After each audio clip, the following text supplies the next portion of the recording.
Hey everybody, it's me, Sweet Melody Media. And it's your boy Killer Swag 216. And together we are killing them And I'm sweetly. Sweetly. You already know. So, Yeah. what's going on this beautiful evening? Oh man, it's a lot going on, man. You got the sun shining outside, you got people outside acting like they ain't got no sense, blasting music all over the place. But all in all, man, it's a good Friday, man, for real. Definitely a good, beautiful Friday here in Jersey. I mean, we had like a 90 degree, sorry, day. It's definitely beach weather, so I'm excited about that. Oh yeah. Oh yeah. Hmm. So, everybody, I see the title. It's Killing Them Sweetly, episode 4. Are black people racist towards other blacks?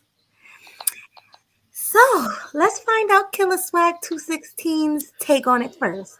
Do you think black people are racist towards other blacks?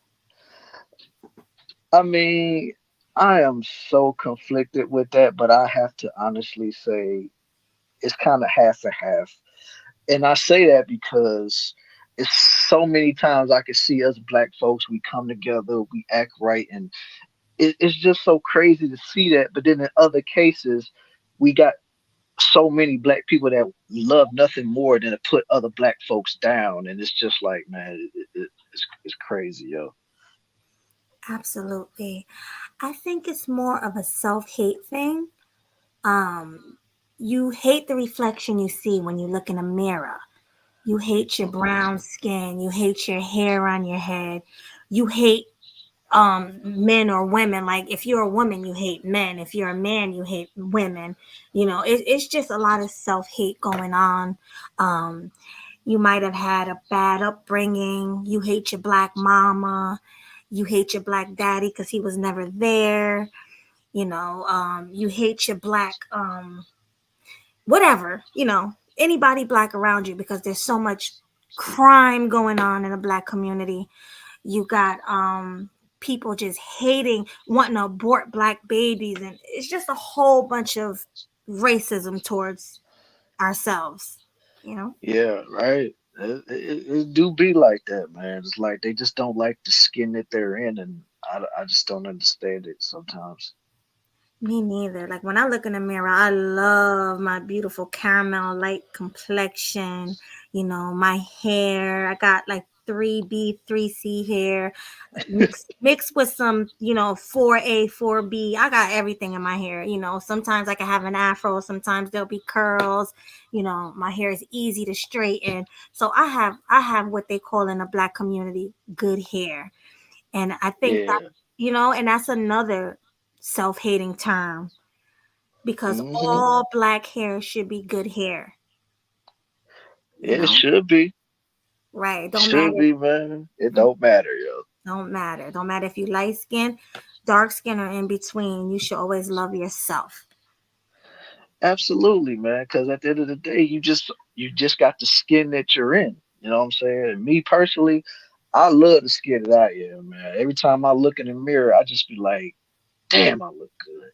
You know what I'm saying? Because I just like this caramel skin tone of mine, and I like the type of hair that I got. And sometimes when I rock the beard, or if I got like a goatee or something, like I can't imagine myself being any other color than what I am.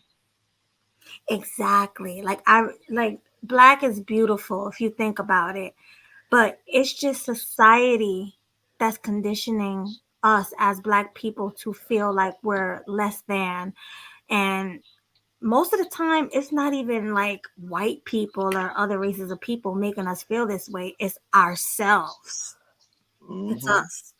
It's us. And when I say black, I'm not just talking about African American. I'm talking about black people as a whole. African, Haitian, Dominican, Colombian, whatever you are, Brazilian. Black, there's a lot of self-hatred going on. Right. Yeah. Absolutely. It's a lot of self hatred going on, and it's like it's just a shame to see because I see so many beautiful black folks walking around all the time, and it's just crazy to think that they don't love themselves like that. It's crazy. They really don't. And I see, I mean, I know I'm going to get a lot of pushback because Ooh. I'm going to get some pushback from the space, because I am adjacent to the Hmm. manosphere. We are adjacent to the manosphere. We don't consider ourselves, well, I don't consider myself manosphere. What about you? Do you? No, Yeah, not exactly. at all. You know what I'm saying? Like it's a lot of points that they make that I agree with, but as far as like my overall stance, I'm not manosphere. I'm just a man that just like logic. Exactly. And I'm just a black woman who support black men. I'm always going to be adjacent. I'm always going to be by your side. I'm always going to speak on black issues between men and women, but no, definitely don't consider myself manosphere. But within the manosphere, I do see a lot of self-hate. What do you think? Hmm. I see it as well. I definitely see it as well. Like the thing about it is, from me being a person from the outside looking in, I always thought of like the manosphere was supposed to be more like a brotherhood, like everyone's supposed to uplift each other and they all are supposed to rise together. But it seems like everybody has this I want to be the king god, I mean, complex or the god complex. Like nobody rules over me and this, that, or whatever. And it's like, it's not supposed to be like that, but that's just what I notice. Exactly. It's like the crab in a barrel mentality. Everybody's pulling each other down. My channel is better than yours, and I'm not going to support this person.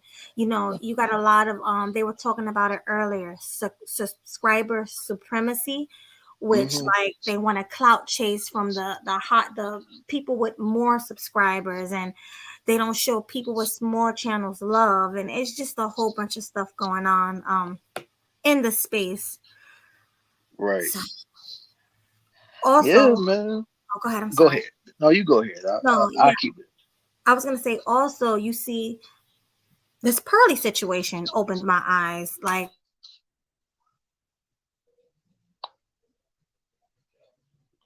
You said what? oh, I'm sorry, I muted myself. Can I you was hear about to me? say you muted yourself. Yeah, you good now. I was saying, and another thing with this whole just Pearly situation, you can have a woman of another race, a white person, coming into this space and having everybody going against each other, having everybody turning on each other, black skin turning on black skin, all because of a white woman.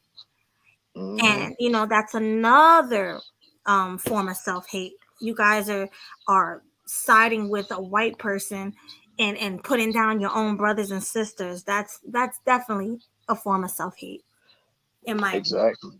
Hmm. Yeah, and plus, a lot of them always love to talk about you don't mean nothing to me unless you got more subscribers than I do. I'm like, but what does that got to do with anything, yo?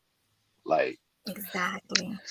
because we all supposed to be coming for the same goals, man. We all supposed to be coming for the same thing to uplift black men and help us be on our purpose. But all I'm hearing is just like, if you ain't making no money, or if you ain't got the same amount of subscribers as me, if you ain't got more than me, then I ain't even got no business talking to you. And it's like, man, get out of here with that, man.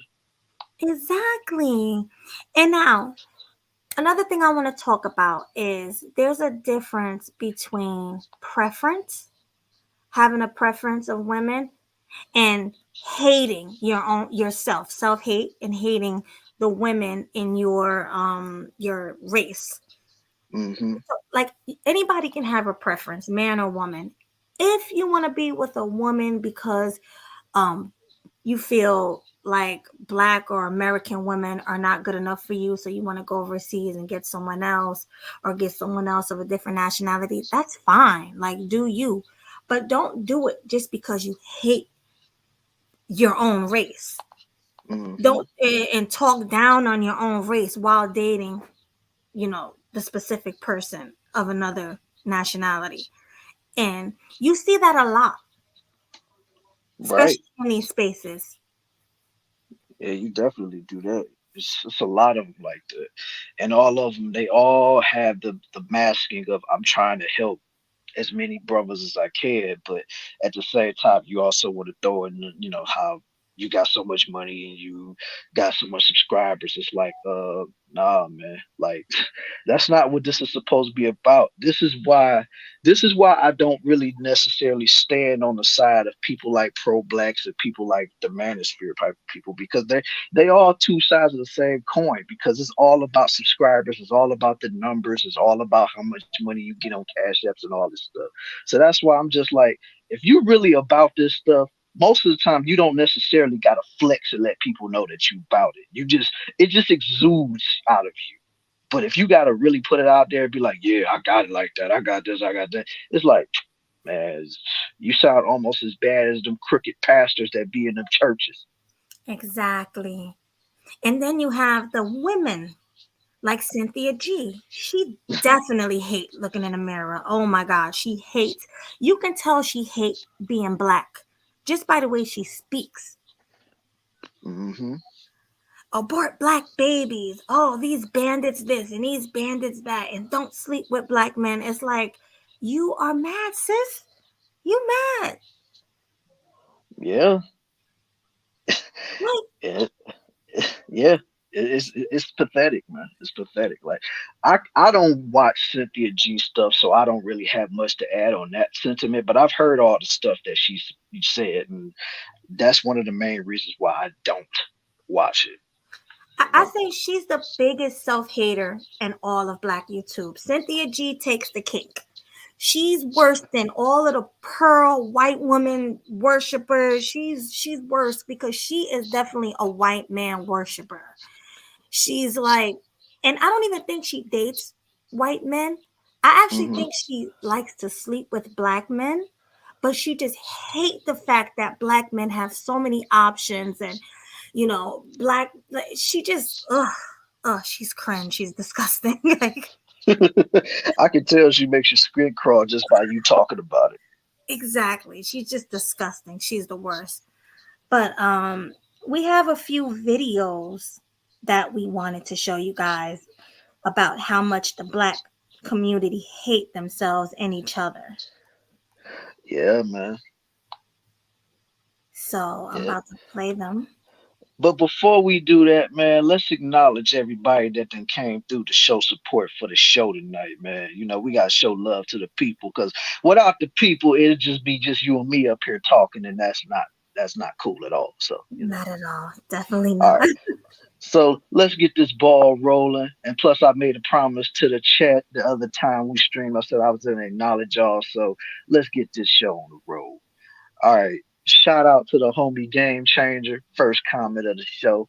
What's up, GC? Yeah, salute to you, my brother. I see you, PJ, in the chat. What's going on, man? Like, appreciate you being here, homie. Hey. Shout out to the homegirl Sherelle. I'm glad to see you pulled up to the show. You might be gone because I know you're on the road, but just thanks for pulling up anyway. Appreciate you. Salute. All right. Cynical one, I always know I can count on you to show up here. So salute to you. Salute to you.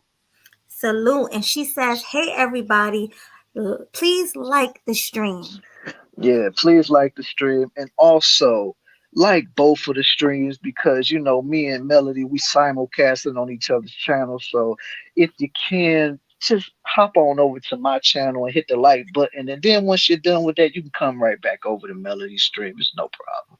That's all I ask. And make sure you guys are supporting him by hitting his Cash App.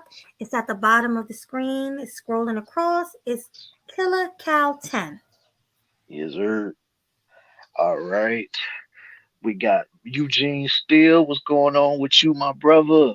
Hey, salute. Salute to you. All right, top shots, 856 a court. Yeah, what's going on with you? Thanks for the pull up, homie. Hey. All right, let's see here. Okay. All right. K Capo, what's going on? UK brethren, what's good with you? So he says, great topic. Thank you. We Thank you, appreciate man.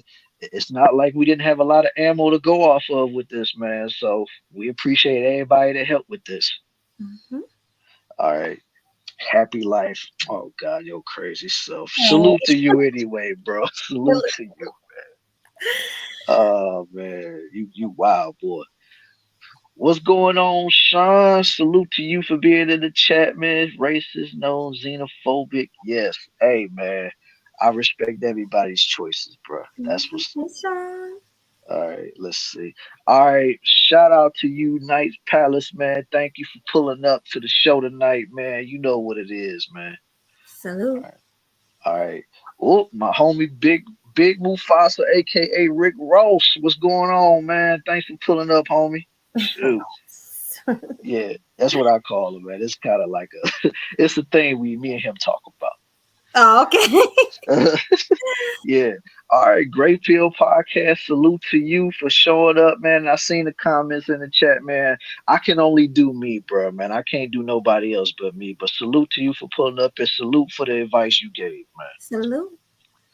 All right, let me see. Angela C, what's going on with you? Hey, girl. Man, we might need you to pull up on the panel tonight, though. Yeah, she be talking some good ish. For Yes, real. sir. You already know. You already know. All right, Mhm. let's see. My homeboy Sporties is in the building. What's going on with you, man? Appreciate you, man. I always knew I could count on you, business partner. Salute. Yeah, man. Yeah, salute. All right, let me see if I see anybody else. Like Oh, I said, Poppy. Hi, Poppy. oh, I ain't even get to him yet. I seen it, but yeah, I, he, there you go. he said that I don't like Melody no more. She doesn't love me no more. That's not true. Much love to you. Peace to you. Much love. Much love to you. Shout out to you. Oh man, yeah, salute to Poppy, man. Mm-hmm. Yo, Youngie, salute to you, bro. Salute to you. Yo. All right, let me see here. I see a lot of people. I see a lot of this channel. Oh, oh, we got a super chat. Oh, thank you so much, Michael, for the $5 super chat. He says, Melody is so sweet. I really appreciate it. Thank you. Salute for the super chat, bro. Appreciate it. Shout out to you. All right, now we done acknowledged everybody that's in the chat for the night. So go ahead, Melly. Let's get this show on the road. Let's go. Yes, sir. Everything on this channel is always fair use. Fair use. Fair use. All. Right. So let me just, before I share the screen, hold on, let me share the screen real quick. Oh, Free Zone Lou, what's going on, man? Salute to you, man. Oh, I gotta get this going. Oh, you Hold about to on. have no technical difficulties, oh? Yeah, I'm trying to figure out what I want to play first. Oh We had a no. couple of videos we wanted to play. Okay, I'm gonna play this first. And some of these videos are kind of old, but it doesn't matter. It's still self-hate and racist black people. So we're gonna get to that. So 1 second. Hmm. Let me pause it. Oh, here we go. All right. All right, fair use. Now I know a lot of you guys remember this. Put a one in the chat if anybody watched Dr. Phil or have watched Dr. Phil. Put a one in the chat. Yeah, put a one in the chat. I know y'all saw it, man. It's been everywhere. Yeah, I know y'all saw this, but this is how a lot of black women feel about themselves. They hate themselves. They can't stand themselves. Okay, so we got a couple of ones. I see three. See three ones. Okay, okay. Well, let me share the Yes, screen. yes, a EJ lot still of says yes. yes. My boy PJ says yes. Free Song says yes. Sign says yes. Cynical says yes. Like we got a lot of ones up in here, man. Okay, And Michael like, says yes. All right. yup. So we're gonna play a clip from Dr. Phil about a crazy black woman who don't even think she's black. She thinks she's white, guys. So Yeah. let me Yes. fair And use. Fair use and just let you know it's gonna be very cringe if you haven't saw it already. All right, so brace yourself. Ugh. All right. Okay, Treasure, how are you this evening? All right. Now, you've been listening to everything we've talked about so far, right? I think you got it on mute, Melody. Your mom Oh, and is it muted? Yeah, because I can't hear it. What's going on? I think you got the audio muted. That's what I'm Oh, saying. oh, okay. All right. Okay, we got it. So let All me right, start I it was, from the beginning. Can you see it? yeah, I can see it. Okay. Fair use, guys. Fair use. Today on an all-new Can you hear Dr. it? Phil. My daughter I thinks hear that it she is a perfectly. white person. I know that I'm white. Mom claims her daughter's a racist I'm not fat, which is an African American thing. against her own race. Being black is so gross and ugly. You are saying disgusting things. You look through my veins and through my blood. I know who I am, and I'm a proud, proud white person. God made one perfect person. It's me.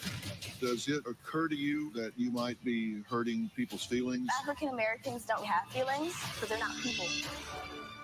Let's do it. Have a good show, everybody. Here we go. This is a safe place to talk about Let me hard fast forward things. a little bit. Ever taught her daughter to hate her own race? And wants Yes, to know please why fast forward Treasure has this because talked I about don't want to wanting to be keep hearing white about since she this. Her race. She wouldn't play with the black children. Treasure would mangle or destroy her black dolls. She would cut their heads off, pull off their arms. She would pretend that they were the white doll's slaves. My mom bought me beautiful white dolls instead of buying me the ugly, big-lipped black doll. I felt mortified. I was a single mom trying to support a family. We couldn't afford to stay in our beautiful home. We moved from a mostly white, affluent neighborhood to the city, which was mostly African American. From the suburbs to the hood. I was not anything like other black people. They were all hood rats and they were all ghetto. They all act like monkeys. Her school was predominantly African American. She started to say Let me know very when you want racist me to things in pause it, public, okay? like I hate black people's Hmm. hair, they're dirty. She would call them the N-word. It made me feel good to put down an African American person because it helps them stay in their place. All right, All the pause African it, pause American it, kids pause that I was around were All all right. ugly looking and losers. They're all gorillas. My Yes. Oh my God, yo. Like, what? I mean, even though I see this already, but it's just like, wow, yo. Like, what is this? Like, she's on there talking about, I like putting all the other blacks down and this and that and whatever. I'm like, first of all, how you gonna put anybody down with your damn teeth looking the way they look? Like, come on Listen, now. I'm gonna blame it on her upbringing. Her mom and her dad didn't raise her right. Right. They obviously didn't tell her she was beautiful. They probably hated themselves. Uh-huh. So, that's why she feels the way she feel about herself. All right, let me see. The mother orchestrated the whole thing just to get on Dr. Phil. It was all cap and she got found out. Oh, really? So it's fate. That's what Leonard said. Okay. Honestly, I don't care. But it also like it may be fake. I'm not even gonna sit here and act like, hey, it's not real or whatever, but at the same time, it still highlights a problem that's in our society though. Facts. So we're gonna let it play and just watch. This is crazy. Fair use, everybody, fair use. daughter is a racist against her own race. What I find the most disturbing is my daughter is consumed with the Ku Klux Klan. It just shakes me to my core. Treasure, have you ever reached out to the KKK? I have their number on speed dial. Call KKK. They keep me current on updated events. I've had the KKK's number since I was in middle school. Greetings from the loyal white knights of the Ku Klux Klan. Another ancient bout, this time in Washington, D.C. 20-year-old silverback gorilla trespassing a park bus that struck it with her car. I identify with the Ku Klux Klan because the way they believe is just so smart. White is right. White power. To ask if you've ever gone to their website, that's Oh, yeah, you've done it. their Yeah, website. I figured as much. Ooh, that's just awful. Yeah, of course I've been to Ooh, their website. that's just awful. My daughter does spend a lot of time on social media. I don't even look at her Facebook page. It's too painful. I Mm, don't care mm, what other mm. people think. I'm gonna do what I want. As a parent, I kept expecting her to just outgrow it and thinking she would change. I pretty much was like an ostrich, put my head in the sand, and it's getting worse. Okay. I just want to go How does to she? the daughter when You she was believe that talking. Hold Yeah, on. yeah. Rose Cause is I not. don't care about the mama. says her now 16-year-old daughter Treasure has racist behavior and had it even as a child, but her behavior has worsened. I'm a Caucasian because everything about me is different from an African American. I have naturally straight hair. My hair isn't nappy. It doesn't require weave. My nose is not giant as like African Americans. My lips are perfect. They're not too big and they're not too small. Like, they're just perfect. My Oh ears, my I don't god. have black people ears because they're really giant. Most African Americans speak ghetto. But when it comes to black people, I think they're all ugly and I have nothing in common with them. I'm different from African Americans She because I'm sound like white. Uncle My figure is Ruckus. just like Kim Kardashian, and she's a wonderful role model. Wait, did she just say she have a body like Kim Kardashian? Let me rewind that. Yeah. Is that what she just said? Hold on. I know a lot of people take issue with my beliefs. I'm white. I'm a Caucasian because everything about me is different from an African American. I have naturally straight hair. My hair isn't nappy. It doesn't require weave. So she telling me that she don't perm her hair or blow her hair out and flat iron it. She's a lie. She's a lie. You can tell that's not naturally straight. That looked like 4C hair that was blow dried and flat ironed. Yeah. That's what that looks like. My Yeah. nose is It not is. giant as like African Americans. My lips are perfect. They're not too big and they're not too small. Like, they're just perfect. My ears, I don't have black people ears because they're really giant. Most African Americans speak ghetto. But when it comes to black people, I think they're all ugly and I have nothing in common with them. I'm different from African Americans because I'm white. My figure is just like Kim Kardashian, and she's a wonderful role model. I act and I think like a white Yeah. person instead of a black person. I believe that I'm completely and utterly better than them. Like, we're on two different levels. Like, okay, African Americans are here, I'm here. White people act and think just way more mature than African Americans. Black people, they think in a criminal way. Oh, I When guess I we think do about got people saying that this is fake. I know, but you're not supposed to be announcing that. You're messing the show up. Hey, No, that ain't me. Tell the chat. I know, but don't pay attention to the chat. Okay, okay, No, I got no, it's cool. But no, how she's speaking is like, this is how most black people think. You know what I you. mean? They think they're better than other blacks. They think that they talk better than other blacks. I'm not even gonna lie.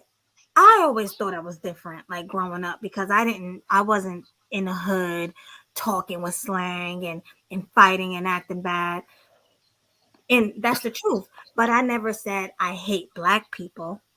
Right, You know what I mean? And I never said, I just never thought that I was above anybody just because I right. wasn't like them. I just kind of distanced myself from them, Mm-hmm. but people like this young lady, I mean, I don't know if it's real or fake, but there are people like this. Yeah. There really are some people I like this. I actually met a couple of black people that acted just like this in real life. So this, no matter what you say about this that you see on the screen, there are people that are just like this. So they had to get it from somewhere. Right, exactly. So I'm gonna move on to the next video, but that just goes to show. I feel this reminds me of like a Cynthia G type, Mhm. abort all black babies. This is the type of woman that Right. is. Okay, but we're gonna move on to the next one. I had a couple of them queued up for you guys. Hold on, let me. Ah, Hmm. hold on 1 second, guys. Yeah, be patient, y'all. She's doing what she can now. Mm-hmm. Hold on.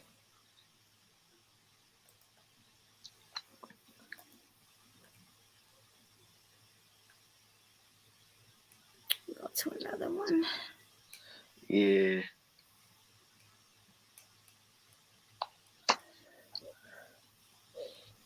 Guys, make sure you're hitting the like button. Make sure Oh you yeah. subscribe. Hmm.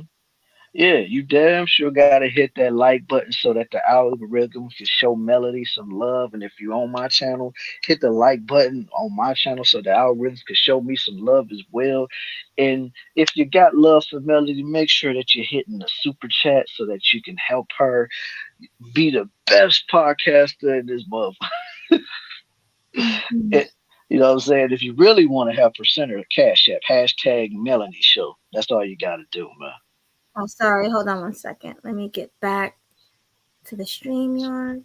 Okay, guys. Fair use. Fair use. Fair use.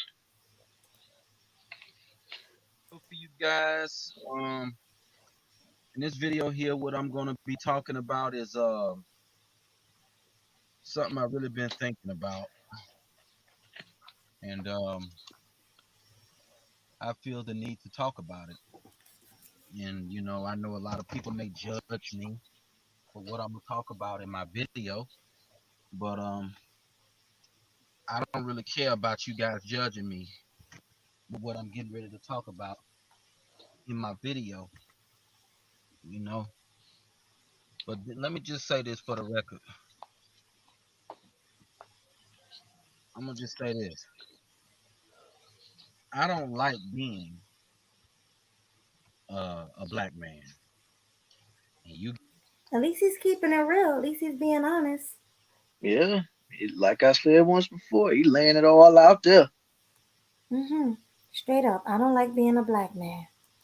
Yeah, I mean we do go through a lot in this society, man, and yeah, most people don't even care, but that's the life we live. Mm-hmm. Okay. Fair use.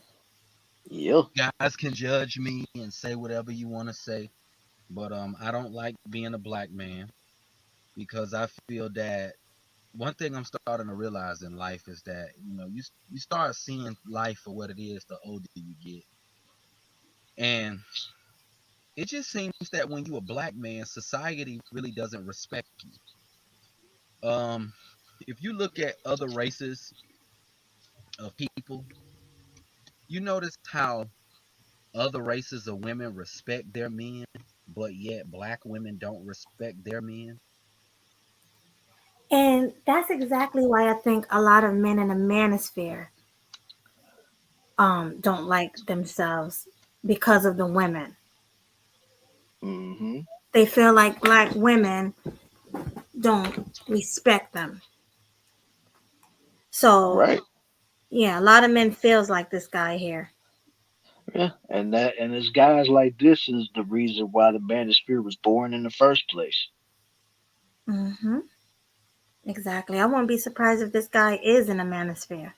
I wouldn't know. Following I, obsidian. oh no, man, I don't know. I don't keep track of all that, so I wouldn't have any idea. Mm-hmm. All right. Oh man. Fair use. Oh, fair use. I was really thinking about this today from the time I woke up. Other races of women respect their men. Black women are the only race of women who don't respect their men. And you got a lot of black women who will say that it's no good black men available, and they'll go reverence. Real quick, do you think that's true, Killer Swag? Do you feel like black women are the only race of women who don't respect their men? Um, I say they're the most vocal. They're definitely the most vocal because you don't really hear a lot of white women saying that white dudes ain't ish, or you don't really hear a lot of Mexican women saying Mexican dudes ain't ish, even though like some they don't speak English a lot of the time. But still, the fact of the matter is like black women are the most vocal when it comes to their disdain of black men. Like I'm not saying all of them are like that, but Mhm. like I said, they're the loud minority. I say that. Well, I'm gonna say this: a white manosphere do exist, Hmm. so white men feel the same way, are starting to feel the same way about their women. Do you agree? Oh, I definitely agree. I think the whole Western society is jacked up. Because if it wasn't the case, it wouldn't be no white manosphere. I think women across the board are just jacked up for real. This is That's true. why a lot of these that's why a lot of these dudes are getting their passports to go to Colombia, Brazil, all these different places because they want a feminine woman that's just gonna be there and love on them and not give them no BS. You know what I'm saying? Or not no feminist crap. Bingo. You said it. It's not just black women, it's westernized women. Hmm. So you can be an Asian American born woman and still be a disrespectful woman because of Yeah. American culture. Okay, so fair use. Clue, be quiet in the chat. Man, Oh, hold on. What do you say before I play The white manosphere exists because American women suck, not white women. Stop caping. it? All right, hold on 1 second. Let me All get right. back into it. Fair use. There you. or a man of another race than to reverence their own race of men. And this just had me thinking that being a black man is hate. You know, society, like I said, has a negative perception of black men. If I had it my way, I wouldn't even be a black man. I really wouldn't. And I know I've said this before, and I'll say it. I wouldn't say He's all that saying, though. so he's saying if he had it his way, he wouldn't even be a black man. So Mm. do we want to be a white man? I think he said he would rather be anything but black. That's crazy. Again, because it just seems like when you're a black man, you're just destined to experience a lot of negative shit in life.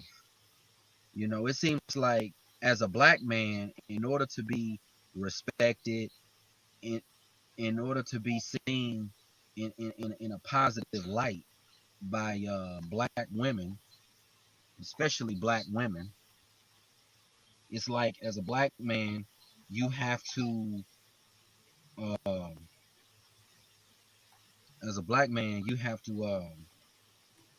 to be an exception to the rule.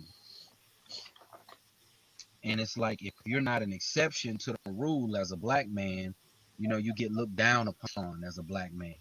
It's like if you a black man who's mixed, or if you a black brother who's light skinned, you'll get respected.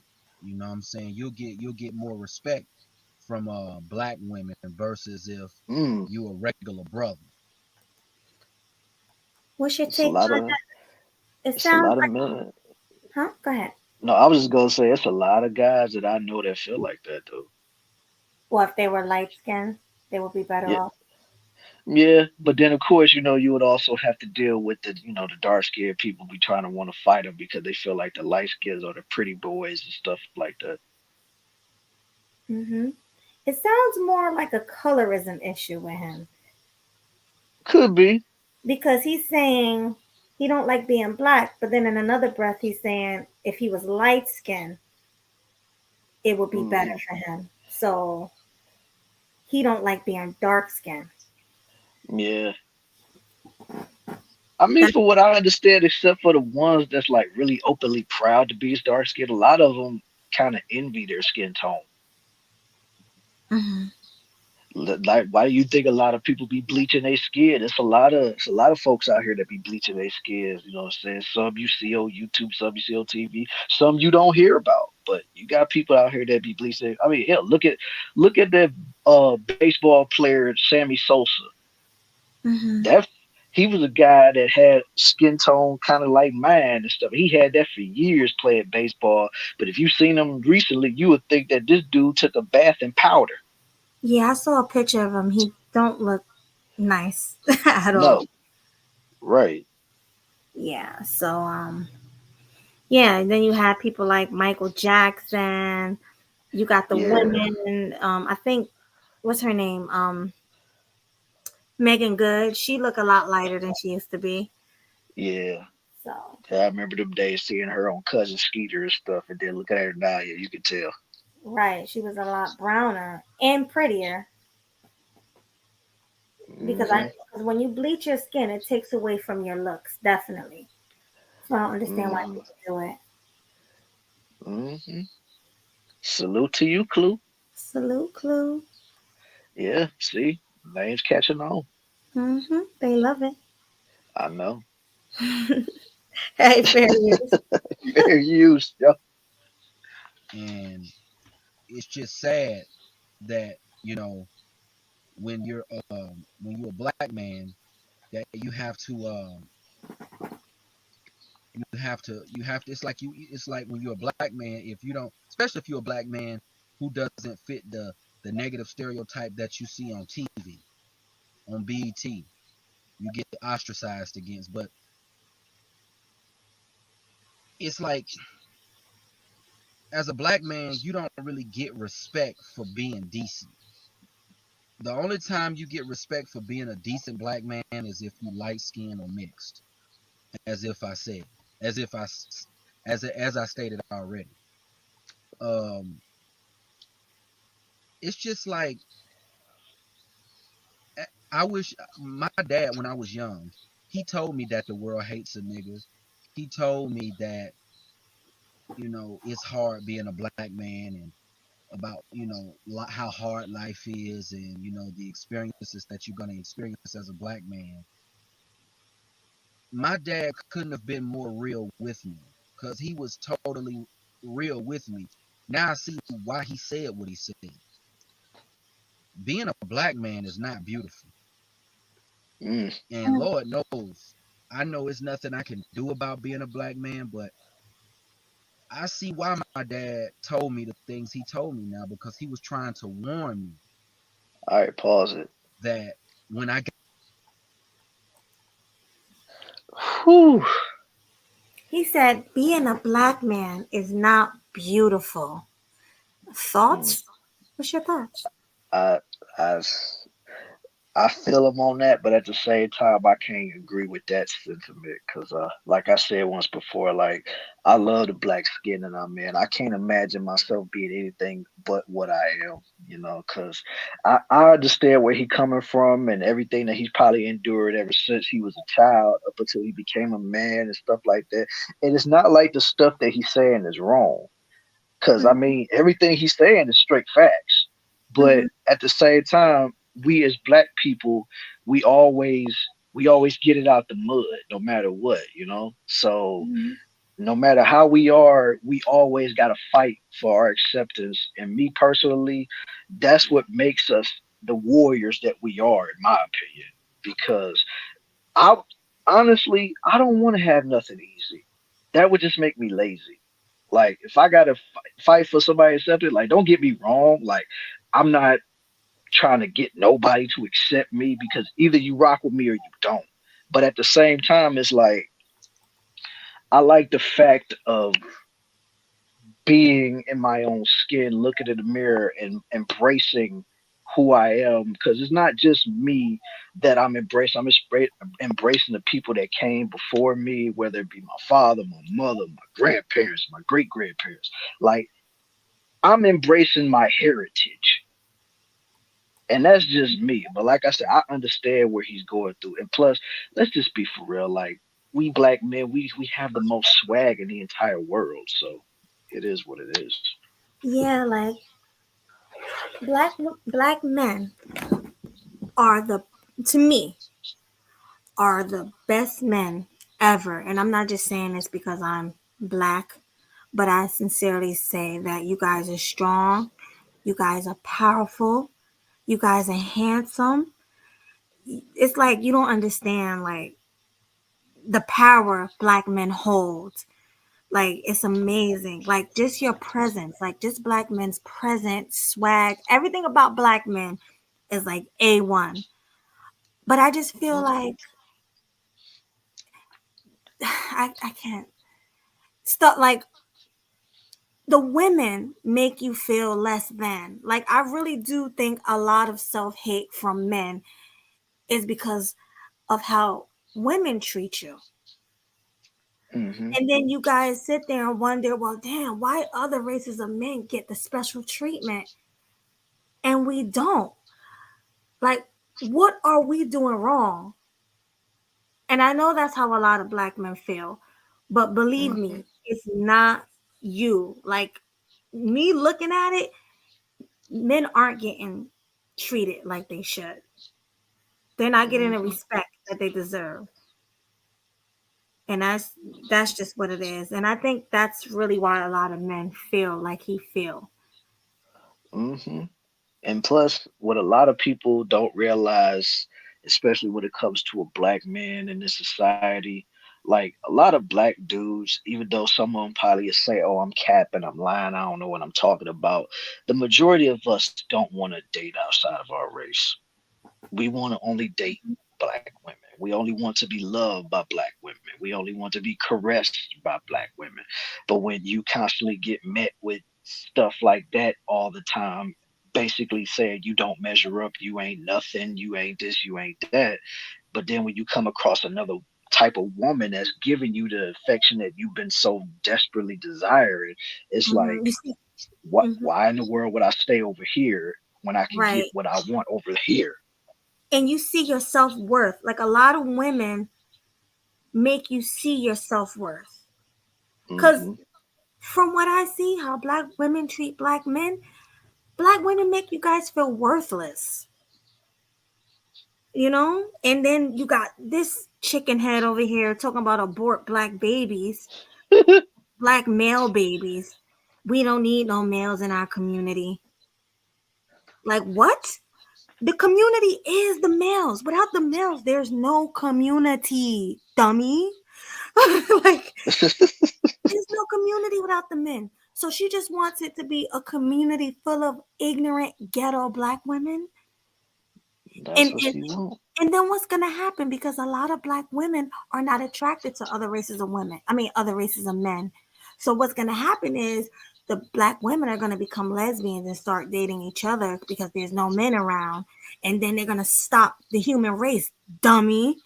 Hmm. Like that's what's gonna happen, Yeah. and she don't see that. No, she just they don't say that at all.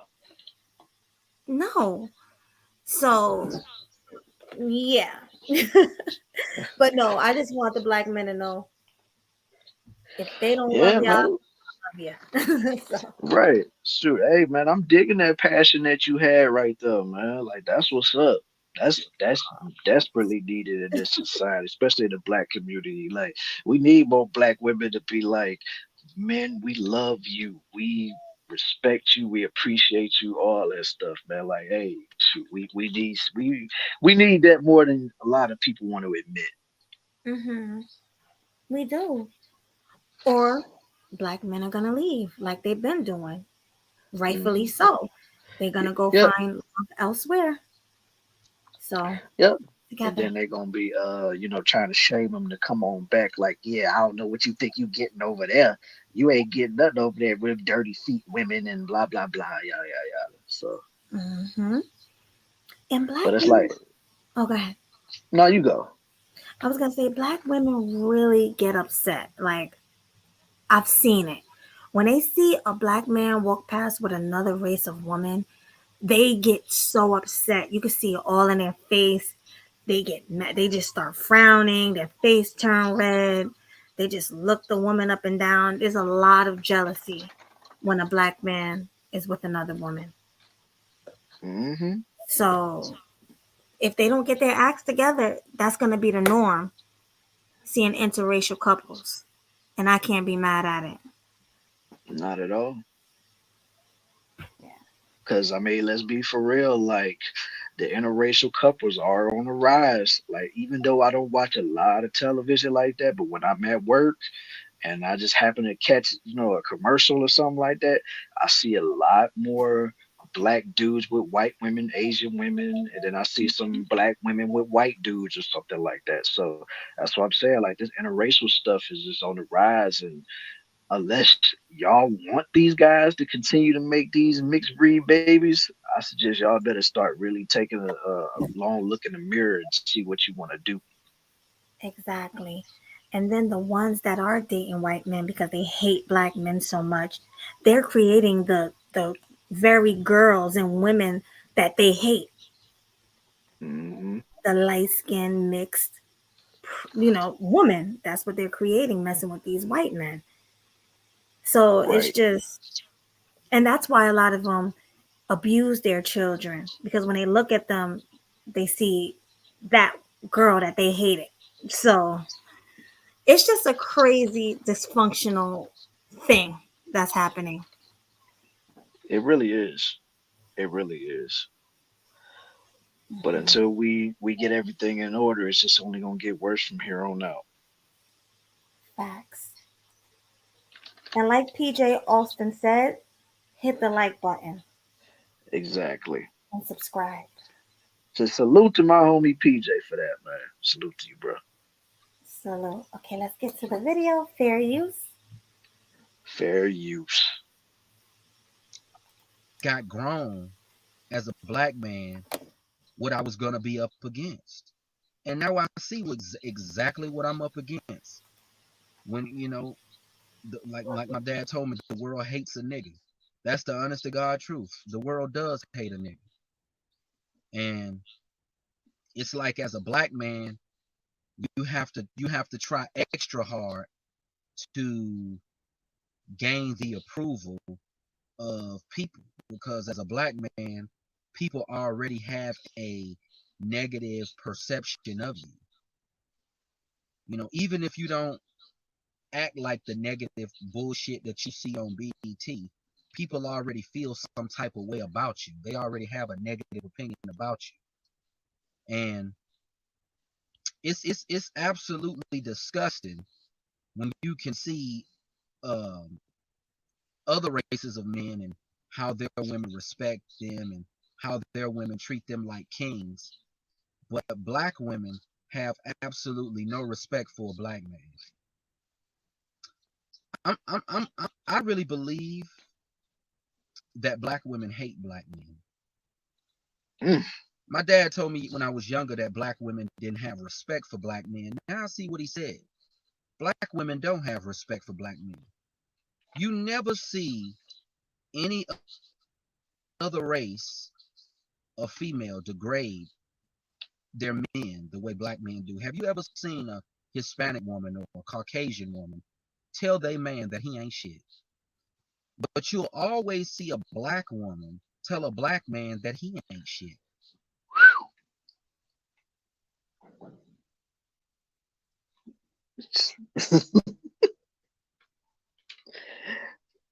I mean, I, I don't see where a lie is told, man. Yeah. Oh, I Nelly, was on mute. Oh, I was I'm on about to mute. say, I keep muting myself. No, uh, he said, have you seen a Hispanic or a white woman say their man ain't ish? Heck yeah, I've seen that. mm, I've seen it over here. Remember, I'm in Jersey, so I've seen it oh all. yeah, yeah. I've seen it all. I've I told y'all the story about the Asians in the Chinese restaurant. Oh yeah, you did tell that story.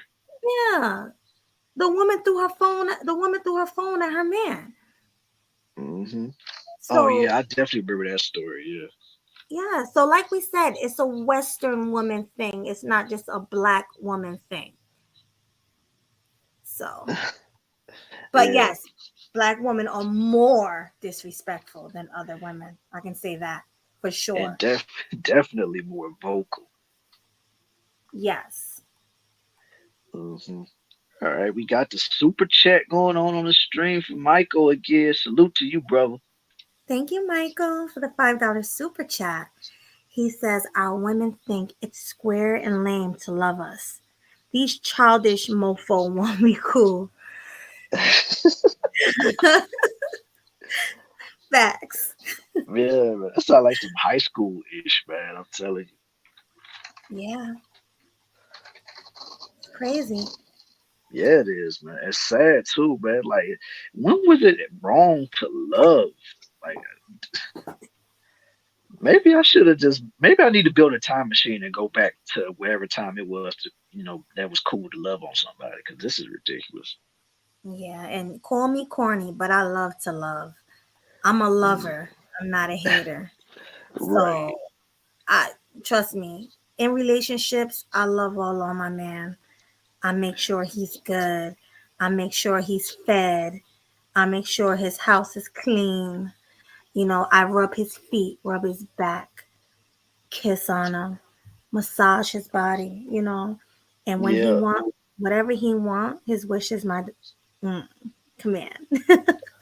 So you can uh, imagine what I'm talking about. right, Anytime, any place, whenever he wanted. So yes, I do cater to my relationships when I'm in them. right. Some That's a some good women thing, don't know man. how to do that. Yeah, yeah. Some women don't handle that, man. Like, and you know, by that sentiment, you will be labeled a pick me for that. So, Hey, I don't care. I guess I'm gonna pick me then. But hmm I do like to make sure somebody said it. His stomach is full and his balls are empty. Absolutely. exactly. You know what I'm saying? See, Keep it real. ain't no wrong. You gotta send a man home happy, man. Send him to sleep happy. Shoot. And I can't stand when people call someone a simp just because they love. That's not the definition of Man, shoot, man. I've heard recently now most married men are called simps. I'm like, yo, so you can't love on your wife? It's right. one thing if you trying to get at a girl you ain't got yet, then yeah, I can understand that. But if you pining and loving on a woman that agreed to walk down that aisle with you, put them rings on their fingers, and decide to take your last name, and people say, "Oh, but you a simp for doing for your wife." Like, but that's my wife. Exactly. Exactly. As long as she love and honor you, you can do the same. There's nothing wrong with that. No, you're not a simp if you do that. Right. So, all right, guys. So fair use. I'm getting back to the video. Fair use. That's why I've come to the conclusion that black women have hatred for black men. They don't like black men. And I do agree with that. A lot of black women have a lot of hatred for black men. Mm-hmm. Get on an argument from me on that one. Hmm. it's sad when you're a black man because, you know, as a black man, you're going to experience a lot of hatred from people. And when I was young, I was not aware that people had so much hatred for black men, but people really do hate black men. People have a lot of disdain towards black men. And there is nothing beautiful about being a black man. As if I stated before, I'm not proud to be a black man, because I really see that people really do feel some type of way about you when you're a black man, Mm. and it's just sad. And I just wish like hell, if I had a choice, hell, I wouldn't mind being Puerto Rican. Shit, you know, Wow. you know. He He said he said it. won't be being Puerto Rican. So he really hates being black. Like, it sounds to me like he needs therapy really bad because this sounds like a Yeah, bad case of self hate. that and plus he has a hell of a lot of mental scarring going on in that brain of his. But to say he wants to be a whole nother race of Puerto Rican at that to do it, it's like, no, man. Like, yeah, Right. he needs help. And Puerto Rican is Western, isn't it? Yep. Like, you Puerto Rican, you probably going through the same thing with a spicy Latina. The same thing. hmm Exactly, PJ. Gotta gotta take that love everywhere you go, bro. Hmm. Positive energy only. hmm Definitely. All right. Yes, Very yes, he do got emotional damage. Yes, he do. emotional damage. You got to get Yeah. that. Oh That yeah. sound bite. I'll probably get that clip later on tonight. Hmm. Exactly. Right, See Sean. that. There are Afro Puerto Ricans. So don't Right. understand what he meant by that, but okay.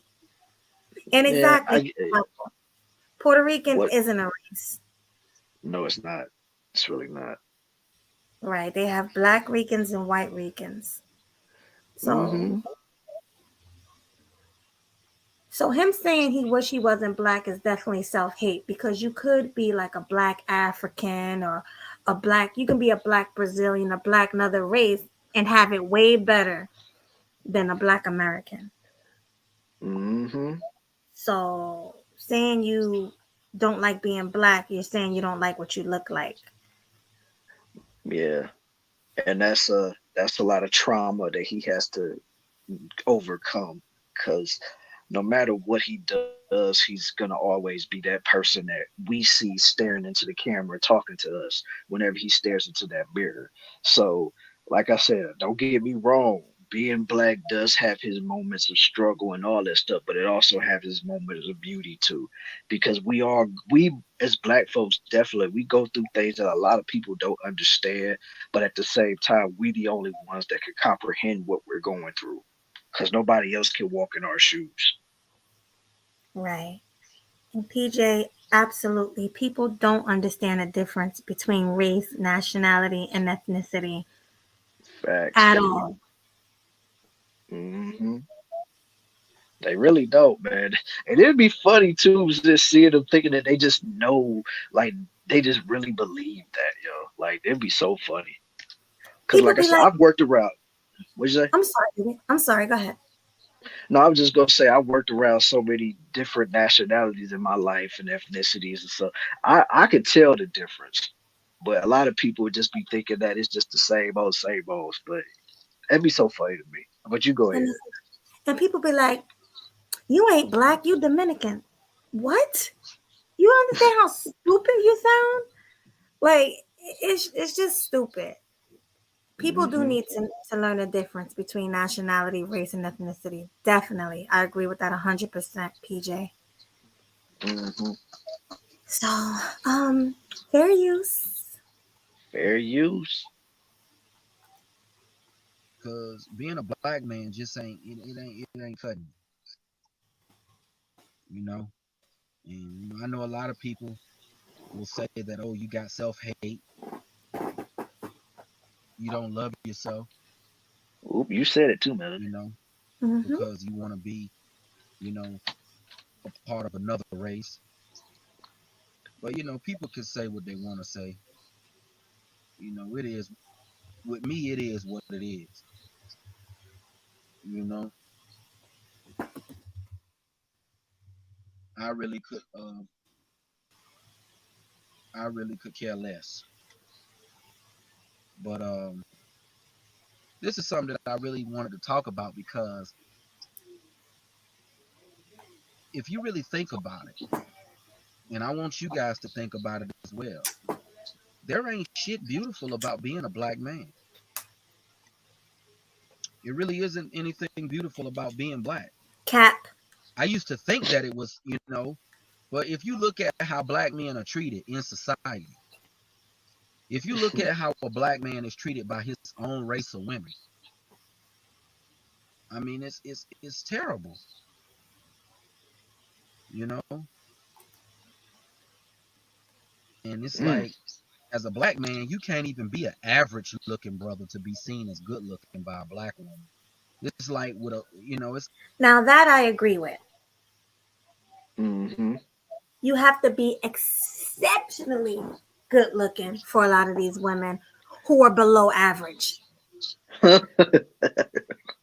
Like how you a 4 wanting a 10? Yeah, they'll be making no sense. Exactly. Motherfucker be eating on some Funyuns and don't ain't never have been to the gym a day in their life, but yet they want a dude that's chiseled out of stone and got that jawline that's just so tough and rough and got abs for days and stuff like that. They think they entitled to that type of stuff. It's like first of all, what are you planning on doing to get him? Because you think he's gonna want to deal with you? Right. Especially if he looking like that. He can have whoever he wants. Yeah, he can have his pick of the litter. And I mean, at the same time, who's really going to get mad at him for picking whatever he want, except for the woman that could never get him? Exactly. She over there looking like Lizzo. Think she can have a built man with a six pack. Oh please. Right. Yeah, Mm. man. You got to look good, man, to get a lot of these women, man. You know, Hmm.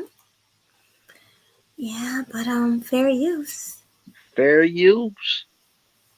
It's like as a black man, in order to be seen as good looking, it's like you got to be above average. You can't be like a 6 or a 7. You got to be an 8, 9, 10.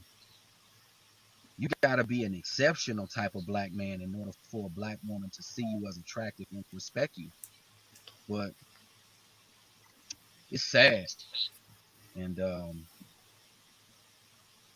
that's why I can truly say that, as a young black man, there is nothing beautiful about being a black man, Mm, because most of your experiences in your life are going to be negative. As a black man, you're going to have a lot of negative experiences as a black man, you know and I truly believe that if I was a part of any other race, a lot of the shit that I've experienced, I would have never experienced it. That's why my attitude is like, fuck being black. I'm out. Wow. he just All need a right. hug. Yeah, he needs a therapist. He need a therapist, a hug, and some sage and all that stuff. Yeah, that's really sad. He needs some And spiritual cleansing or something. right. And like we said earlier, he is an example of how a lot of the brothers are in the space. Hmm. Even though a lot of them would never admit it, but yeah, that's basically the poster child for what we have in these YouTube streets. Exactly. A hurt man who don't like what they look like and can't stand his race and he wants to be part of someone else's race. Hmm. And shout out to the passport bros, but there are some passport bros who travel to other countries to learn other people's culture because he secretly wants to be their nationality. He don't want to be a Hmm. black man. Yeah, but no matter what, you can never change who you are, no matter what you do to your skin.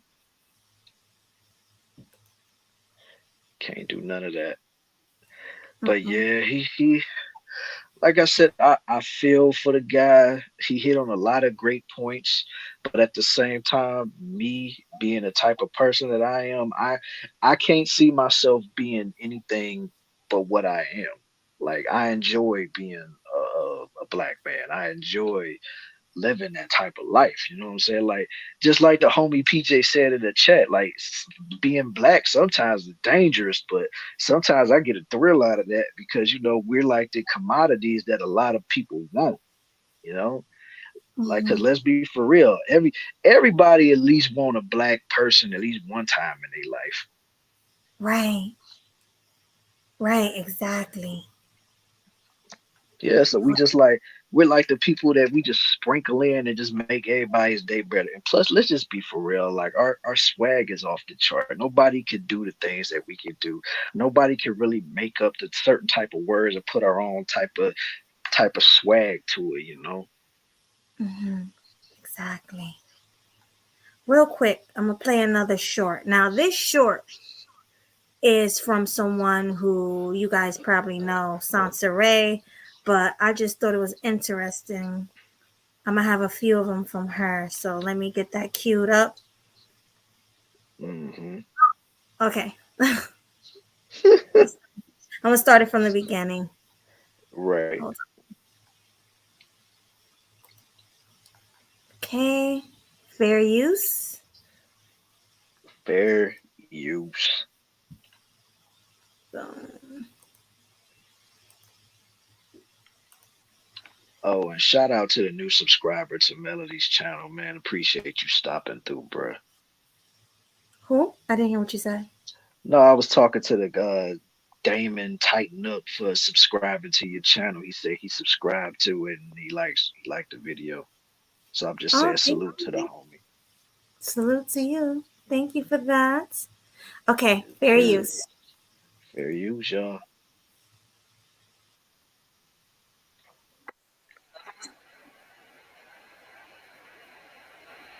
Cap, What happened? I don't hear anything. you can't hear it? Only thing I hear sound like a bunch of air. Oh, so you guys can't hear it? Let me see if the audience also can hear it. If you can hear it in the audience, put a one in the chat. And if you can't hear it, put a two in the chat.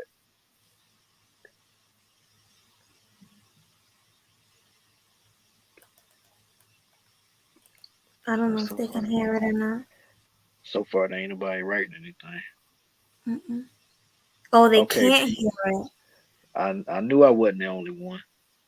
Okay, let me know Yeah, now. Hold up. it's a lot. It's a lot of them saying too. Yeah, they ain't hearing it.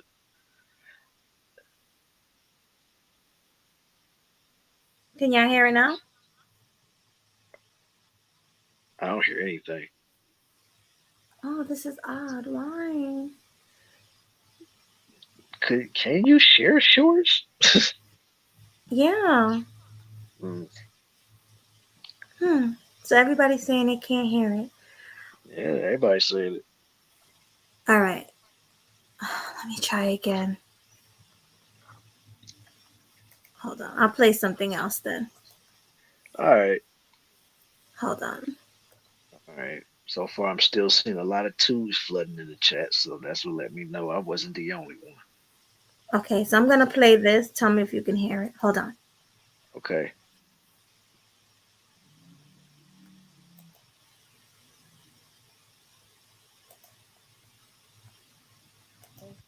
Someone's gonna see this and I hear hopefully this one. Okay. their impact on life. And I know I look very ratchet right now. I got face crap all over me, but In a bonnet. I have to Lord have say this mercy. because I feel like Wait, hold on. so What'd you bad say? for not saying this, Huh? and hopefully someone takes. What did you say? I said she got a bonnet on. I know she look a mess. She got like a face mask that she put on before bed and a bonnet. She looks Yeah. horrible. Like, why do women feel so comfortable with bonnets on the screen, man? Like, ugh, I don't know, Um, man. yeah, I can't cam up unless I have my hair done, lip gloss on. That's just me. But some girls don't care, like, at all. No, no, they don't. They don't at all. Mm-mm. But let's hear what she got to say. Fair All use. right, fair use, y'all. For me, but I have to say this because I feel like so bad for not saying this, and hopefully someone takes some kind of lesson from this. Um, Some of like that shit ain't girls okay.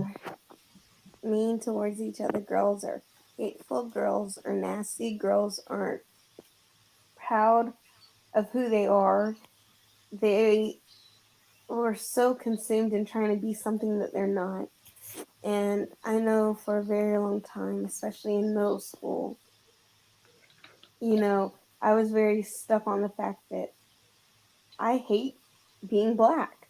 And it took a long, long time for me to be comfortable and confident with who I am and being black and realizing that my hair is not like white people's hair or Mexicans' hair or anyone outside of my race. It's coarse, it's thick, it's sometimes nappy.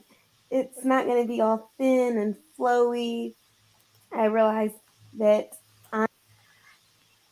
Now, this is my problem with a lot of black girls and black women. They worship white people and other people's hair so much over theirs. It's Mm, ridiculous. right. Instead of saying, hey, I love my hair, I like the way it grows differently, I can put it in different styles, I can braid it up, I can dread it up. A lot of people can't do that. Instead of loving what you were born with, you sit there and you put other races of people on a pedestal. Oh, I don't have flowy, pretty hair like these people. Like, come on. This is like, that's so sad. The self hate is real.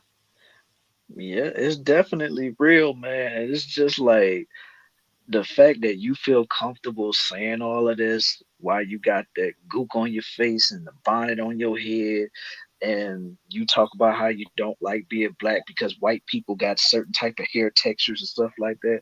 So let me get this straight. You want to smell like a wet dog too? Oh my God. I can't believe you said that. I'm just being honest, man. Like, shoot, it's a lot of them, man.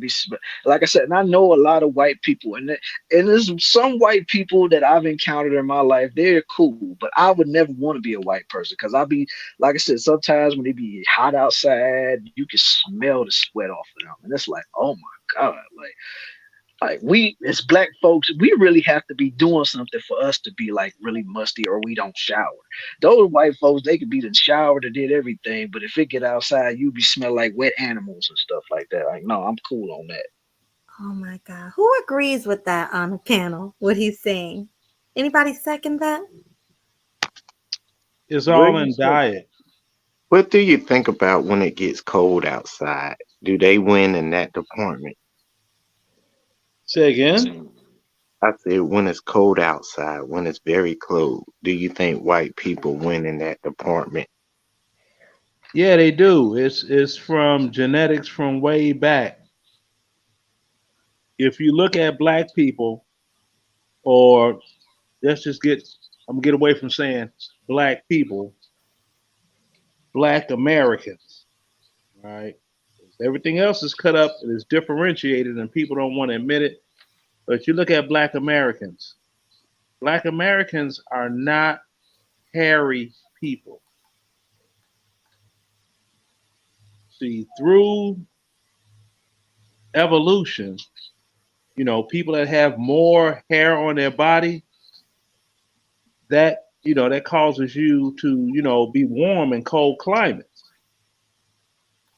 That's the reason they have a issue with doggone tanning, because the more melanin you have in your skin, you are more resistant to sun, but you're less resistant to cold.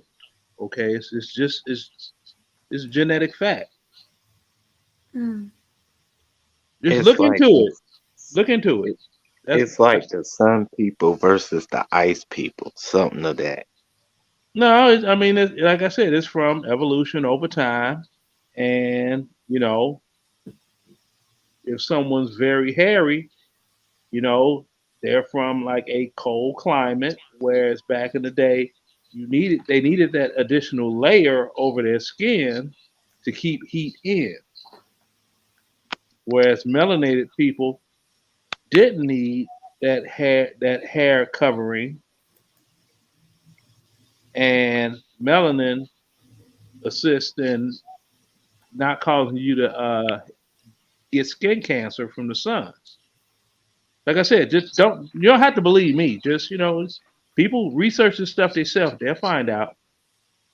Yeah, I definitely checked that out, Leonard.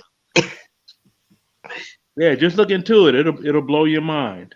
You'll be like, whoa, wait a minute. Now we reflect sun and they burn up. When But Wow. then if you put us in a cold climate, our circulation gets cut off because we don't have any layers of protection against cold weather. yeah. Oh, you said what I was about to say, Angela, about them wearing shorts in the winter and no jackets. I always Oh No wondered how man, hats, they do that. no man, earmuffs. One I thing had a about family. white people that I'll give to them is that they don't give a fuck when it comes to cold weather. They be putting on t-shirt, a tank top, and some shorts. They don't 30 care. degrees. Yeah, I mean that's Yeah. like when we went Iraq. Everything was cool beans until we hit Kuwait, because Kuwait is hotter than Iraq.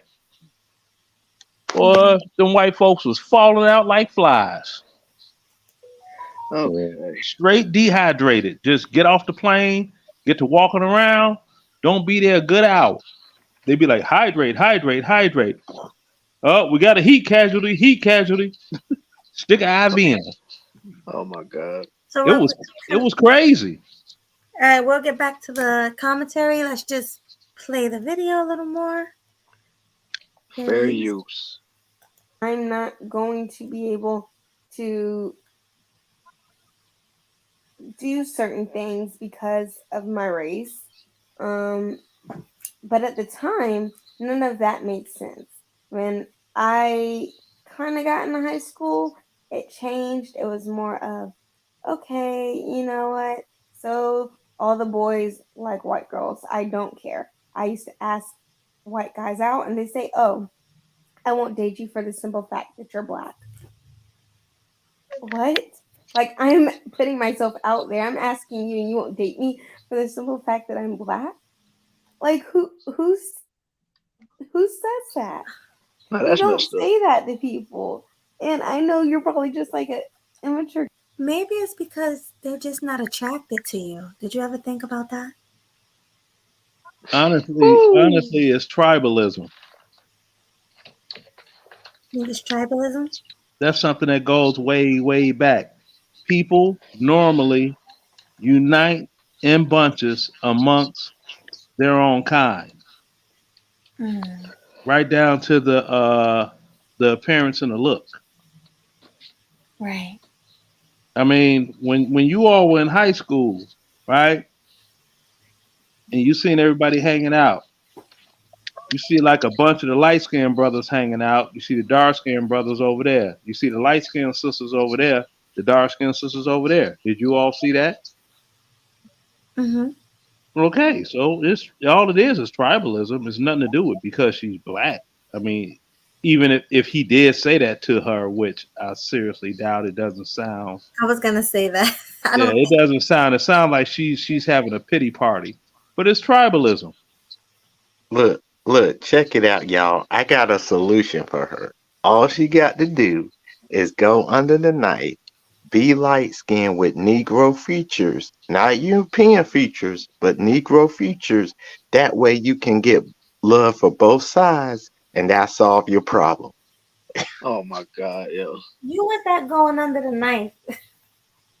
That doesn't work. Look at what happened to Halle Berry. What happened to her? Shit, she can't keep a man, black, white, otherwise, and she's always getting whooped on. Yeah, but I heard she was crazy. It's not that she's picking abusive men, because every man is not going to beat on a woman. It's something she's doing that's bringing that animalistic behavior out of a man. I mean, men she's dated, she lost hearing in one ear because Wesley Snipes slapped her hearing almost gone. Wow. Yeah. Okay, for everybody that's watching and tuning in right now, man, when you're just coming into this fine show we doing tonight, make sure y'all hit that like button. Right now, I see 31 likes in Sweet Melody Media's chat, and I only seen 6 in mine. Can I at least get 10 tonight? Jesus, that's all I ask. Is just give me some love too. Quit being selfish. Yeah, But go over anyway, to his chat. I need my mods dropping his link in the chat. yeah, Let the lights hit the I'm views, y'all. And make yeah, I'm sure not. he okay. No, you go. He Yeah. only needs 8 more likes. I'm sorry, 8 more subscribers. So I need 8 people right now who's not subscribed to Killer Cat. Killer I said Killer Cash. Look Yeah. at Killer Cash. Send him a Killer cash app. swags. I'm thinking about giving him money. Y'all send him a cash app. The cash app is scrolling below. But Killer Swag. Make sure you guys subscribe to Killer Swag. He need 8 more subscriptions to get to 100. Yeah. Yeah, man. Now, it's something I want to ask you all. Mm-hmm. Did you all see the movie Straight Outta Compton? I Yeah. can't say I have yet. You I haven't seen the seen trailer. you haven't seen Straight Outta Compton yet with the Easy E, Dr. Dre.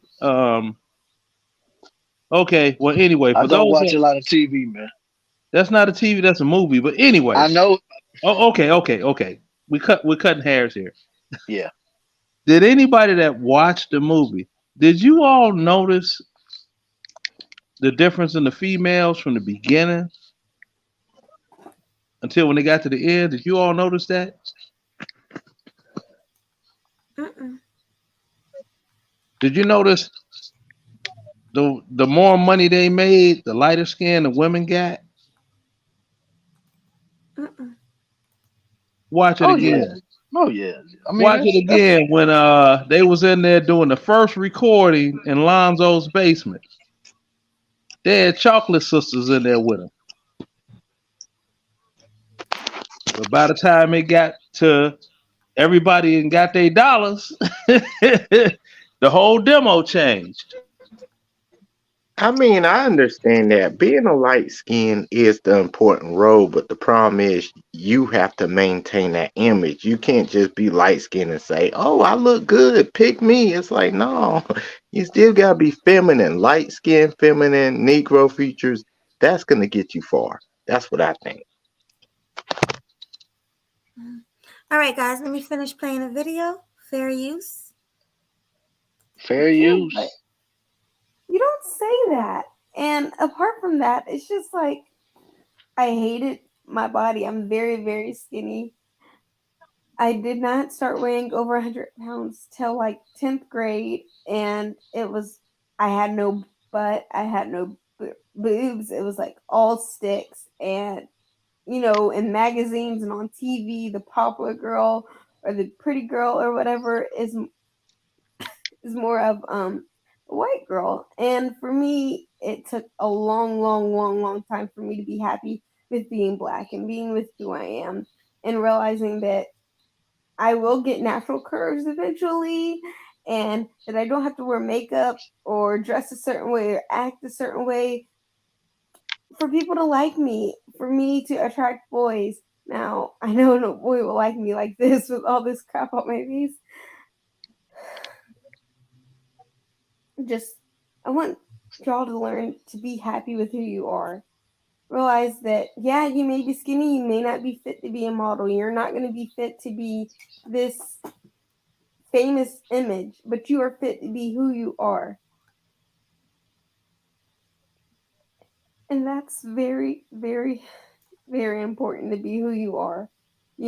I was adopted and it hurt me not knowing exactly who I am. But All right, so that's probably the issue. She was That probably most is. likely adopted by Caucasian people. See? Exactly. There you go. And Identity crisis. That's the mhm, foundation of all of her problems. exactly. And she wanted to look like them. Mm-hmm. And she's More got than likely. parental issues because she was adopted. Definitely. And they probably never told her she was beautiful or her hair is nice. Like if she was with her real biological family, they probably would have told her, embrace your hair, embrace your complexion, embrace your people. But I can't see them saying that to her, the white people. I mean, they couldn't relate to her, so how could they tell her that? Mm, exactly. All right, fair use. Fair use. I know now, and I'm so thankful and so blessed to know just a little bit about why I am the way I am, and why I look the way I look. And some of the things will never be explained, but I just want y'all girls to understand, at the end of the day, we have each other. No guy goes through what girls go through. No guy will ever understand what we go through. And that's such a beautiful connection that us girls, us women, that we have. And to take that away is just, it's disgusting. It's very, very disgusting. We should support each other. We should be focusing on a girl being the next president of the United States. We should be able to love each other, look at each other and love each other, to instill confidence in each other, to be able to be entrepreneurs together, to build each other up, not to tear each other down, not to focus on boys, not to focus on trashy things or irrelevant things. Focus on each other, love each other. Because as women, we are beautiful. And learn to love yourself. I hate all the years that I wasted on not loving myself and not being happy with who I am and how I look. But now, today, I feel a lot better because I've had wonderful people in my life. You know, I don't know what to say. I just had to say this. It's been on my heart. I see it all over the internet and it makes me sick. And I've seen kids that have been hurt by these kind of things. And I want you to know it may not be easy, but it will get better. It will get better. It may not be as soon as you want it to be, but it will get better. Because you are beautiful. And to All right, she's instill it saying. in my brain, but acne, no butt, no boobs. All right. Yeah, That's that. She said enough.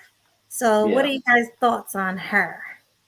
She needs hours and hours of therapy. Therapy, goddammit. She need Dr. Phil. No, no Dr. Phil, man. She need a real therapist, not somebody endorsed by Oprah. Exactly. Yeah, she's very young. I feel bad for her. I don't. She needs hours and hours of therapy. Hmm. Let me tell you something. That's TMI, man. I don't know why people are looking at the internet like their diary where they gotta tell every goddamn thing that ever happened. Like that last dude you had up there. I was like, nigga, if you don't shut, like he needed therapy. You need therapy. The the the chick on Dr. Phil. That was if that's real. That No, that that's came not. because of well, if Her, it is her that mother got her that mother came, got dragged. Her mother got dragged on the internet for that because she got found out. She did it. Because see, they pay you to be on them shows. I So oh figured. okay she so she constructed a wild enough show so that she could get on that show. Because remember when you had all them out of control kids? That was the Dr. Phil thing. Hmm. And all you would have to do is just write a letter in. And if the not the programmers, I forgot what they call those people. The producers. If they start going over the letters, because they got multiple producers, those are the ones that pull the ideas. Yeah, she orchestrated the whole thing. It was all fake. okay well them white people had her up there to get appeased. Then they had her up there because they felt good about that little orchestra that they did. So that's that. No, she But she she fooled them, and they paid her. okay, whatever. You I said it was the mean, producer, so it is what it is. I mean, I don't know why a lot of people give white folk too much credit. I don't understand that. They do. I'm like, what? Yo, we as black people will do anything for money. I tell you that much. Oh, yeah, we see it in the space. Well, we know you'll do anything to get that Melody King happy life. How Oh, you how you know? Shoot, the way you keep bringing her up, shoot. I really do feel sorry for her, you know. But What? her attitude, And that you want to was save her though. That's what it is, man. It's all Melanie it's all good. Melanie thing. You really, bruh? He want all the Botox and the fake booties and all that stuff, man, and the children that come with her. No, no, the that children that don't come. surgery is too damn. She lost them in a divorce. He wants to help her pay that child support she got to pay. See, I'm Well, good. I tried to save her, but that damn surgery and the way she moved, she gonna be doomed at the end of the day. She's our, She gonna get she's got. hey, bruh. but She's happy life, already doomed. happy You, life, happy life, you can look happy at her. life. She's built like an improper fraction. Leonard, I'm talking here. Anyway, happy life. I can get you on with her if you want, man. I am a mod in her chat, so all I gotta do is just pass the message to her and tell her to hit you in the DMs. Like, what's up? Really? I'm not bullshit. I'm not BSing. Okay. If you want me to slide that message to her, like I said, I'm a mod in her chat, man. I don't really go in her chat like I used to, but if you want to, I can just say, hey, yo, I know somebody that want to take you out and sweep you off your feet, man. Okay, but here's the thing, Killer Swag. I know how Melanie operates. She gonna come with some bullshit and be like, "Oh, I want you to come on my channel and do the shoot your shot thing," and then she gonna embarrass me in front of thousands of people. I'm like, hell no. I just want to take out for a 43rd birthday, have 43 candles on the cake, lit, and have her lean over to blow them out and see if her face melts off. Oh Um, God. the only thing I would do for Melanie is Oh my this. Her god. birthday, I'll do the candles. All I would do. I'm like, bitch, you're gonna I'm gonna put your ass on the table. You're gonna lay down. You're gonna turn around. I'm gonna hit it very good and see if those implants will come out or not. Oh my goodness. Okay. Before we go any further with this discussion, I would like to give a PSA for as far as like these how these panels are gonna go from now on. For one, it's not gonna be no more of this over talking people stuff, man. I done got tired of that already. So no. And second of all, like man, limit yourselves with the cussing. I know it's hard because it's hard for me to not cuss because I'm anybody who knows me personally know I cuss a lot. But we trying to keep Melody's channel monetized, so please be respectful to her and don't be cussing on her channel because I am not trying to get her to lose her channel, and I am not trying to lose any opportunities for me to get monetized on this channel. So, bottom line is, when you on this panel, show respect to the host, that be Melody and myself, and we'll all let you rock out and get your opinions out. We ain't about letting nobody not say what they want to say, but it's just we got to let people be able to have the mic for themselves. We can't let nobody just take over and man it be their own show. No, we ain't having that this time. So that's all I really wanted to say. So Melody, you can do whatever you're gonna do after that. All right, I'm gonna play this video. So fair use. Fair use. You know what I'm saying? Was into Sonic. Oh, let's start from the beginning. I've been meaning to make a bit about this for a while. I usually talk about this via live streams. But I feel now is a good day to speak on this. For those who don't know who I am, my name is Demigod Productions. And if you read the title, you see that it's called, the title will either be the difference between black people and hood rats, or I've been oppressed by my own people. Maybe both. Maybe I'll title it both, who knows. But yeah. So let me just get right into it. And a lot of people, I'm assuming, are not gonna like what I have to say. I'm going to be as respectful as possible, but I'm going to just keep it $1.50. And I'm speaking off of my personal experiences. I am not the biggest statistic guy because I believe statistics can be manipulated. You don't have to agree with that. If you don't agree, well, let's just agree to disagree. But I am just speaking strictly off of personal experience. So let's get something knocked out of the fence. Knocked out of the fence. Knocked out of the ballpark. Let's get something out the way. I was born and raised in the hood. All right? I was born and raised in the hood. I'm in the state of Minnesota, and there's hoods and ghettos everywhere. I was born and raised in low-income housing. All right? I'm still in the hood as we speak. All right? So, I was born and raised in the hood, grew up, Okay. and I'm not a hood rat, and I never was. I'm not a thug, and I never was. I ain't no gangster. I'm basically just none of that. I feel that's foolish. I've always felt that was foolish.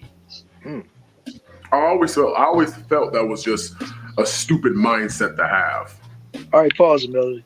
I was blessed enough, though I was born and raised in the hood, I was blessed enough to have my mother and my father in my life.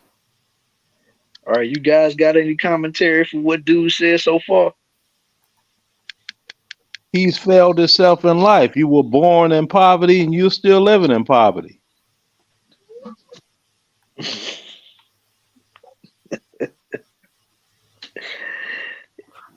Y'all heard what Leonard said.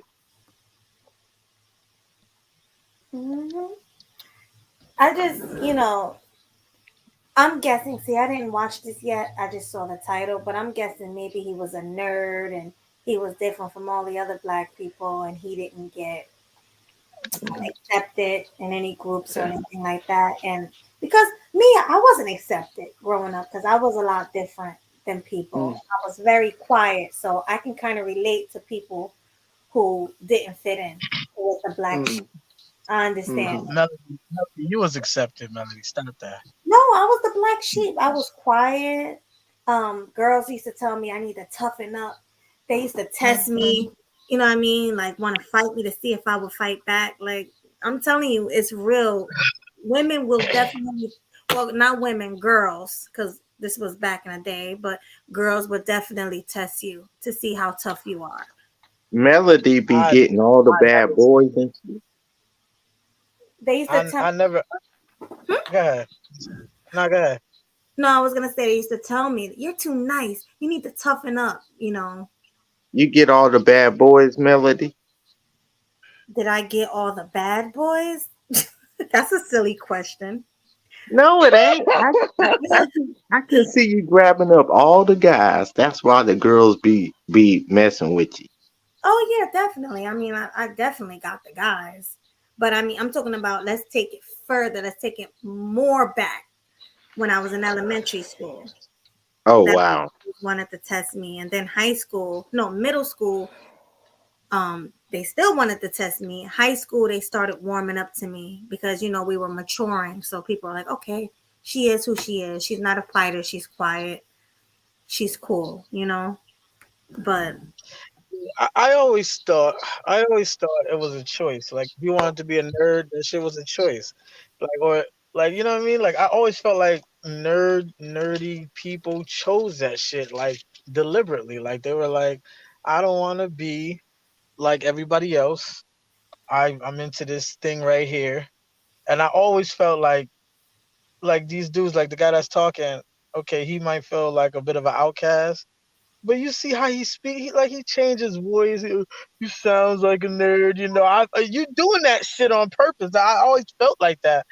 mm, Even the last cat, it's like, bruh. The only thing I give credit to is if okay, you came from a different society, but you're black. Okay, you came from a more white society, so now you sound like white people. That yeah, I'll give you credit for that. But when you're around black people and you choose to disassociate, well, you chose to disassociate. I don't feel like I don't feel like it's just who you are. I felt like it's more of a choice. And now because you made that choice, okay, you don't fit in. You understand what I'm saying? So you yeah. chose not to hang out with the cool kids. You chose it. If you want to say that. Or some people just aren't accepted. It's not that he chose to be a nerd. People probably treated him bad, so Yeah, that but pushed him back. that's being accepted. The fact that you worried about being accepted is the I hate to say it, but it's the uncool part. Like you really just don't get it. Like you worried about too much if people like you like that. That's what's gonna make you even more corny. Like you're not being yourself. You feel me? So Yeah. that to me, like you could be cool all by yourself. You ain't nobody gotta fucking accept you. And then you're gonna see, oh, people fuck with you. You feel me? Like you don't have to fit in per se in every group or a group. You could be your own scene. You could make your own shit, and that's that. The fact that you feel like you got to plug in everywhere, that's not you being authentic. So I always thought, to me, it's funny how these nerds know to go where the nerds at. Like I'm gonna go over here. I'm gonna be, you know how to make your own shit over there. But when it comes to this shit, you don't know how to do that. I don't get it. Mm-hmm. Yeah, you see what I'm I see what saying, you right? mean. Yeah, I see what Mm-hmm. you mean. Anybody else? Yeah, the thing is this. I don't say the choose to be a nerd thing. Because you're supposed to what? Go to school, get good grades, continue going grade to grade, eventually graduate high school, and start life as an adult. Hmm. You're not supposed to be a gang banger, drug dealer, uh, stick up kid, whatever, whatever. You know what I'm saying? Mm. Yeah. All of that is a choice. And if you choose to not live that lifestyle, then you're classified as a nerd. That's bullshit. How do you figure that's bullshit? You ain't It- gotta beg for people to mess with you to be cool. no, I You mean, really don't. enlighten me on that. You You know, really grow, don't. yeah, You really, don't. If growing up you in the just say, ghetto if and you just, enlighten me. I'm talking about growing up in the hood, ghetto, Me wherever. too. Yeah. You know the hell, no, you don't. You really don't, bro. You really don't. All you gotta do is be a cool ass person. You got some style to you. Period. You know how to dress. You in with the trend. You know what the fuck's going on. You not a lame. You get it. You ain't gotta sell drugs, shoot niggas, avoid the cops, do all of that goofy. You ain't gotta do none of that. I don't Well, see how. Why do people associate that shit it, exactly with that? It's crazy. okay, it doesn't work that way in Chicago. Yes, it works. It works that way No, everywhere. it doesn't. And I ain't never Oh, been over there, but I'm sure it's the same shit. and that's where I was born and raised, Inglewood, What, nigga? two That blocks doesn't away mean anything. from. It don't mean Say anything. again? People are people. It doesn't matter where you came from. We Yeah, it all do. talking about the same Keep thing. it No, one it don't. mic, y'all. Keep it one mic. All right, young East, go ahead, man. So the even the last girl that was complaining about her body image and that she had a little bit of boobs, no butt, and what you and look at where she came from, the society she came from. You feel me? Like Yeah. all of this mental torment that they putting themselves through because of your environment and where you came from. I just feel like I said, that's TMI, by the way. That shit is TMI. You need to go and talk to somebody personally about that. Because to me, that's too much for the internet. Like you shouldn't put that type of shit out, in my opinion. Okay, Hmm. what she's talking about and what I'm talking about is not even fair as a comparison. I wasn't comparing that. Well, you brought her into the conversation. What I'm No, that saying was is just this. God, my bad. Okay, you grow up poverty area, ghetto, hood, whatever they want to call it, gang infested, thus and so. You got the type of parents that you are more afraid of them than you afraid of them on the street. You see what I'm saying? So automatically off rip, you're gonna be a target by the weakest ones in the group, right? So you're gonna have to stand up for yourself against them. But as of the coolness thing, right? See, now when you said make your own lane, you was all the way correct. Cause see what I did was I made my own lane. And my lane consisted of a whole group of people likened to myself, and we had our place where we fit. You see what I'm saying? What year was you in high school, Leonard? Oh, I graduated 2 years late in '83. Okay. It don't matter the time though. It's the same concept. It's the same concept. So, like I said, the only thing I could say in the hood anyway, if you were less willing to fight somebody, that probably wasn't a good thing. But it depends on how many times you actually engaged into that. Like if you had a lot of confrontations like that, then that was that. But that's in any community, man. That's in the white, Spanish, that's every community. I know it's in So every community, but what I'm trying to explain to you is when you have that criminal aspect of it, not necessarily criminal, because you can't really consider being a gang member as a criminal unless you are a member that's doing criminal activity. There's no crime being in a gang. You see what I'm saying? but they want to make their bones okay. Well, they gonna pick on whoever they think is the weakest target. Then they find out that that weak target ain't the weak target. Oh, okay, fine. I mean, it's just how it rolls. But with the dude on the video, bringing him back up, you were born in that type of environment. You didn't like that type of environment, just like myself. You still live there. You failed yourself as a human being. If you're still living in poverty, you failed yourself as a human being. So I have no sympathy for him. No sympathy, no empathy. He failed himself. Yeah, you're right about that. But let's get back to the video. Let's see what he's talking about. Fair use. Fair use. Life. I was blessed enough to have guidance.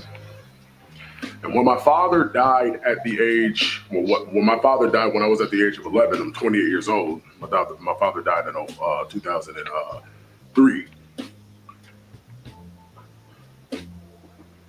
When I went to middle school, that's when I truly experienced hood rapdom. Hood rapdom. Basically, niggas. And boy, oh boy,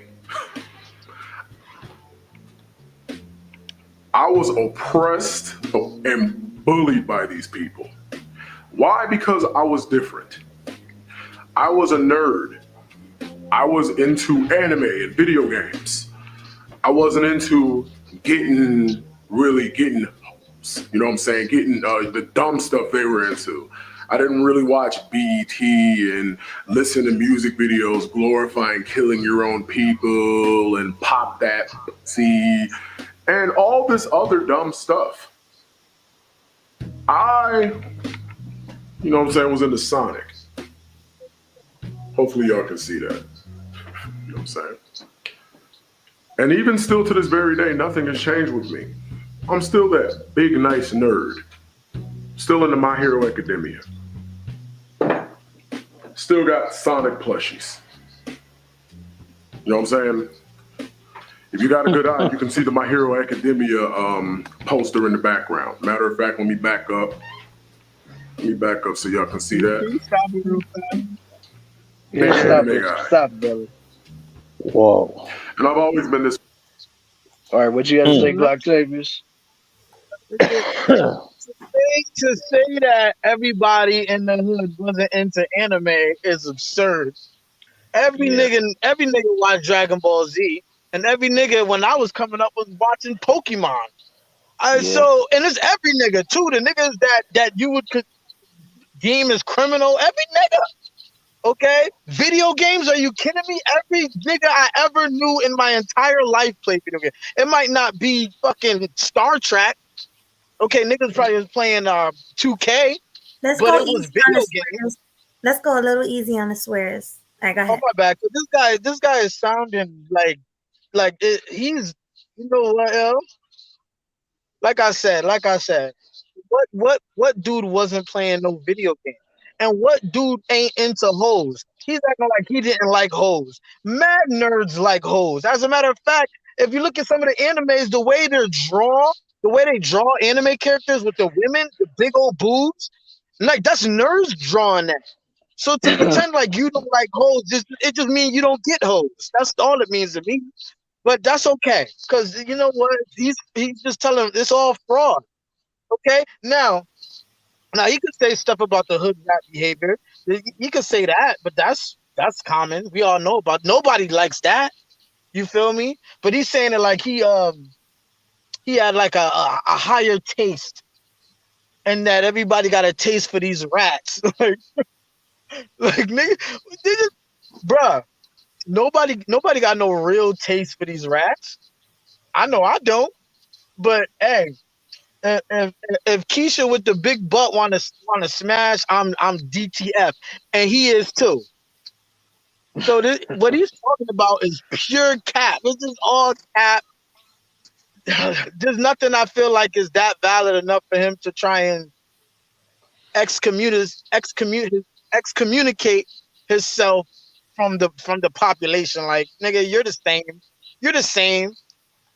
You eat Cheerios in the morning. Like, come on, my nigga. Like, you doing too much, nigga. That's all I feel.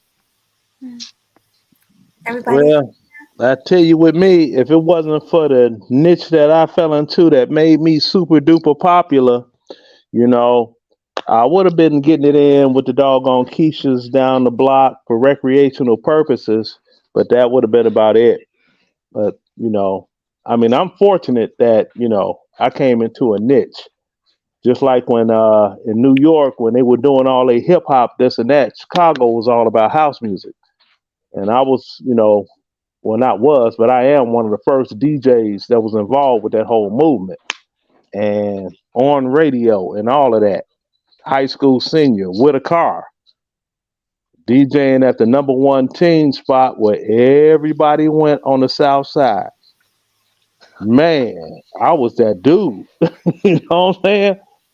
So, One thing about hood chicks though, I think that hood chicks know how to cook way more than the upstanding chicks. well, I can tell you why hood chicks, as they're called, they have so many issues.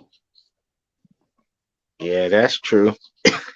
They have a lot of issues, no fault of their own, from abuse in the household. Mm. That's where it starts at. I mean, I know somebody. She's probably 56 right now. She still has issues because she was the only dark skinned female out of all her sisters. And then her mother, she's be, where that old black A word girl at? Bring your black A word in here. Your black A word always into something. So her mother gave her a complexion complex, you know what I'm saying, on that alone. oh, So I understand, when I was talking to her, it's like, well, I get it, but you're still not too old to go and get therapy and try to work that out because she's gotten to the point, I mean, not gotten to the point with her. She strictly dates. I mean, if they're not Flavor Flav complexion or darker, it's no, you ain't getting no action with her. Hmm. Hey, But the Husky funny and thing, Muscular, you got yeah, the funny thing is she's got a daughter that had a 5 point. I didn't know the GPA went up that high, and she got into West Point Academy. She doesn't want her daughter to come back to our old neighborhood because she don't want her daughter to meet some dude in the neighborhood, fall in love with him. I'm like, oh, ain't you special now? Mm. Yeah, a lot of black Mm. yeah, women have a colorism issue. Most of them. I say yeah. all of them myself. Yeah.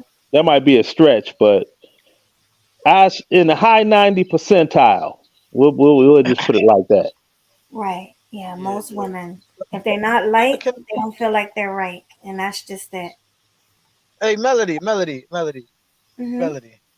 You don't think this dude bugging a little bit for having like a Sonic the Hedgehog pillows and action figures? You feel like it might be childish or something?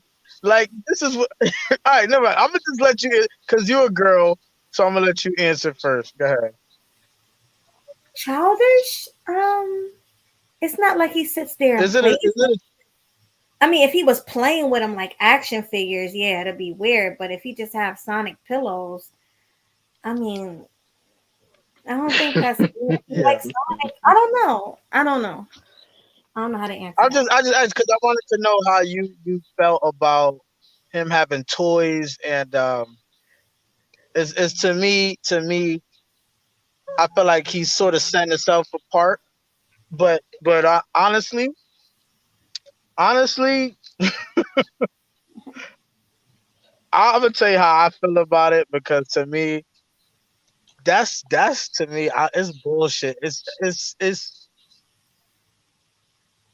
you can't you could do it. Okay, it's a collection type of shit. I remember Sonic, by the way. I used to play Sonic the Hedgehog when I was in the '90s. You know, Everybody was playing Sonic that in the 90s, but he Yeah. still got the toys. I just feel like that's part of the issue a little bit. That's part of the issue a little bit. And Well, to he's a me, it nerd. just, I know he's a nerd, but he's making himself this outcast that he calls himself or whatever. Because I just don't think that that's like the move. I don't think that's the move. You're not gonna impress too many people with that, especially women. At least I don't think so. But I that's why I asked you, because I'm not even gonna go too deep. That's how I just felt about it. I mean, I don't think exactly, Sean. It's the collectible. He's collecting Sonic plushes. I don't see anything Now wrong with it's deeper than that. It's part of his it's part of who he is. Like that nerdy. It ain't simply a collectible. It's like he really like he's in that anime fantasy cosplay, that other world. And that to me is what's making him feel like an outcast. Because when you start doing stuff like that, it just makes it's a little childish, yeah, but it sets yourself so far apart that I could see why now you feel like you're ostracized in any way, because it's stuff like that. They do it to themselves. That's what I was saying earlier. But go ahead, man. it. All right, I'm When I gonna. see when I first seen that, it was like, what this thing got. When I first seen it, when he first showed it, I had a negative reaction. That's all I'm gonna say. And I know everybody else did too. This nigga's 28 with Sonic pillows, nigga. That's how I feel. Yeah, I'm sorry. All right, well, I'm gonna play more of the video. Fair use Um, because we're hold on, time. hold on, Melody. Hold on, Melody. Hold on. Mhm. Huscular, muscular. You got something to add to this? You've been quiet since you came up here. Sure, how y'all doing? All Hi. right, How you man. doing, man? Oh, by the way, for the record, when I was a kid, I had a Super Mario blanket and a pillow. But I threw that shit away by age 12 or 13. You didn't have to throw it out, but I don't know, I just grew out of it. Yeah, nothing wrong with I that. feel it. I So, think you can Now, be a what's this nerd stuff and about get on being here. an I love to know what the brother thinks about me because Austin Powers, International Man of Mystery, is one of my all-time favorite movies. classic? I love the second one. And if I were to cam up and show where my TV is mounted to the wall, and I got what are supposed to be candle holders, but it's not, it's a cat that is the cat from Austin Powers. After they went through the chamber and the cat didn't have any hair, mhm. he's like, Mini Me, we don't know on our kitty. Just love him and stroke him. I got one of them sitting right in front of my face right now. I think it's fine. It's just a collectible. I don't Yeah, think. I mean, now it's not like I'm playing with it and I sleep with it at night because, ooh, I got to have my, you know what I mean? But if you got them, you got them. Austin, Now, Austin, the Austin dude that, Powers. That's yeah, but I mean, I got Wile E. Coyote coffee cup from the Looney Tunes back in the day, I mean a bunch of, but all those collectibles are like in one case. There's some damn way in this house, I don't know, but you know you don't that even cat know ain't where they're at. All that right. cat ain't going nowhere. That's The fine. kid, the kitty from Austin Powers, that is a permanent fixture.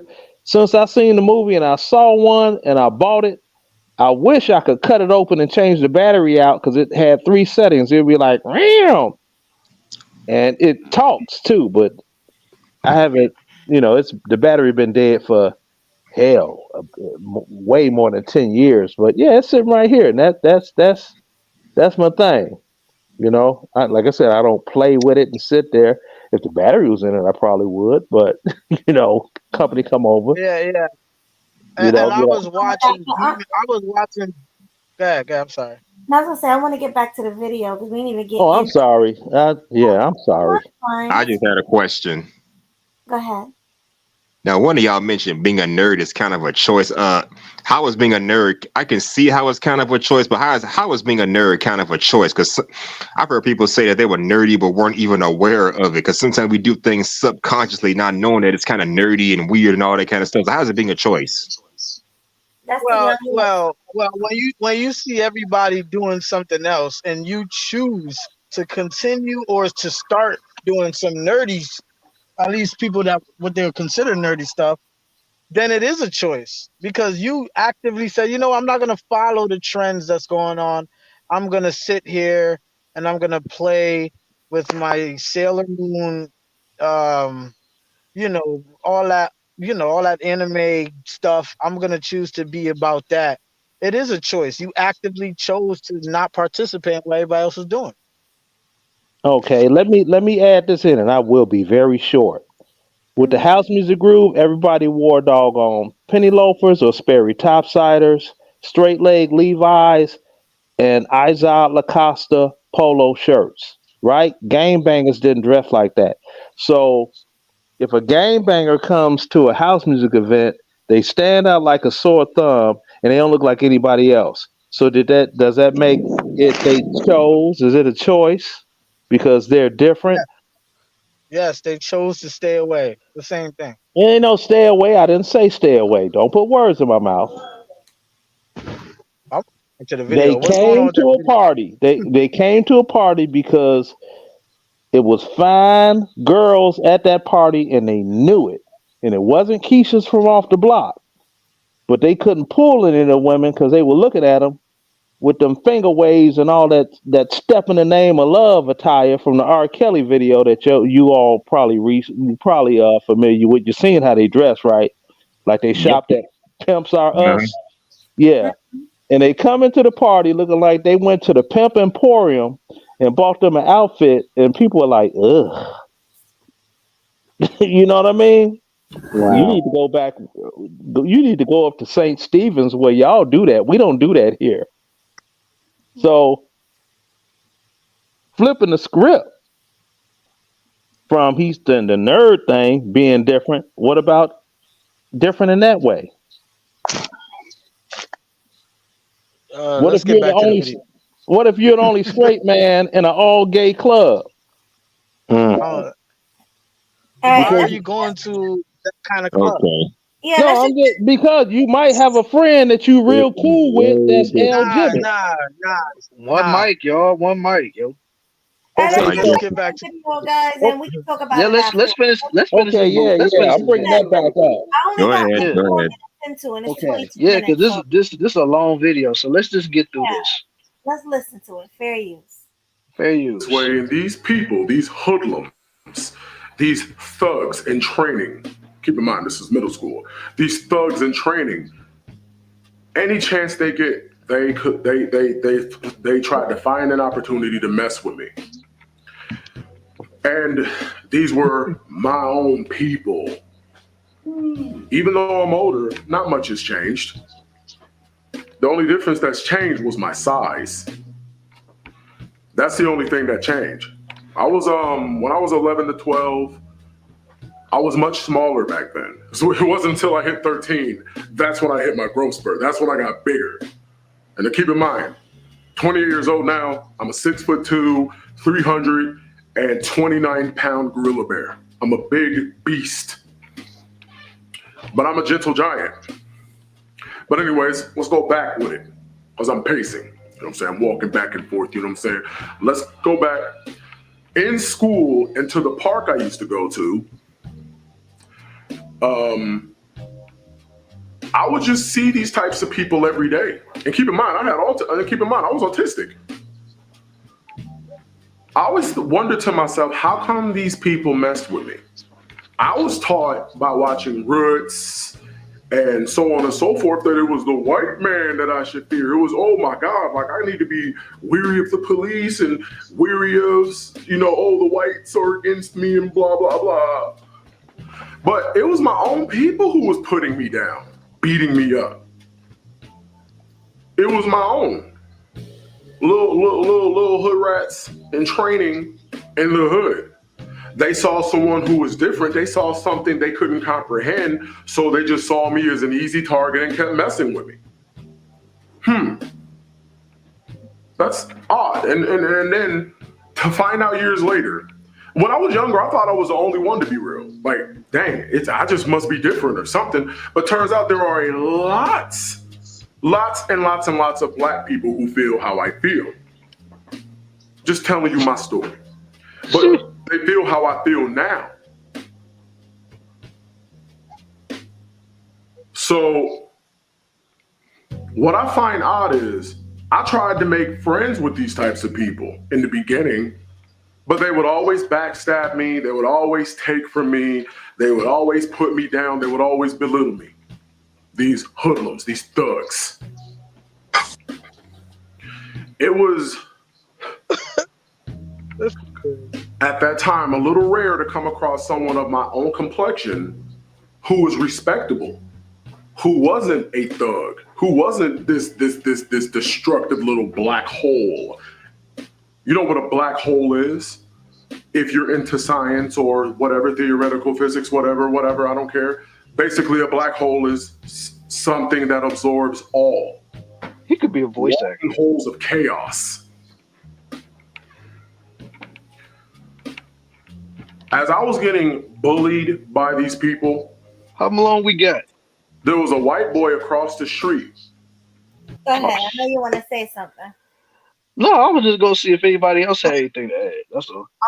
I got something to say. Oh, I definitely got something to say, and it's probably controversial. Oh boy. Yeah. What he talking about is common in any society. It's not a black thing or a white thing. I think because he's a nerd, he feels like he's more relatable to white people, I assume. That's a lie. That's a lie. Okay. I was gonna say the same thing. Now what? This is. I don't think bullying somebody is a sign that you hate your own race. It happens in different races. Blacks get bullied by other blacks. Whites get bullied by other whites. Brazilians get bullied by other Brazilians. It's more of a hate for the person, not the person's race. That's the way I look at it. Yeah. Spider, what's going on, bro? Yeah, what's good? Because I got to push back over here. You heard? So now we understand. When you're a kid at a young, tender age, everyone is mean. Sorry, not everyone, but you're always gonna have a bully in a school. The one that's more dominant, probably stronger, probably comes from a household that's kind of toxic, or maybe the kid just know how to fight, right? And maybe you're just soft and you're easy pickings to get bullied on, right? Some kids they have growth spurts later on in life, like he expressed. At 13, he was a little dude, but then he just had this crazy growth spurt where he grew up, and that couldn't happen to him no more. But what I want to say is, black people are just as racist as white people are, and I think the real conversation is what. Let me explain. Russell Westbrook. Okay. Did you let Spider get his point out, then you can rebut it. Did you just hear what he said? What? That right there goes to show he can't believe that. He can't believe. I thought someone that in every society, every person feels hatred or they show hatred or display self-hate. Everyone does that in every group. So what makes black people so special? So now black people are racist. Black people are racist to people out in other groups and within their own group. You got the whole red bone thing. You got the whole tether thing now going on, right? You got the whole. You're from Jersey, Melody, so you know this. You know this saying. What's HBO? HBO. I'm sorry, I'm off the loop. What's HBO? All right, HBO. That's the channel, ain't it? No. Yeah, it's the channel, but it's the slang. television network. Yeah, I know, but it's also slang. HBO, because there's a lot of Haitians in New Jersey, right? Oh, yeah. Go ahead. Okay, so what they would, the Black American kids would call Haitian kids HBO. That's Haitian body odor. So They, racist. What? oh, you don't. That's not nice. That's if you live up north, you know what that is, bro. Like if you live Yeah. like in the tri-state area, you know what that is. You heard it before, right? Or maybe Melody didn't, but that's a real thing. And I'm not trying to pick on black people. Everybody has some form of self-hatred, or they pick on you, or and this is the other thing. I don't understand why people think racism is the worst thing in the world. No, you could be racist and be a nice person. Hmm. That's actually a real thing. Says who? Oh, fighter, fighter, fighter. You can you can be racist and still be a nice person, and that's a fact. I I could have be a to drug. agree. Listen. I could be a murderer. I could be a thief. I could be whatever any label you want to put me on in this world. Any label, and I could still be a nice guy to somebody else. So, Oh God. you know what the issue is. Um, we like to generalize so much online and limit ourselves, and we like to stick labels on people, and that's the end all be all. Uh-huh. Human beings are so complex, bro. This shit is crazy. Yeah. Okay, I'm being a thief not. or a I'm not racist gonna is address not it. a nice thing. Huh? I said being a thief, a gangbanger, or a racist doesn't have any niceness to it, so I don't get it. Yeah. Why address it? Why address it? It just doesn't make any sense, man. Wh- wh- Anything. Most of what you said ain't make no sense, man. Is this the topic? Yes or no? No, it's not. What is the topic? The What's topic the topic? is, are The black topic is, are black people more racist? racist towards other blacks? Yes. Or hateful? Yes. Yes. Yes. Yes. I Yeah. agree. No. Oh no. I have to Yes. agree with him, Gloctavius. Yes. I do think a Why? lot of times black people are racist. They hate being black. They hate their race. And, and I'm not saying that there is everyone. I'm saying that Not they are. racist? Yeah. That's Yeah. that, It's Oh, that oh, might be racist self because hate. That might be no, self hate. oh, okay. Okay. Okay. Let's rephrase the term. Okay. Um. Do black people look? Are there black people that look down on other black people because they're black? Yes. The same way. No, I don't Yes. know about all that. I would say yes. no. I would say Why? No. Why would you say yes? Why would you Y'all say yes? let Fighter get his point out, and then y'all can go in on him. yeah. Yeah, I but that don't was a think they look question. down on other people because of their race. I think it's more about there's just some quality about them that they don't like. Maybe the way they look, the way they talk, the stuff they do, it makes them stand out from other black people. So so much a race thing. It's more of a quality thing, if you ask me. It's Okay. I would definitely say a race thing. familiarity doesn't breed gratitude, just contempt. Now, if you don't know what that means, it's usually when you know someone more, when you're more, how can I say, around Acquainted. some, it's like you can tend to lose respect for them, or you might cling on to the negative aspects about them. So these stereotypes live in your own head. So when you step outside your house, you know who your enemy is. You can say it's white people, but you don't live around white people. If you live in the how many white people live there? No, not many. It's all Hispanic and black. So For you might look at them more as a opposition, as an enemy, rather than white people. You're not even around, right? You interact with them. You interact okay, with and white people ain't around black people, and they still look at black people as opposition. What's the no, no, point? no. But this is the thing. You think in your brain that white people wake up thinking about black, like, oh, They black. do. No, they don't. All right, I'm Yes, mute up. it is. It's part of their No, they culture. don't. What the fuck? Where do you think all the bullshit came from? Yo, listen, the same way, listen, the same way Nothing. that there's, listen, the same way that there's black people that wake up and they ain't thinking about no white people. They waking up and they worried about their kids and school, work, and the responsibilities. They ain't worried about no white man.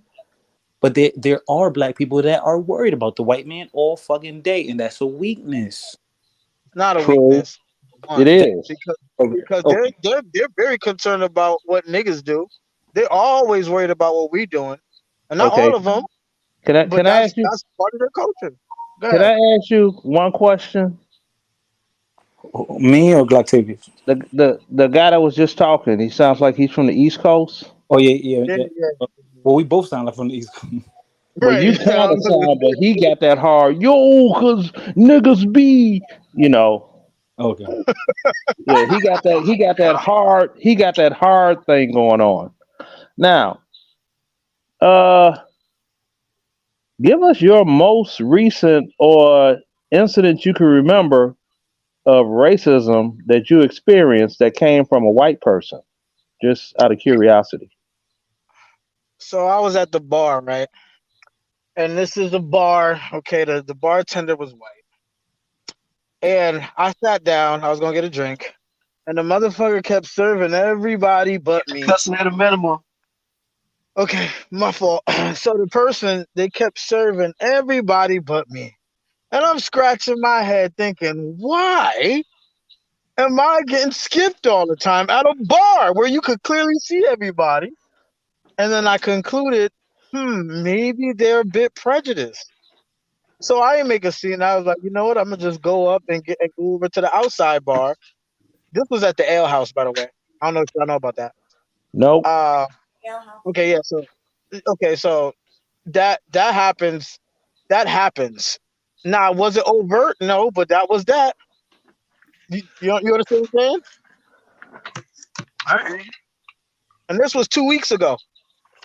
Okay. I mean, I was hoping to hear something more overt, more in your face, more definitive as of pure, They don't unadulterated want that. racism. They don't want that kind of smoke. Most real rate. A lot of racism go on underground. It's not apparent. They don't want that. Them kind of. They don't want them kind. Octavius, maybe he was a dickhead. Like, why does he have to be racist? No, Maybe no, he no, was a no, dick. no, no, no. You're probably right. But maybe he was a racist. I'm Okay, probably right. You okay, feel me? okay, okay. What's worse, a dickhead or a racist? I don't know. Both. All A right. racist. I wouldn't say a race because listen, I would bro. say a Like, racist. yo, I was very. I could say like the levelness of my racism towards white people has very diminished in the past maybe Well, 3 years. fighter, But listen, you're a Dominican fighter. You yeah, don't feel it the same way. I don't understand how No, you. he's still black though. He's still I, physically black. He's a yeah, black yeah, when, person. He's an No, African. but exactly, this is from a different culture altogether. He's no, never bro. gonna really. It's never gonna hit the same way. Yeah, It's never. yeah, I, because I never been called the N word, right? And I never I got ain't never offended, said that. and I never got offended by it, right? But your people haven't gone through the same joint Yes, that we black did. people in America has gone through. We went through slavery too, just earlier than y'all. Like, come on, man. Dominican Well, Republic. you have to speak on that. Black Dominicans went through slavery too, but it was just at an earlier period. And Jim Crow, y'all went through Jim Crow. Y'all No, no, see no. y'all leaders shot by white people. Hold on, bro. Hold on. He said it was an earlier period, right? Okay, and I'm asking you Now, more questions. oh Like my they goodness. went through Jim Crow. They No, got lynched. What no. happened? Did somebody get a Well, knee on the neck? Did it? Come on, yeah. man. I'm pretty sure, right? I wasn't there, but I'm pretty sure horrible things happen like that. But this, I'm not. I don't want to make it sound like slavery is a wonderful thing, but there is levels to it, right? So It in was Dominican, embellished. sorry, No, no, no. Look. Okay, Pearl. I would Okay, say what? that Go ahead, bro. the, Because the I'm looking for clarity myself. Because I'm not. okay, all right, It's not sinking in right uh, now. I'm okay, looking okay, for one mic. That's what I'm looking for. okay, all right. The difference, all right. I'm gonna just clear it up really quick. The difference between the slavery and an example, Dominican Republic and Haiti, they're very contrast because when the Spanish went there to Dominican Republic side, they went there to stay there. They wanted to build there. They actually wanted to live there, and they didn't have an extreme slavery. It was more like it was like cattle. They were with the cattle, and they wanted to intermingle with the slaves, and they got abolished quickly.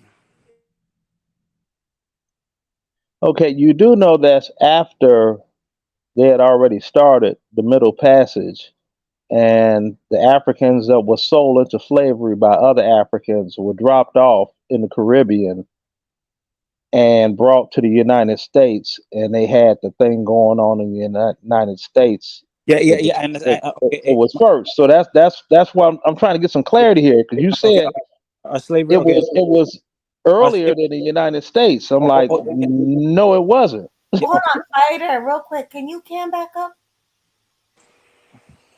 you want me to came up? Mm-hmm. All right. Hold on. Let me I'm trying to put you on big screen. Look at he's just as black as you. That Wait, man is Dominican. can you He, put he him? Hold on. I'm sorry. I'm like everywhere. How do I do this? Hold Ooh, on. I can't help Wait, you either. I don't know how to do that screen stuff. all right. Even though he's Dominican. Wait, Dominicano. what just happened? Why I keep going? Is that you doing it? Not you. Maybe you both are trying to do the same thing at the same time. Yeah. Wait, hold on. I had it. What happened?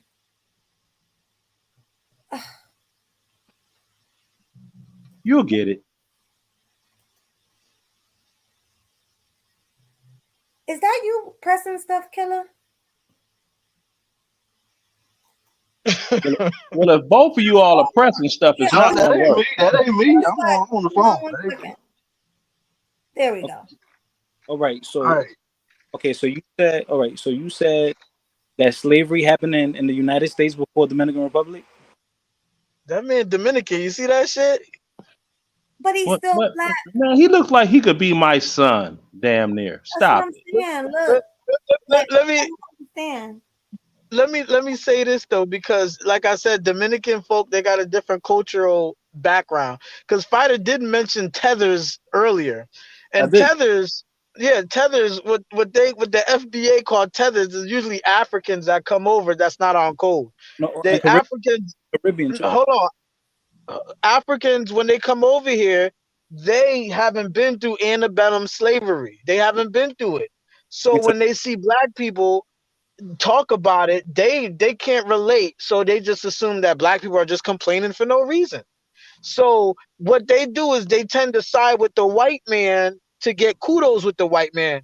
And the tether word came in because white people, the ones that are racist, are hoping to replace black people from America with the tethers, with Africans. And it came from the movie Tethered. That's all it is. It's not. It's simply because Africans have a different cultural background, just like Fighter. Fighter, you got a different cultural background. So you gonna be on the same type of shit. You're gonna be on the same. I'm not gonna say you a tether because you're Dominican. Listen, But no, let me say this. When white people look at a Dominican, his complexion, or my complexion or your whoever's complexion, they're gonna see black. They're not thinking Dominican. nah, They see yeah, black. Look at his complexion. yeah. Unless you're nah, white. Unless you're they're a white. bit more. No, they're a bit more perceptive than you think. Okay, No, they know the difference between a mulatto and a real nigga. They yeah. can see that. It's the Hold same concept. They on. know. They know who's who. Like But they're this not most African bad. Americans, have my mix. You're Most Americans have my mix. What are you talking like about? I said, they're more perceptive than what Melody thinks. Okay. Melody thinks that because somebody, hold on, Man, yeah. Melody thinks that because somebody's dark skinned Spanish, that's enough for them to kind of like not know the difference. All They right, know all they know. Okay, boom. They know an Indian person when they see an Indian person. It's just because that Indian is dark, they right, still know it's Indian. but God save us. Let me put you on. Let me put you on. There's black people that didn't know I'm Dominican that live in an area where there's Dominicans. So the white people are less familiar with that now, unless you're speaking to a white person that's in Miami, Jersey, New York, Massachusetts, then yeah, they probably can tell because they're around Dominicans. They know the difference. But I'm telling you right now, if I go to a predominantly white city, like where there's no color at all, they're gonna think I'm African American when I walk down the street.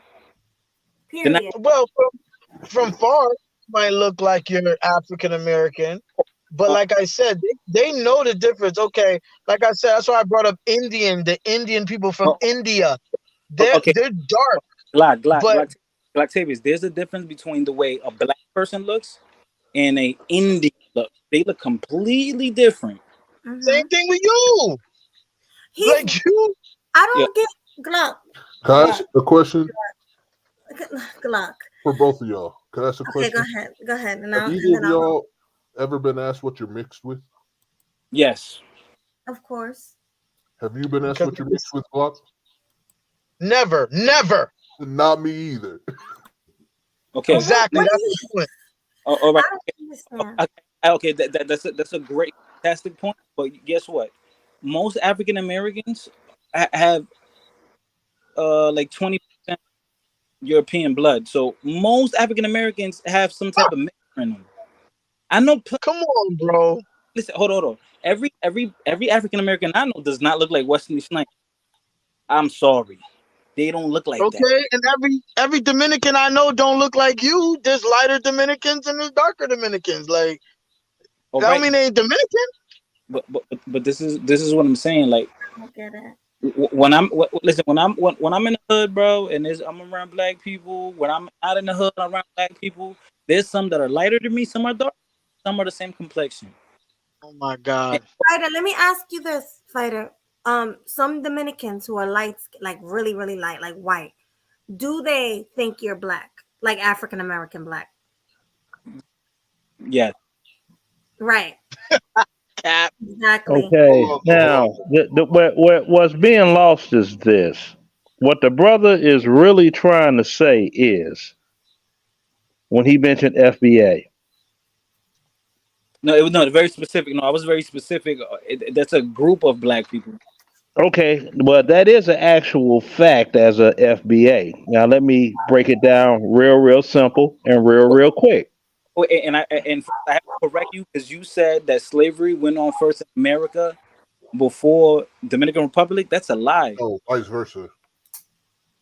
Okay. It started in the Caribbean and spread to America. Yeah, in the Caribbean and to America, and the ideals of the harsh severity of it all were, well, okay, to move away from that, to move to what the young brother was talking about when he was talking about foundational Black Americans and people that are not.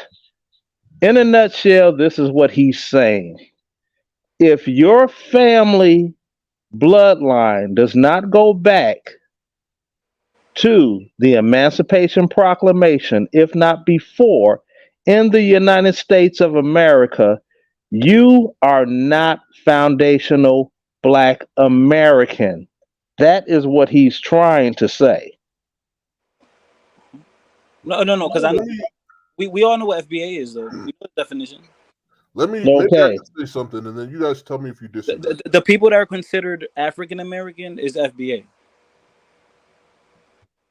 No, they're foundational Black Americans. That's not considered an African American. Obama is an African American. Okay, all right. Can we let Mr. Noah ask this question? FBAs by society, what do they call FBA? Fighter. Foundational Black. It's called Black. Foundational Black American. In America, when someone says African American, they just mean Black. Like, but what was your question? I don't get it. What's Black? Black is from anywhere. Black. Yeah, you can be from anywhere and be Black. You can be from Colombia and be Black. Don't confuse it. Don't confuse it. But this is what I want to say. You guys tell me if you disagree, okay?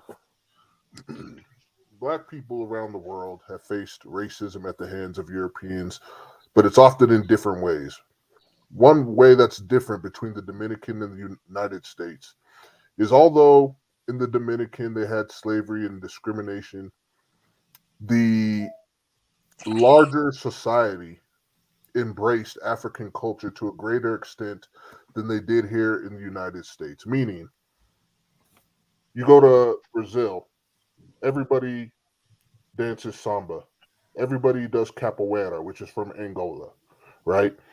You go to the Spanish countries, everybody's dancing to the clave rhythms. They've embraced African culture to an extent, Afro-Cuban music.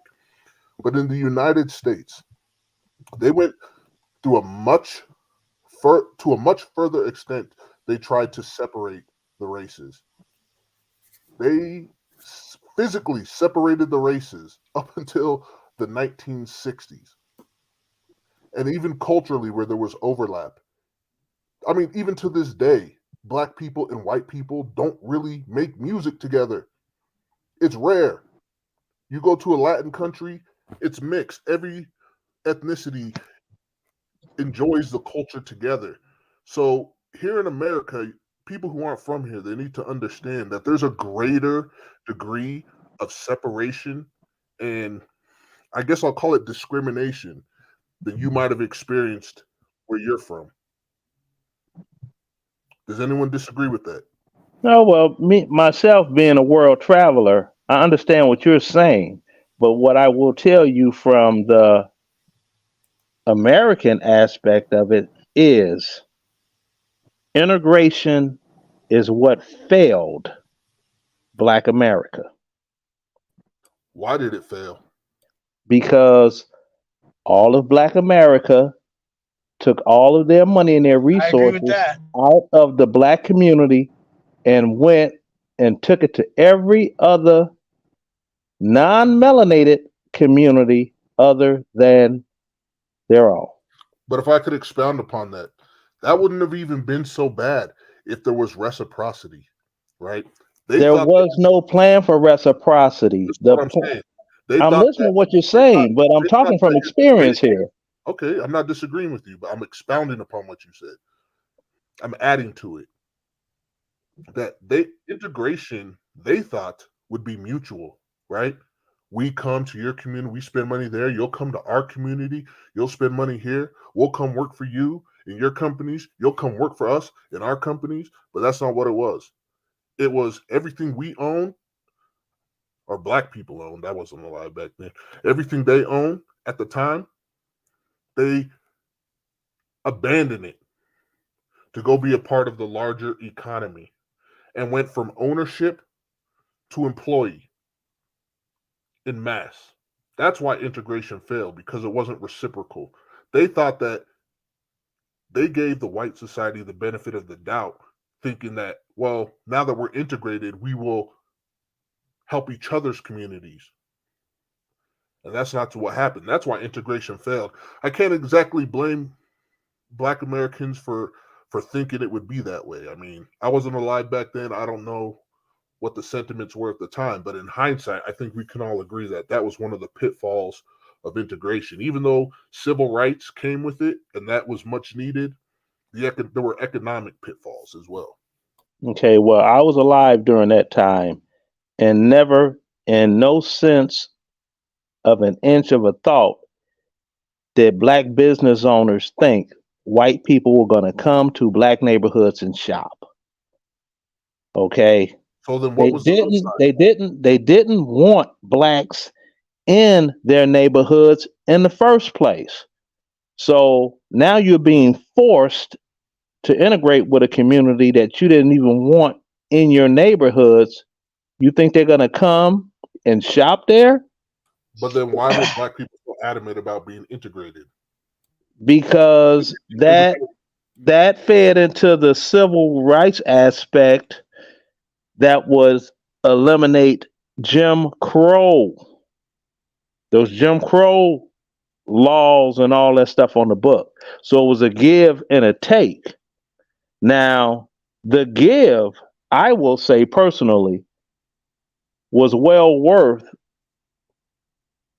the take, because it's the individual that left their community and went and shopped someplace else all the time, opposed to keeping the money right in the neighborhood. So that's the fault of the people. That's not the fault of the actual act of it all. See what I'm saying? The reason I disagree with that is because it's not realistic to expect people to isolate themselves, um, economically speaking, especially when there's other societies that have the goods and services you need. For example, as much as they try to preach we should buy American and shop American, people are still going to buy Chinese because it's cheaper. You know what I'm saying? Like, that's the way supply and demand works. It's a competition between prices, quality of products, and if you've been living in an economically deprived situation, there's going to be certain products that just aren't being produced in your community, or they're not being produced well, and you're going to go outside the community to get it. Well, with production of product and stuff, if doggone corporate America wasn't so greedy, they would still be manufacturing in the United States. That's pure corporate greed. That's like the Corporations are guy. supposed to be That's that. like the guy said, we can't produce Apple products in the United States because they would be too expensive for the consumer to buy. That's not true. They do not want to jeopardize their 500% profit margin. And why should they? I'm not saying why should they. I'm telling you what's going on. Well, but what I'm saying is, when you blame the people, like individuals, for these macroeconomic factors, that's what I'm saying I disagree with. It's not realistic to expect people to spend their money in a way that doesn't, where they, spend your money, spend $5 here where you can get a better product over there for 3. It's not realistic. Right, and then have to take into consideration. I'm lost for the word of it all, but if someone is not wearing like $250 Jordans or above and certain doggone jeans, blah blah blah, they feel that they're lesser than the next person. Cap. I mean, imagine somebody walking around with FUBU gym shoes and Ruffler jeans from Walmart and a t-shirt, and they just out there amongst people. You'd be like, Yeah. with You can't make this shit up, people.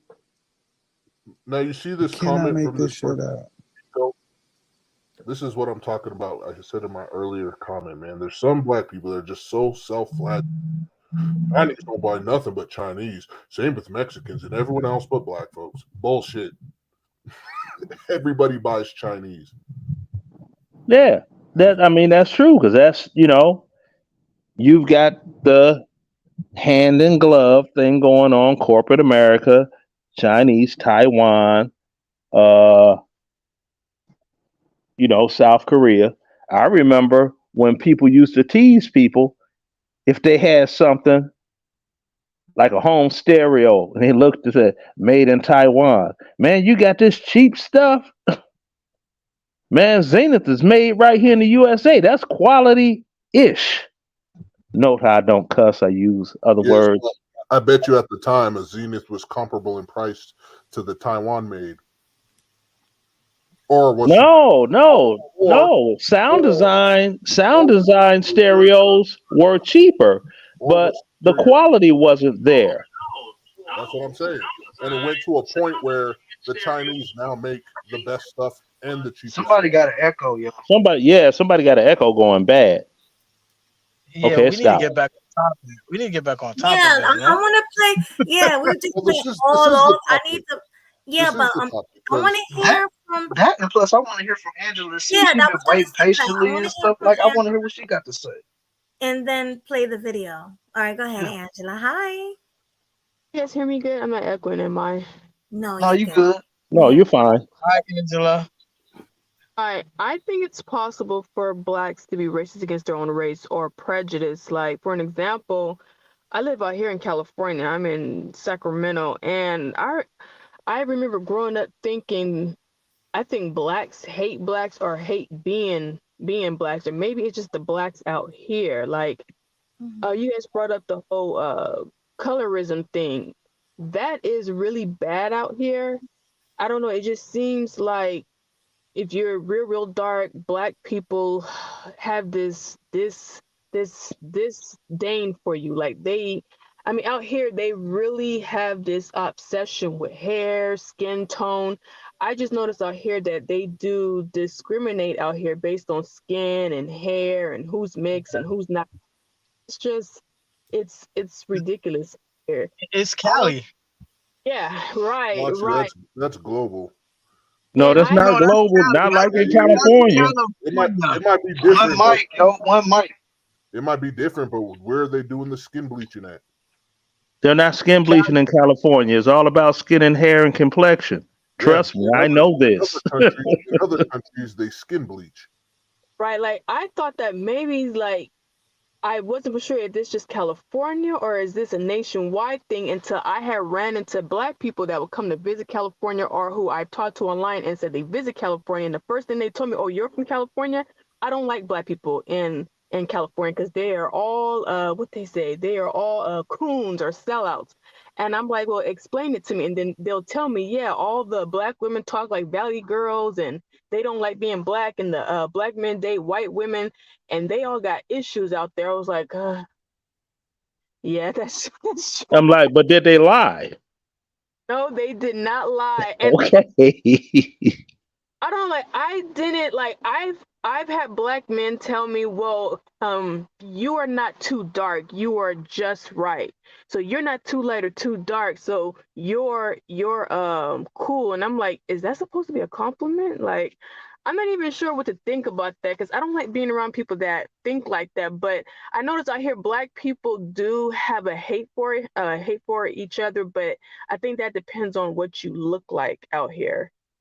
You know what I mean? Like, I don't know. They're just strange people. Like, if you don't like blacks that have like that type of mentality and, white is better or something close to white, then you probably don't want to come out to California because these Negroes got issues.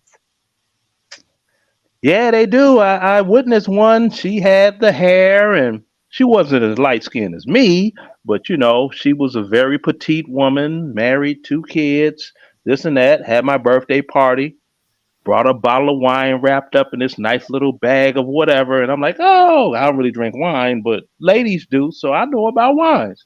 I'm like, oh, thank you so much. Yeah, you can save that if for somebody special, blah blah blah blah. And I'm sitting here like, girl, you bought this wine at Walmart. This is not like the Chateau Chablis. This is Walmart wine.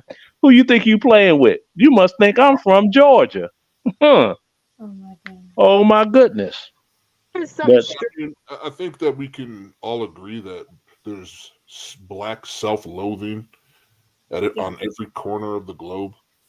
It manifests itself differently, and we find ourselves, in spaces like this comparing one way to the other, but it's all the same underlying issue. Is that we've elevated whiteness collectively, I should say, not as individuals, but collectively have elevated whiteness above blackness. I know how Not many in people on here loathe themselves? Because I don't. I love me. I'm not talking about individuals. I'm talking Oh, about collectively. Like, I've always loved being black. Like, I'm like, I got the good genetics. My hair is pretty strong. You know what I mean? Like, I love it. I'm like, am I the only black person that love being black?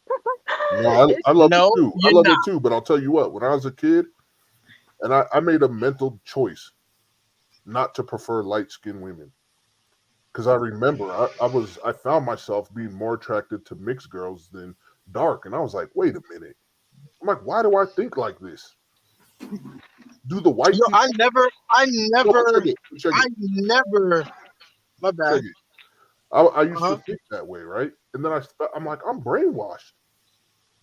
I'm like, did African people before they ever knew of a white man look around at each other and be like, we're ugly? No, they didn't do that. They didn't start thinking that way until Europeans came and started pushing their beauty standards on us. And at that moment, this is like I was 10 years old.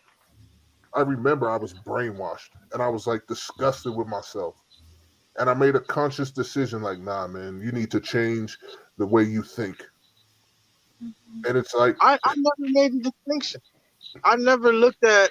I never seen a like. I never thought it was so much about complex. At least to me, what I was sexually attracted to. I never like, oh, light skin. I never like did it like that. Like I see that dudes do it or they prefer light skin. To me, I never made the distinction. Like if I liked you, I liked you, and I'm the same way now. But even growing up, if I like, I don't know how many dudes like. I'm gonna get a little graphic. But how many dudes actually okay when they watching porn or something type light skin? You just type black. I never maybe dudes do that. I don't know. Shit, bro. Yeah, I don't know. With me, women, women that are. Oh, am I okay? Somebody's echoing. Is that me? No, I think my mic went out or something. We hear you. No, we hear you. Okay, I was wondering. I was like, okay, I thought Octavius was done, man. You done? yeah, yeah. But I mean, when it as a the women folk, California, Floridians, and New York City, I will not date. Now, if she's from Long Island, I'll consider it. But outside of that, all other places, it's a no go. Don't even think about it. Because I've seen too many people that had bad experiences, and with certain accents, it just turns me off. It's a turn off. Hearing a woman with a certain accent, I can't. That's not even sexy. It's not like she's speaking French. It's like Cali girl. Oh, it's like you were DJing. It was like so cool what you were doing. I'm like, go away, go away, go away, go away. Then with the New Yorkers, they sound like MC Light. You came to the club and then you got on the box and you rocked the box and you DJ it hot. No, baby, you sound like you want to go and roll on somebody with me. Like me and you could tag team on some cats in the street. No, too masculine for me. So I stick with the Midwest or the Southern draw. That's just me. It's not You're a right. complexion thing. It's a accent thing. Yeah. Whose mic is that back? I don't know. I can't see. Everybody, Yeah. I'm when one muted up, person so is it ain't me. talking, yeah, mute up when one person is talking. But let's get to this super chat from Michael. Thank you, Michael, for the $5 super chat. He says, more than a hate for each other, we have a lack of love for each other. For real. Like, how many people actually love you? I mean, I have to agree with that. You have a lot of black people who are pro black, like black everything. They love being black. I would count myself amongst those people. My philosophy is like bet on black because I think we have so much untapped potential as a group, and we don't tap into it because we've been riddled with self-doubt due to all the I mean, earlier when Gloctavius was talking about racism he's endured, I will tell you the most pervasive racism I've endured is like the constant low expectations. When you start trying to talk about something smart and people are like, oh, yeah, okay, yeah, whatever, man. How do you associate that with racism? Oh, Because no. it's Okay. Hold, wait, 1 minute. My phone is at 3%. I'm going to drop off on the phone because maybe it's my phone my mic that's screwing up because my battery strength so low. I'm gonna get on my laptop and I'll chime back in. So Okay, I'll answer the question. Okay, all right. All I'll right. chime back in on the laptop because my phone is like gone. Okay, cool. Okay, see you all in a few. See you in a few. All right. So he asked me, how do I associate it with racism? But see, that's the thing with racism, right? Is isolated incidents you never can quite tell. You suspect it's racism unless it's overt, but you never know for certain. But when you have repeated behavior, Like when I was in college, right? I got a math degree, so I was in the math department. And I'm telling you, man, people who I'm outscoring on tests, people who barely master the material, whenever I try to explain something, they're like always skeptical.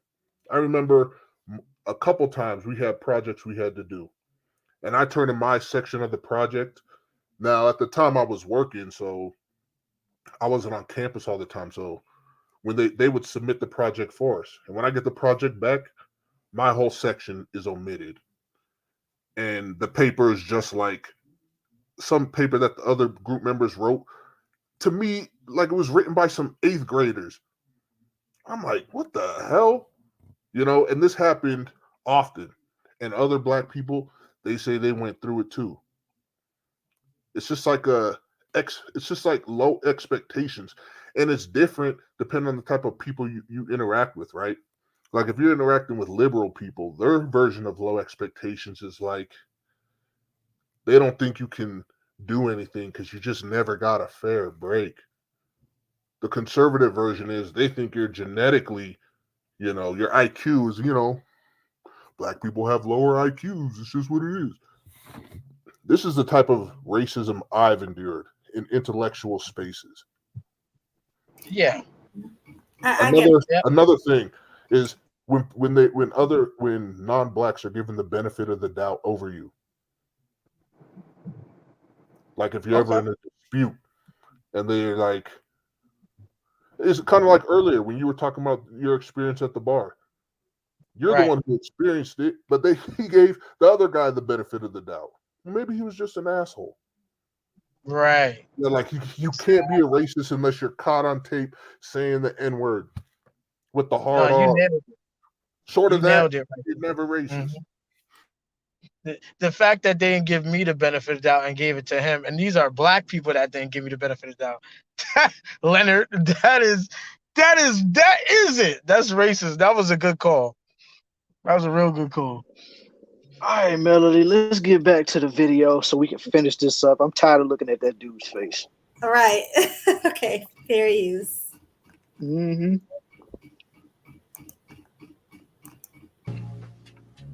Who lived across the street from me. His name was Isaac. And Isaac accepted me. His mom accepted me. Isaac saw that I liked Sonic the Hedgehog. He saw I liked Naruto, Dragon Ball Z, Justice League Unlimited. He had manga. He had some comic books. And we were friends. You know what I'm saying? So, and this was a pattern I began to notice. When I went to school with these hoodlums, lived around these hoodlums, why is it that I was most likely mistreated by these people, but then someone of a different ethnicity, someone of a different race treated me like a friend? Somalians were nice to me. Latinos were nice to me. You know what I'm saying? Whites were nice to me. Some Asians were nice to me. But my own, I didn't really get that unless you were a family member or someone I knew. But I didn't really get that from my own growing up. I didn't really get that. These types of people will walk around with their pants hanging halfway off their tails. On that thug shit. You know what I'm saying? Just walking jokes. And I'm supposed to call these types of people brother and sister. Hey, Noob Side said it best. I'm gonna keep it $1.50.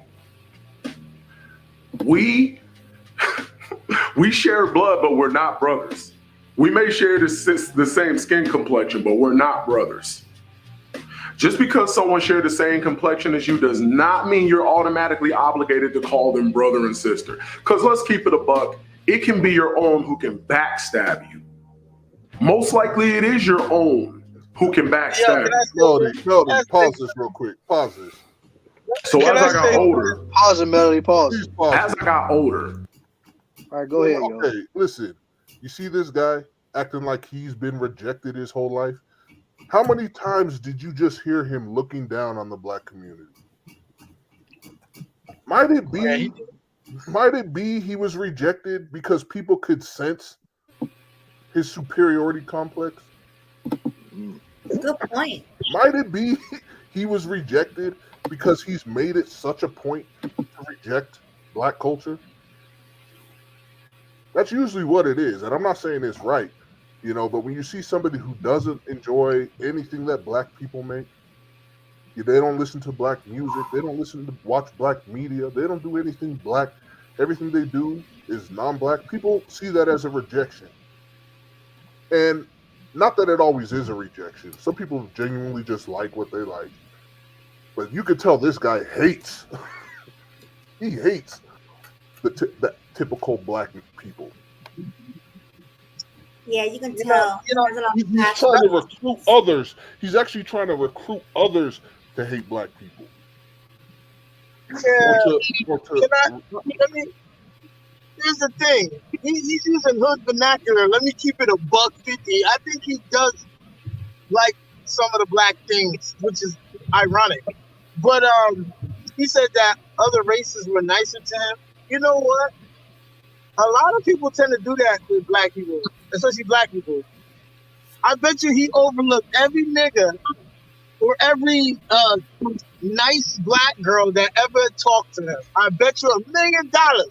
Because he said it himself. He didn't know how many other black people felt like how he felt. So he probably ran into some people like that.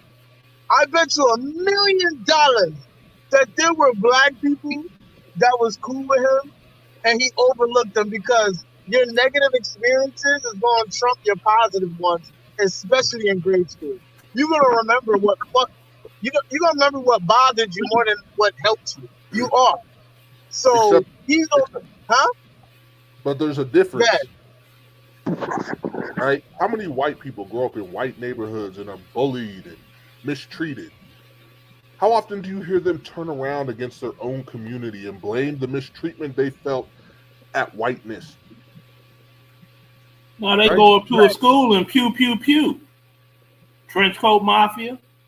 Right. Do they blame Columbine? Do they blame it on white people not treating them like a brother? Yep. Or is it just like these are fucked up people, but sorry, Melody.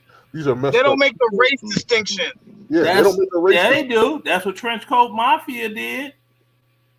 They didn't make a race distinction. Oh, well, they didn't make a race distinction, but black people. But that's what we're talking about. A lot of black people got to throw that in. You got to throw that in for that. See, they got to sprinkle some racism on it. Sprinkle some racism on it like seasoning.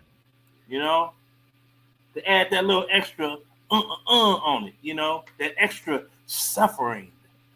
I kind of understand him just a little. I mean, I never had an issue with black boys growing up, but black girls, no. I had made a conscious decision at 15. I'm bothered with most of them. I mean, some of them are cool, some of them are, but no, sorry. Because when I hung out with other races of chicks, there was no drama. He said, she said. Somebody wants to no reason, or you think that. I didn't go through none of that. Okay, so maybe. Oh my God, no! I swear. Maybe here's the difference. I swear, me and you are the same. Because black girls, like I hung with black girls. I gave them chances. Even when I got older, like old enough to go to the club at 21 or whatever, I wanted to have friends. But black girls always stabbed me in the back. They always spread rumors about me, lied on me, wanted to fight me, to turn the other people against me. I was robbed by black women. Like, I'm telling you, when a black girl is jealous, she's jealous. Trust me. So maybe the reason why black people make the race distinction is because black people give other races a chance and notice the difference, whereas white people who are mistreated by other whites still don't hang out with black folk. Wait, can you say it again? I'm sorry. I'm saying maybe the issue then is why these guys and you two are making race distinctions is because you've actually given other races of people a chance. Whereas white people who are mistreated by other white people still don't hang out with black folks. Yeah, to but know the difference. okay, so I didn't even have a lot of other races of friends, but the few that I did, I had like 2 or 3 people that one was Asian, one was Hispanic, and I had one white, and they were all much nicer to me than the black girls, hands down, much nicer. Hung out with the Mexican chicks for a while, and I didn't have no issue being around them. So I'm like, this is so different. This is so different because I had went from hanging out with, with the black girls to hanging out with the boys. But then, that doesn't last too long, right? And I Yeah, started yeah, hanging. boys want to smash sooner or later. Of course. Because especially when you pretty, they gonna But want some. It don't matter. I like nice women. Nice tits, nice ass, nice woman. when you're a teenager, you can kind of get away with hanging out with the guys. But I think as I got older, especially when I turned 18, yeah, it's like guys are like, no, I can't be around you. You know what I'm saying? They're just trying to smash. It's like, oh no. So I started hanging around with other races of chicks, and it was just it's different. There was just no drama. It's like I don't know what it is about black chicks, but they are just some backstabbing, jealous females. I don't time for that. And not just black, and I'm not gonna say all black because when I worked at Staples, I was around a lot of Haitian girls, and they were all sweet and nice. So it's not black. I'm gonna not say black women. I'm gonna say African American ADOS women are the ones that I just couldn't get along with. But like Africans, Haitians, Dominicans, Black Puerto Ricans, everybody else I got along with. But ADOS Black American women, nah, nah. Unfortunately. I don't know. It's just weird. Like I had got along with a few black chicks I can say who were solid, but damn, like that's literally it. It's like, ugh. Like, what is it about these? I think this might be more pervasive amongst women because I've never I've never made a racial distinction between black men and white men and thought the white men treated me better. I'll say this. Neither have I. It's not. I'll say this. That Mean Girl stuff. They do it. They do it to all girls. It's not just unique to Melody or like Angela. It's like Love and Hip Hop. You see, Love and Hip Hop was popping. These grown women fighting. Like they do it to each other. It's like it's not. So I think this nerdy guy on the screen, he's taking it more personal, which it is what it is. But he's acting like niggas is not fighting each other too. Like, oh, they just picking on me. It ain't never like it's a whole thing. Well, it's all in understanding women. If you cater to a woman's emotions, she'll be like the cow that jumped over the moon for you. What? We ain't talking about smashing right now. I'm not talking about smashing. I'm talking about in any aspect of whatever. You cater to their emotions, butter them up, they'll run the longest mile for you. But if something becomes confrontational, whereas you're like, okay, because now if any men disagree, which you are welcome to disagree, we think our way through things, they feel their way through things. I feel. Men, I think, or I know. You see what I'm saying? Women are emotional by nature. Men are not emotional by nature. So we look for which part makes sense? I think that women think more than you think that they think. I think that if you're comparing the fact that they identify with their emotions and you're saying they work through them, that's not an accurate depiction. That's not. I didn't say they work through them. I said they did. No, you did say I'm not. I didn't say they worked through them. No, I did not. Yeah. Do not put words in my mouth. I did not. That's I said. Go ahead. Can we keep it one mic, yo? Okay, I never said work through. I said they feel their way through. Well, I feel this or I feel that, or and I've seen women set each other up. Smooth set each other up. Be at the mall shopping. Oh, girl, what you think about that outfit? Oh, you look cute in that. Knowing that she looked like Bozo the Clown. Then they get at the club and the fellas was like, really?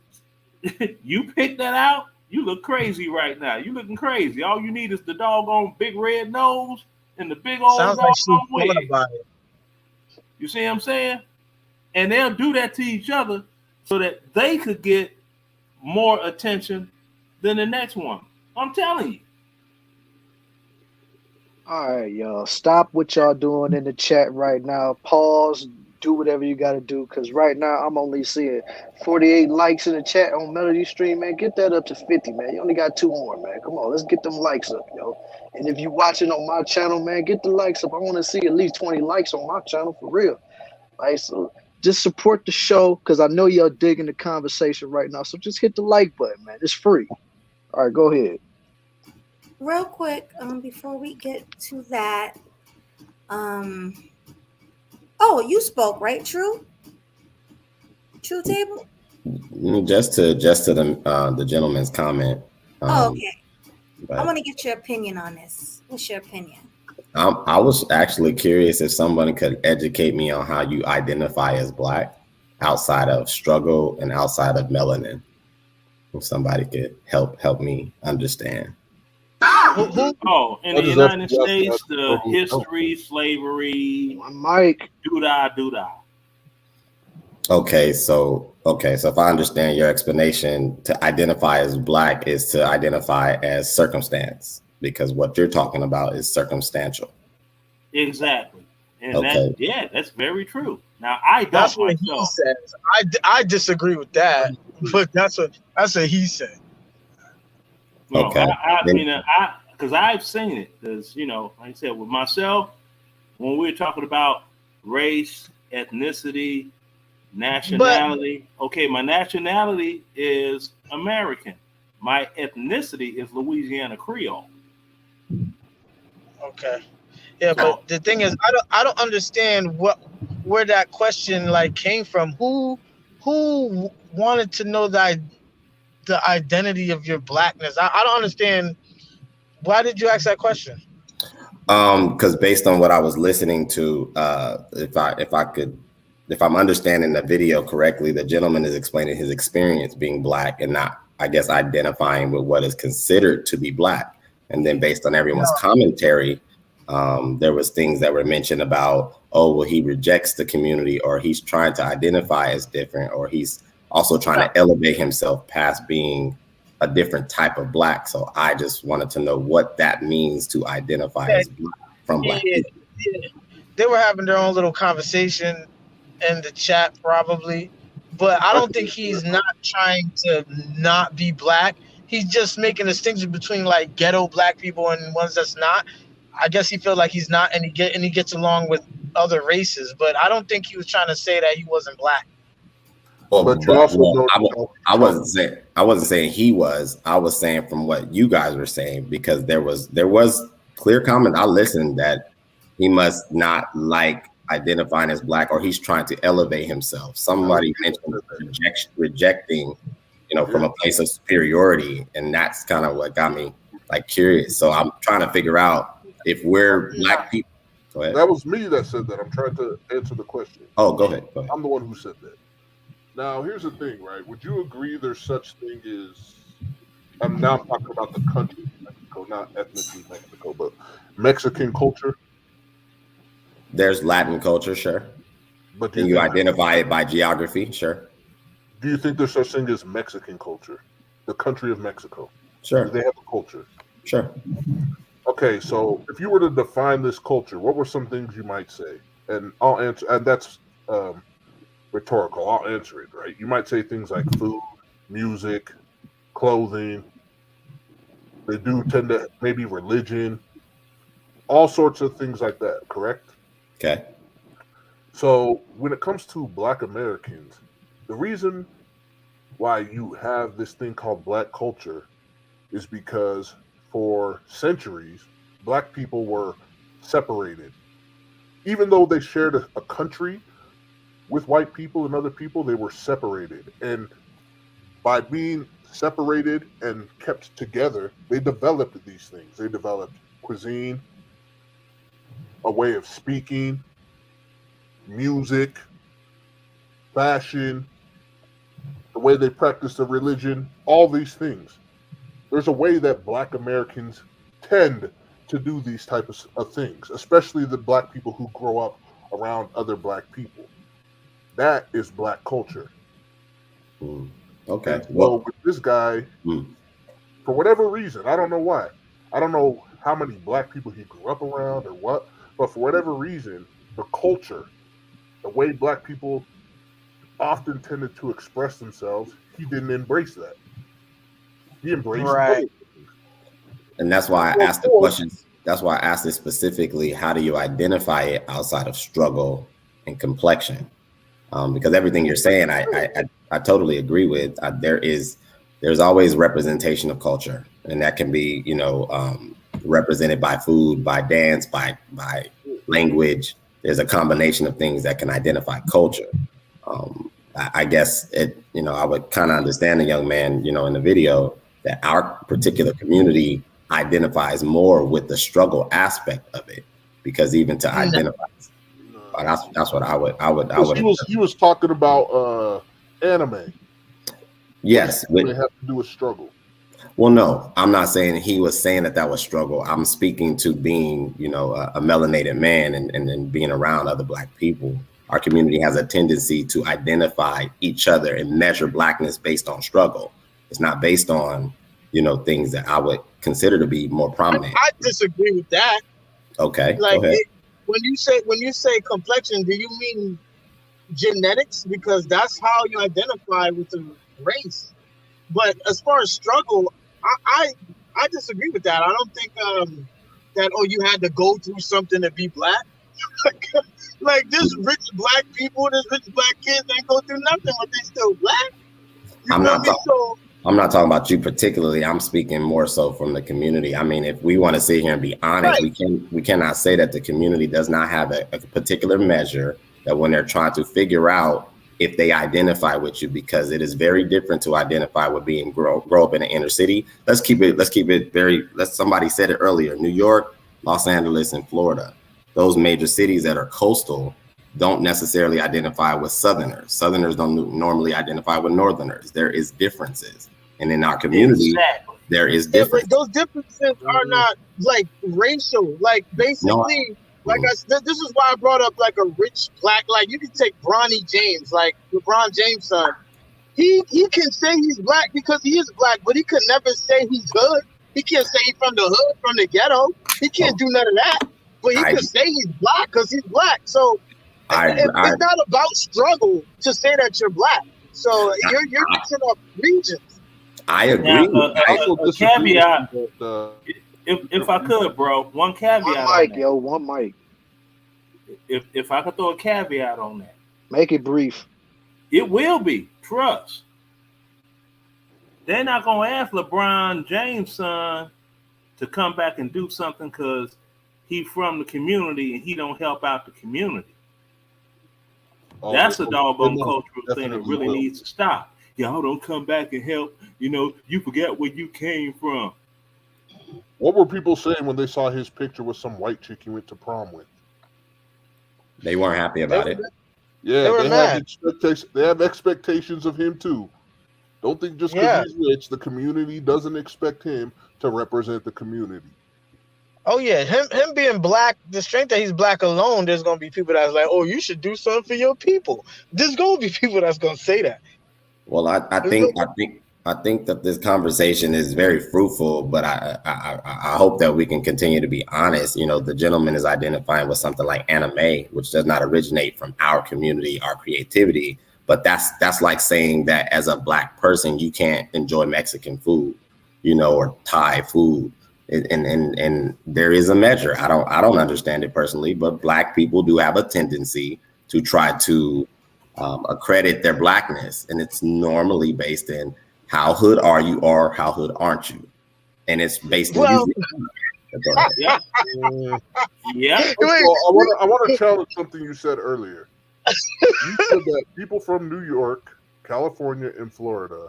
No, that was me. I said that. You That was said Lance. it, but I said that. He agreed with you. He agreed with you too that these people that they don't.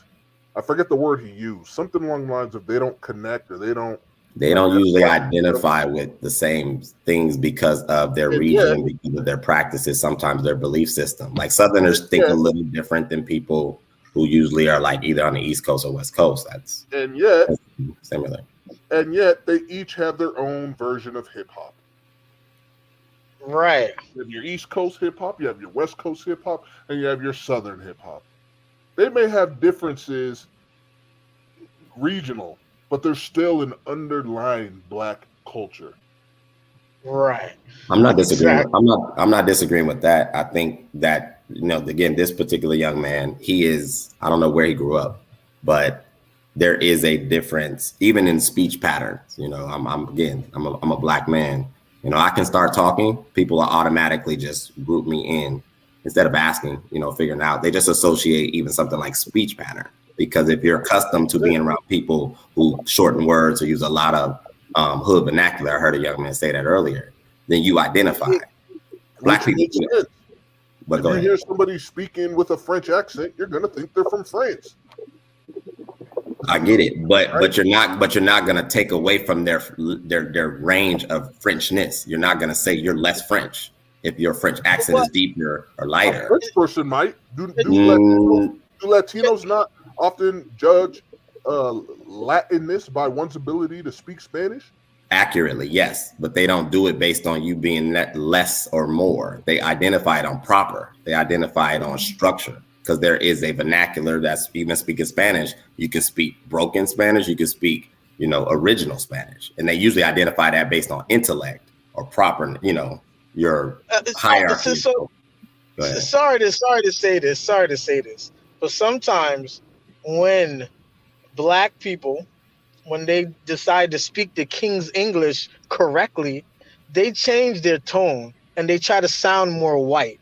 So if you see somebody and they're speaking, I'm not even gonna say proper, because it's not about proper, it's about the tone. Because I could identify, me listening to you, I could tell you're black, me listening to you. And you talk more proper than I do. You feel me? So it's not about so much the proper. It's about, I've seen black people change literally their voice. Maybe when they're doing maybe when they're on the job and they're taking call services, maybe when they're in customer service. I've seen black people change their voice. Even black girls change their voice, customer service, sound like white girls. They do that even to get job interviews. There's people that I guess that's how they try and survive in America, by trying to sound white, to be frank. Like, there's people that do that. So that's why you're gonna hear people say, you're not black like that, or you're not, sorry to say, like hood like that, stuff like that. You're gonna hear it more when you have people that do that. Like, they change their tone, their pitch, just to appease whatever white person they're trying to appease. But I think guys, hold that thought, guys. Hold that thought, because we have to get back to the video. So hold that thought. Let's play a little of the video, and then I'll stop it. Fair use, y'all. Fair use. And I continued being on my nerd jet. I continued being on my Sonic. Basically, I continued being me. I came to it was until I watched, the Boondocks. You know what I'm saying? Because 2003, 2 years later, it was until I watched the Boondocks. And I saw this episode with Martin Luther King returning. Okay. I saw this episode with Martin Luther King returning. And Martin Luther King basically, I can't play it due to copyright, but I can definitely leave a link in the description where you can watch it yourself. But he basically described hood rats. He used I can't say that due to demonetization, but he spoke about hood rats. He said they're walking contradictions. He went in. He went in and told those people in the episode the truth. And then I understood. Then years later, I watched Chris Rock when he talked about blacks versus niggas. And then I see this, and it's like, you know what? They're right. You know what I'm saying? Now, me, 28 years old now, God willing, I see 29. And I know it's been 11 minutes.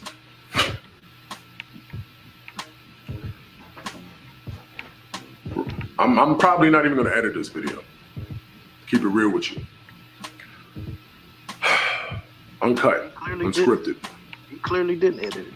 As much as it pains me to say this, It don't pain me. they're right.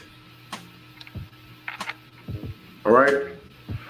This isn't me being an Uncle Tom. Just because I say something that you don't like, brother, just because I say something you don't like, sister, does not mean I'm tap dancing for the white man. Because let's keep it $1.50. I love being black. I love being a giant chocolate gorilla bear. I love being me. I love my melanated complexion. I love being an Afro-American. Okay. I love that I am a descendant from Africa, but I was born in America. So I'm American. But I am a descendant of Africa. I love that. No cap. But I see when people talk like how I'm talking, they're called Coon or Uncle Tom. Man. Wait a minute. Hold on. What year did he say this video? He made this video. What year? That much longer ago. Yeah, because if he's saying, no cap, this got to be recent. So it's probably a year or two old, I think. Okay, let's do the math on this. If it's 2 years old, right? this is a year old, yeah. Okay, 1 year old. He said he's 28, right? Yeah, matter of fact, yeah. It'll be 2 years come May, but yeah, it's a year and a half. Okay. The Boondocks Martin Luther King episode. Then he want to reference Chris Rock, episode, Bigger and Blacker. That concert came out in 1996. That was funny. Yeah, but that was 1996. I know because I bought the DVD. No. It was DVDs in 1996? Yeah.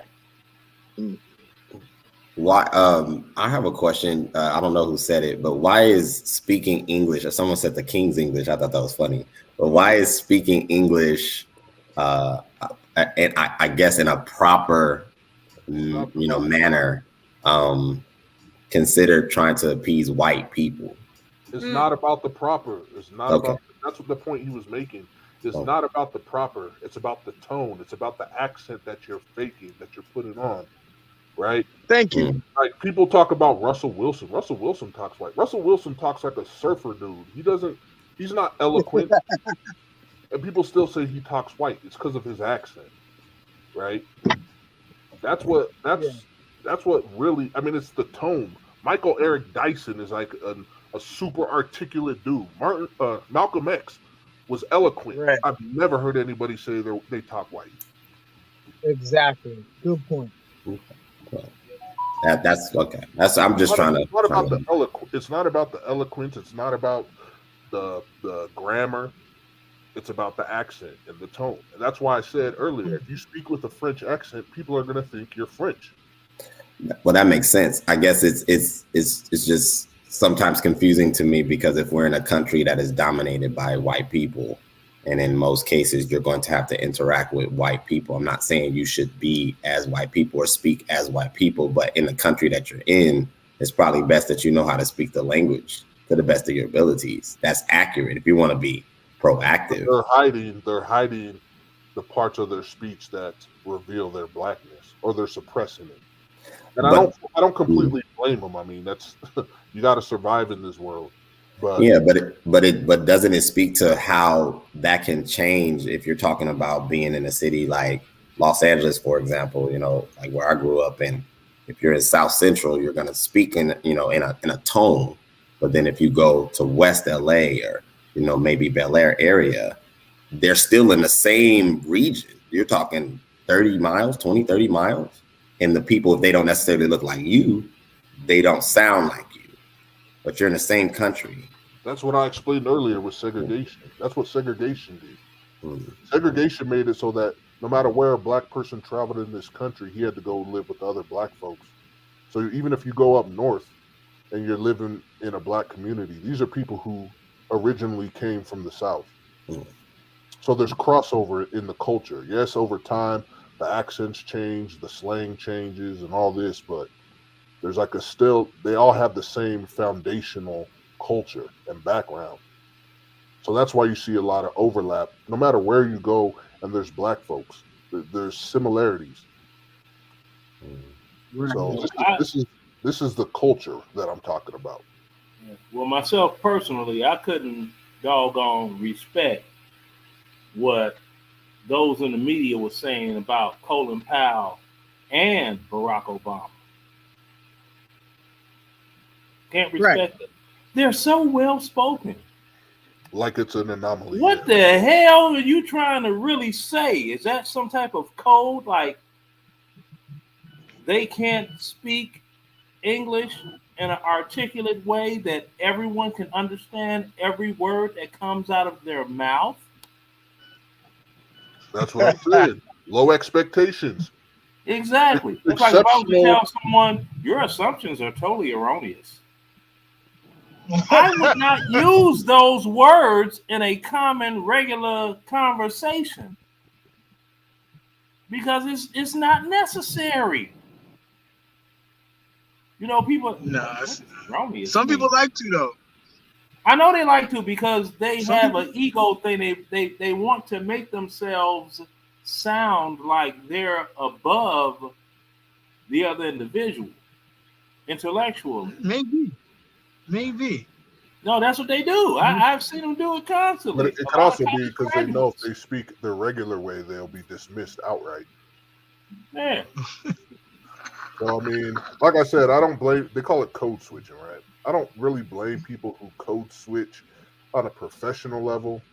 But if you're like somebody who code switches maybe in social situations, I might look at you sideways. Yeah. I mean, well, everybody wants to be understood. I mean, I've heard some people talk, and they would be using these slang terms, and I wouldn't have a clue what they're talking about. And I'm not talking about myself having a conversation with an individual. I would be out somewhere making a purchase, and two people would be talking, and I would just go about my whatever way, and hell, they could be talking about me for all I know. And I don't have a clue what they're talking about. All right, y'all. Well, you guys ever notice too when it comes to code switching that it's always in one direction, almost always? You know, like when the white people are predominantly black space, do they switch the way they talk? All right, we got to get back to this video, yo. We got to get back to this video. We got to get back to this video, yo. It's too long. I can't sit here and look at this too much longer, man. We got to get this over with. Right, fair use. Fair use. There y'all can go back and chop it up. We can't handle the truth.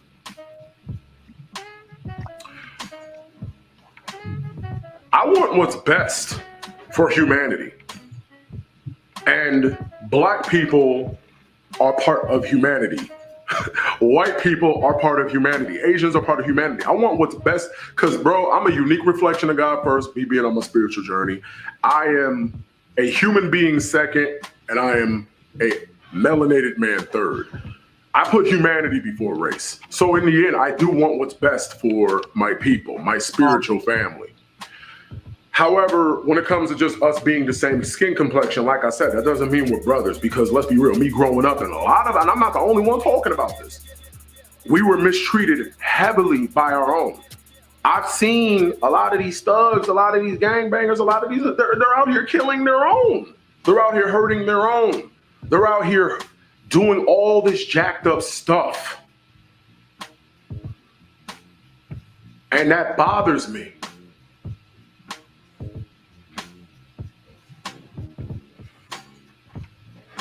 Okay? Listen. I am a respectable black man. I have nothing to prove. I come on here, I speak proper Because keep in mind, I've been talking like this since childhood. And these hoodlums would say, these hood rats would say, man, why you talk white? Damn, my nigga. Why you talk white, my nigga? God damn, cuz. The judgmental. Oh. Pick up a book. You know, and if anyone ever says that to you, just reply to them. That's a very interesting way of calling yourself stupid. What is talking white? What? So because I don't talk with that hood slang, my guy, because I can do that no problem.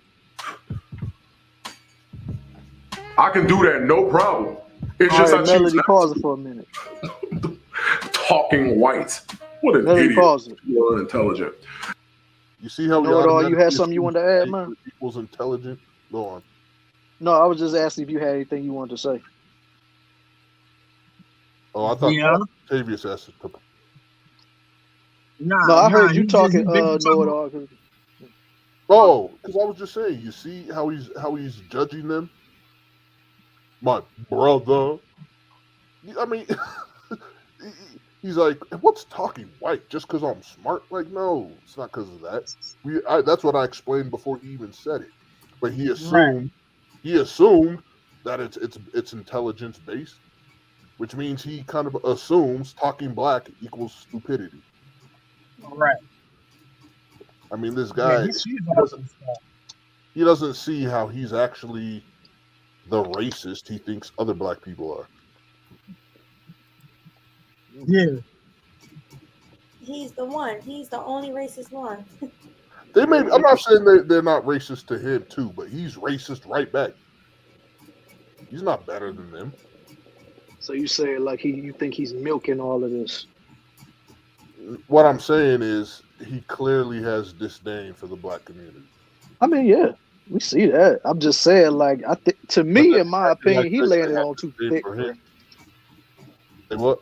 Sorry. I said to me, it's like he's laying this on a little too thick. Because I mean, you want to put too much emphasis on the Igga or the hood rats or the hood this, and it's like, dude, like, whatever, man. Go ahead, man. And you notice too, like, he said something like he's a child of humanity or something, or he puts humanity first. If he really put humanity first, then he would acknowledge that the way black people have been treated by other races is way worse than black people treat each other. He's talking about black people out here killing their own. How many of us are out here doing that?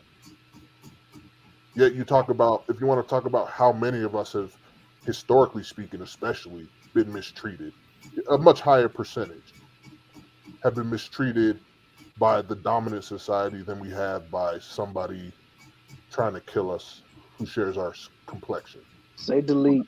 The fact that he elevates black sins. Yeah, watch those words. Say What? delete. Delete, not the K word. We're gonna say delete. Oh, okay. Yeah, delete or unlike. Elevates the sins of black people over the sins of everyone else. When it's, I mean, come on. Do we really even have to debate which is worse? Mr. Know-it-all cooking. You cooking. Go ahead. I hear you. I'm not saying that black people don't have problems, but this is the type of racism that you see from black people. Is like they're pointing, but they're it's kind of like, imagine a crowd of people throwing rocks at a crowd of white people throwing rocks at a black person. The black person picks up a rock and throws one back, and you're like, look what he did. It's like, are you not paying attention to the centuries and the global, anti-blackness? No, you can only focus on the anti-blackness within a minority of the black community. That's the real travesty. Everything else is like, I don't know, is it? Are they racist? Maybe they're just assholes. All right, guys, fair use. Interested in hearing some numbers? Go ahead. Let me give you some numbers. But okay. Now, the Iraq and Afghanistan war. Iraq lasted 7 years out of the 20 years of the Iraq. Keep this brief, Leonard. Okay. How can I keep it brief? I'm getting interrupted. I'm summing it up real quick. Now, Don't do that. The Iraq War, 7 years.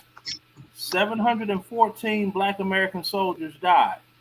Okay, the total died in both doggone conflicts was 6,978 United States service members total. Chicago alone, in the same time period, you had 11,492 deletions, and the vast majority, 82% of that number, was black on black. I got some numbers. How many Congolese did King Leopold kill? I don't got nothing to do with Congolese. Well, we're talking I'm not about from that country. We're talking about racism against black people, right? What? 10 million. You talking about the Congolese, right? Isn't that in Africa? How many black people died in the transit? I don't even know if during the transatlantic slave trade. Okay, that's an unknown number, but if you want to bring that up, who sold them into slavery in the first place? It's not like you had the colony people went over there and just took all those people by force. That's why they call it the slave trade and not the slave Holocaust. It's not like a trade, like you show up and you offer something, and if they reject it, you're like, okay, well. Oh, yes, it was. They offered bodies for durable goods from the British. This is what happens when you learn African history from white people. Let me break it down for you. Okay, break it down to me then. I want you to go look up a letter written by King Afonso, so he's often referred, of the Congo, to King João of Portugal, begging him to stop the slave trade. Why?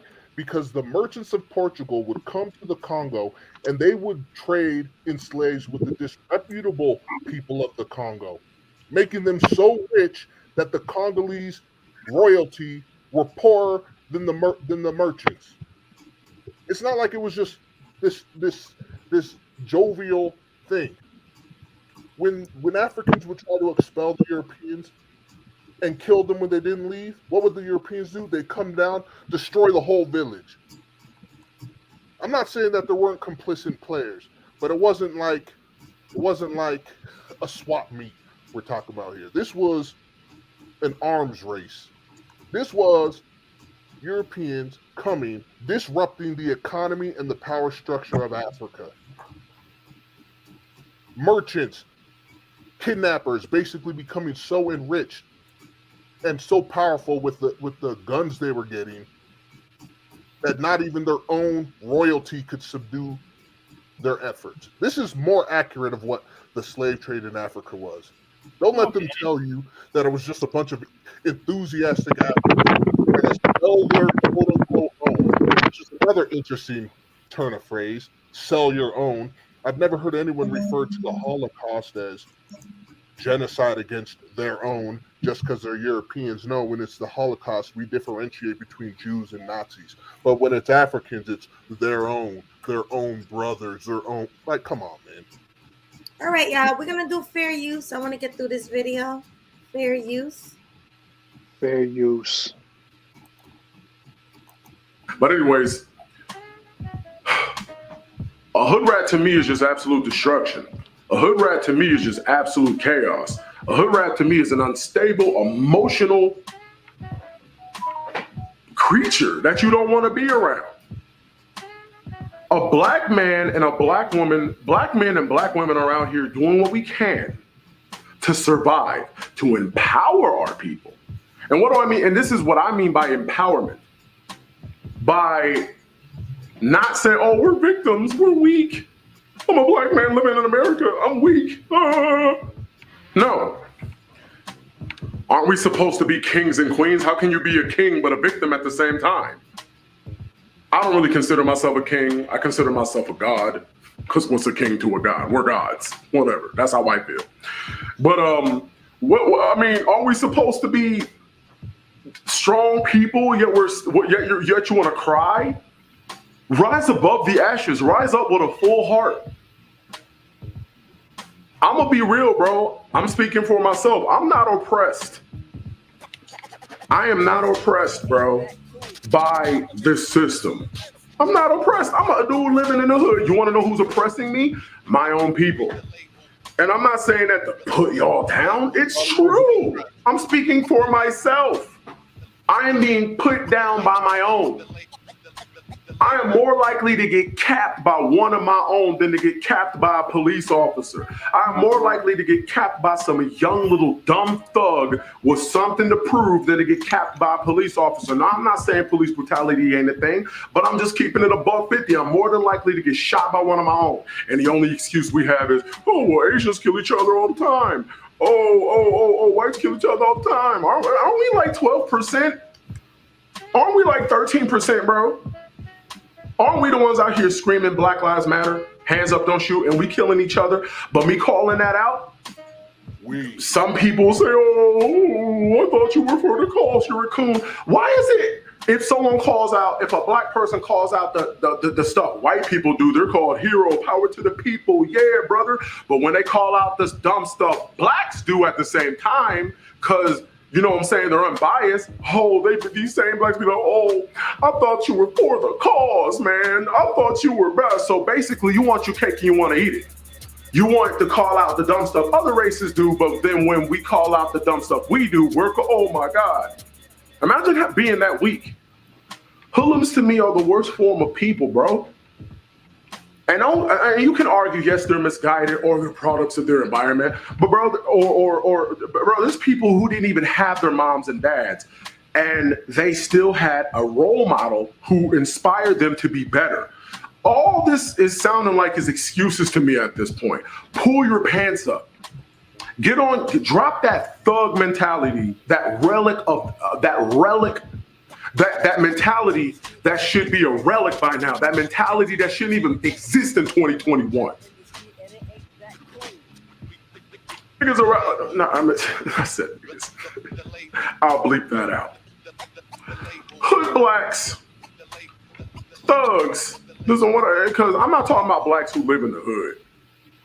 That's what I don't mean that when I say hood blacks. I mean people with the mindset of, bro, I glorify, man, I did this for the hood, dog. Man, CJ from San Andreas said it best. What has the hood ever done for you?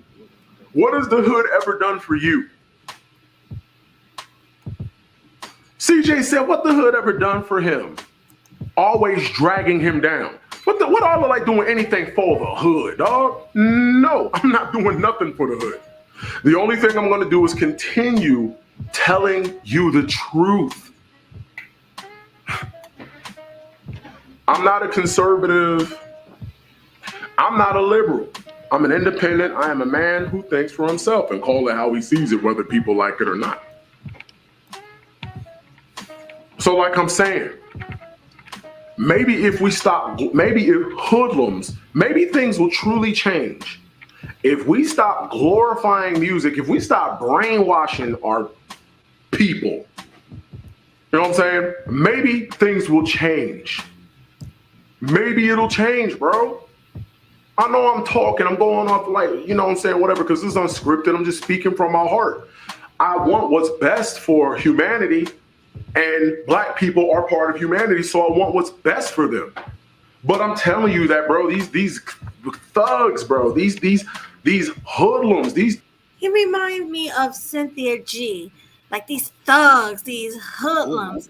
Like Cynthia G, but like these bandits, these it's like the same kind of feeling. Most of it, like it's the predominant portion of our population. Right, it's the same feeling. It's crazy. And that's in the urban areas. In some places of urban areas, some places it's not. My thing is this: he's in no moral position to say much of anything about who, what, when, where, and how, because he still lives in poverty itself. He needs to be focusing on pulling himself out of poverty and problem solved. He won't have to be around those hood people. You might find that other people actually exist. Does that make sense? Yeah. No. I mean, did y'all catch when he said he's not oppressed? And then immediately said, I'm oppressed by my own? I heard it. Well, me, I'm not oppressed by anyone. Look, I mean, I get what he's saying, right? There's obviously a dysfunctional element in the black community, but my God, to act like that's like the other problems outside the community don't exist, that's where it gets me, man. Like they both exist. You can acknowledge both. Yeah. Well, you have people that they're still in the same situation they were born in, and they want to talk about the whatever, but they're afraid to leave and try to do better for themselves. Well, first we need to acknowledge why they were born in that situation. Has he ever asked himself why economically deprived black people tend to be huddled together? No, it's just ineptitude, just black ineptitude. That's all that explains that. Okay, well, those are real logical talking points and this and that, but I saw my neighborhood go from middle class to Lyndon Baines Johnson house vouchers to ADC recipients. That's aid for dependent children. Moved in and made Inglewood and Chicago what it is today. I didn't like it. I took the military opportunity to leave and never looked back. It's not that hard to do. But what I'm saying is to pretend that black people aren't at the mercy of larger economic forces is just a fallacious. And look, you have everybody. You have trade school, you have college, you have the military. Those are three options. Somebody's gonna fit in one of them three pegs for you to go and get your money on. Anybody that's from a state that's a union state, they know how much union electricians, HVAC dudes, and I just said dude, not me trying to be sexist. Bricklayers, plumbers, they know how much they make. They make ridiculous electricians, they make ridiculous money. 5 years on the job. Man, I ain't trying to do that, man, because oh, no, I don't know. Could you explain to me? Man, see, you always think a lot of people are making excuses. And that's all it is. Our earning potential is not the issue. Like we do decent economically. They've proven that in what we spend each year. That's not the issue. The issue is that there is still a divide in what Black image looks like, what Black excellence looks like, what Black progress looks like. So until that, is the solved issue, and it doesn't take the whole community, but it does take a concentrated effort, you're going to have people identifying with saving themselves as individuals and then taking their resources to develop, counties and cities. And it won't change until we decide that we as a collective need to do better. And what does that better look like? But I think when everybody does better, everybody comes up. I think we have decided that, and we're increasingly deciding that. But how long would you expect it to take? Right? I don't know. I'm one of them people. Look, I did what I had to do to get where I need to be. I did my job for myself. You do your job for yourself, sink or swim, fish or cut bait. Yeah, I'm not my brother's keeper. Yeah, I'm not dispelling what you're saying, Leonard, because you're right. It is a collective. It's gonna take time. It's gonna take time. Probably a couple more decades. But we don't. It's not an earning thing, is what I'm saying. We black people make money. They've proven that. Big consumers, overwhelmingly. We actually are the economy. If you ever run the numbers. And you hear all the time, more black people are getting into tech. More black people, we're coming up. Yeah. I'm not saying it's perfect. I'm not saying it's fast enough even, but we're making progress. Yeah, absolutely. But I think that there's progress, and then there's concentrated progress. I think that there's still a disparity on what that looks like. And just honestly, talking from people of the older generation and newer, what does it look like? Because it's easy if myself or Leonard or you, Mr. Know-It-All, are doing well as individuals, but then if that is not a shared sentiment amongst the community, we're talking more than half, then there's still a disparity.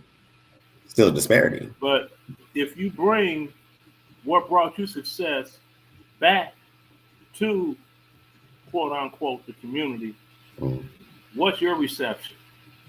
What do you mean? How you reacted to as a look, young man, this is what you could do, and you go from A to Z and tell them step by step, this is how you can pull yourself out this situation and move up and move on. Well, I think that's one aspect of it, but I think that imagery really works very well in our community. No, I mean, Go ahead. What has happened when you've done that in the past? I mean, I can tell you what's happened with me, but well, what has happened is that those who want to do better, absorb the information and then apply it. Those who still have to go through their own transformation mentally take longer, if ever, because it still goes back to what is it that I identify with. I can overwhelmingly tell you how to get from point A to point B to Z and do it, scalable, whatever. But if you don't identify with what it is that, I felt was the level, then it won't matter. It's an emotional thing. It's an internal thing. It's a spiritual thing. It's a maturity thing. It's a support thing. It's collective. So it's hard. That's what I'm saying. When you think about Black people, what is the image? And overwhelmingly, media tells you what the image is. Right. Loud, destructive, dangerous. You rarely see representation like an Obama. And then that be louder than the next, the latter. So. The thing that gets me about Obama, when I hear Black people say he didn't do anything for Black people, I'm like, Black people didn't ask him for anything. He got elected, and everybody Black was like, yeah, dog. We chilling, dog. We good, dog. But that's what I'm saying. When you really talk, because I've had these conversations, when you say what you said, well, it's what do they ask for? Because when I've asked, in my little subsets, what do you need? Well, it's always economics, but economics is not the problem, because I can give you money, but if you have no systems, if you have no economy, if you have no political power, it's just you having more money. And you normally are just going to be more of a consumer. You're not going to lift up anything. That is a collective effort. That word you just used, right? Systems. That's what Black people are lacking, right? The solutions most present to Black communities, you need to go out, get a job, make some money. We don't have systems of money circulating in our own Black economies, right? Like if you go to a white neighborhood, you'll see kids, they'll get straight C's through high school. When they graduate, they'll go get a job like working at a grocery store, work their way up to management, and that's how they'll retire. You know what I mean? There's so many avenues of income and financial opportunities in more vibrant, economically vibrant communities. And that's kind of what Black people are missing right now, is that the community should be more of a safety net. Not everyone should have to excel just to get by. There should be ways that you can just go work a regular job and still take care of yourself. Agreed. But then something you could look up that was recently in the news within the last 72 hours. Walmart announced that they want to close 4 stores in Chicago, right? They looted one of the stores like crazy. The very next day, you had all of the Black clergy in front of the store. See, if they wasn't trying to leave us high and dry in the community, we wouldn't have these problems. You wouldn't have these problems. I'm like, what about when, you had all the George Floyd stuff going on and they was looting Walmart too? See how quick they forget? Yeah. I heard it was because I'm sitting here like, you all as clergy should be embarrassed of yourself having a press conference in front of a business angry that they're moving out when that business just got looted last night. But you're speaking to the problem is that it's still this mindset that there's going to be an outside force that's going to come in and save the community. It's not going to happen. We live in a country that requires you to compete. It requires you to compete. If you do not want to compete, that's fine, but you can complain, but you're just going to get left because it's not going to slow down. They're not going to lower prices. They're not going to make things more affordable. You have to decide that I'm going to work my butt off or whatever to get where I need to get. And it will be easier if our collective community understood that, because we would compile these things together. We would work together, truly work together. I just don't see that as an overall, even something as simple as, I can remember when I was going to graduate high school, there was no option to ask my family for financial assistance. Like, that wasn't prepared. Everybody is in survival mode. And then how dare I sacrifice my 30 years of working and then give you my money to progress your life? I'm not going to do that. Do you know what I have to do to get to the, you know what I'm saying? It's a lot of those things. Because we still have people from Jim Crow living who live that. And, God bless them. But if you felt that you've been robbed of progress, and then now you're looking at modern time, the affordability of what your hard work has generated, well, you're reluctant usually to give that to the younger generation, who overwhelmingly is going to outpace you, which is what it's supposed to do. But, Can I jump in this? All right, hold on a second, y'all. Hold on, y'all, for a second. We got 30 minutes until final thoughts, man. All right, go ahead, Octavius. All right. So from what I could see, right, I see the hood being the hood. I see, lower class black people doing what lower class black people do. Now, all these economic opportunities, these financial opportunities, these infrastructures that's not built, that a lot of people they decry. We need more infrastructure. I don't look at. I'm gonna say this for lack of a better. I don't look at the niggas to do that. I actually look at the educated dudes to do that. From what I can see, in any other community, the upper class are the ones that build these things, that have these banks and have these institutions where there's financial opportunity. And they employ the lower class. In the black community, that's not the case. As soon as a black person gets some education, as soon as they get some training somewhere, they take their skills and they leave elsewhere. And then they come back and then they complain about how the community is not built and that we don't have nothing. Well, the hood being the hood, them niggas gonna do exactly what they're gonna do. That's what they're gonna do.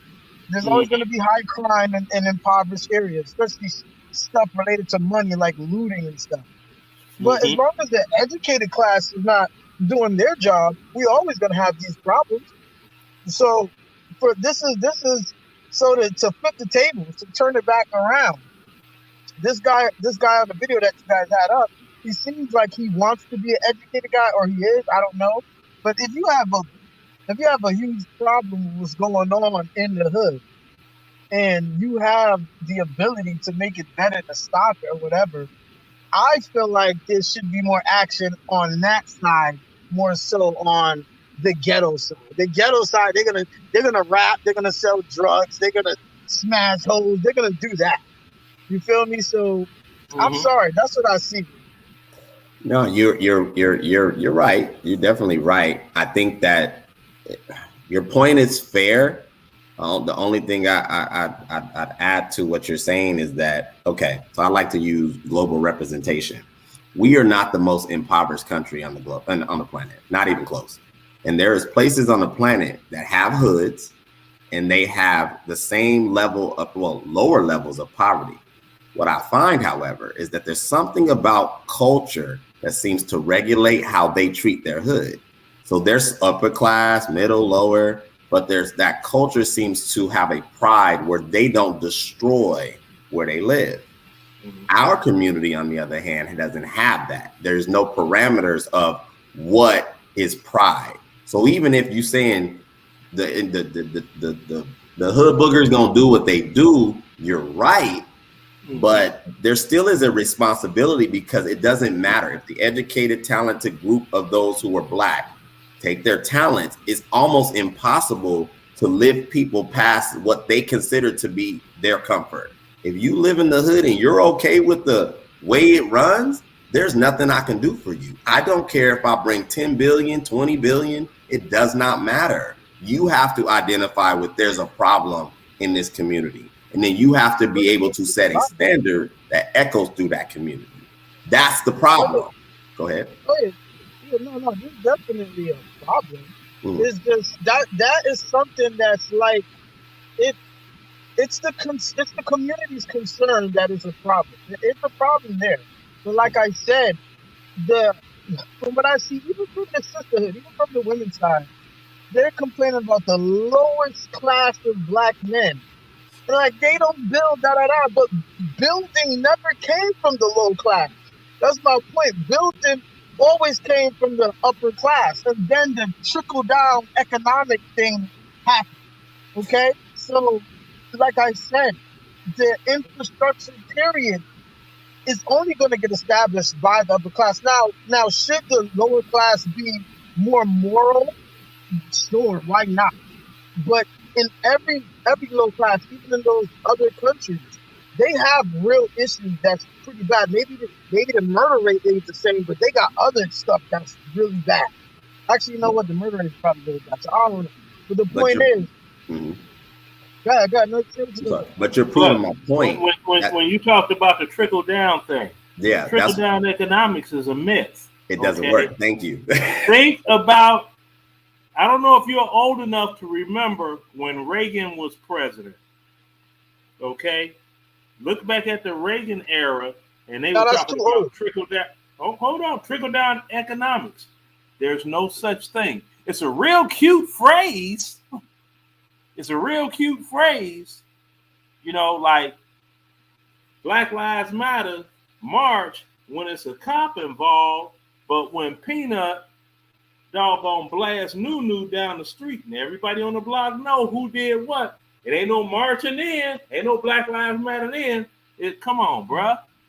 But this is what I'm saying. This is what I'm saying. This is what I'm saying. This is what I'm saying. As far as destroying the community when a cop kills a black person, a lot of times when black people are destroying, property, a lot of times those are like white businesses within the hood. It's never like the local barbershop. They're not blowing that up. You know what I'm saying? They're blowing up stuff that is clearly like, okay, this came from outside the community. They're destroying stuff like that. So they know what's what. Even from the bottom, they know a black infrastructure if they see one. But a lot of times it's never anything black established in the hood, and that's my point. The richer blacks, the educated blacks, they really don't come back. They leave and they go spending money in the white community.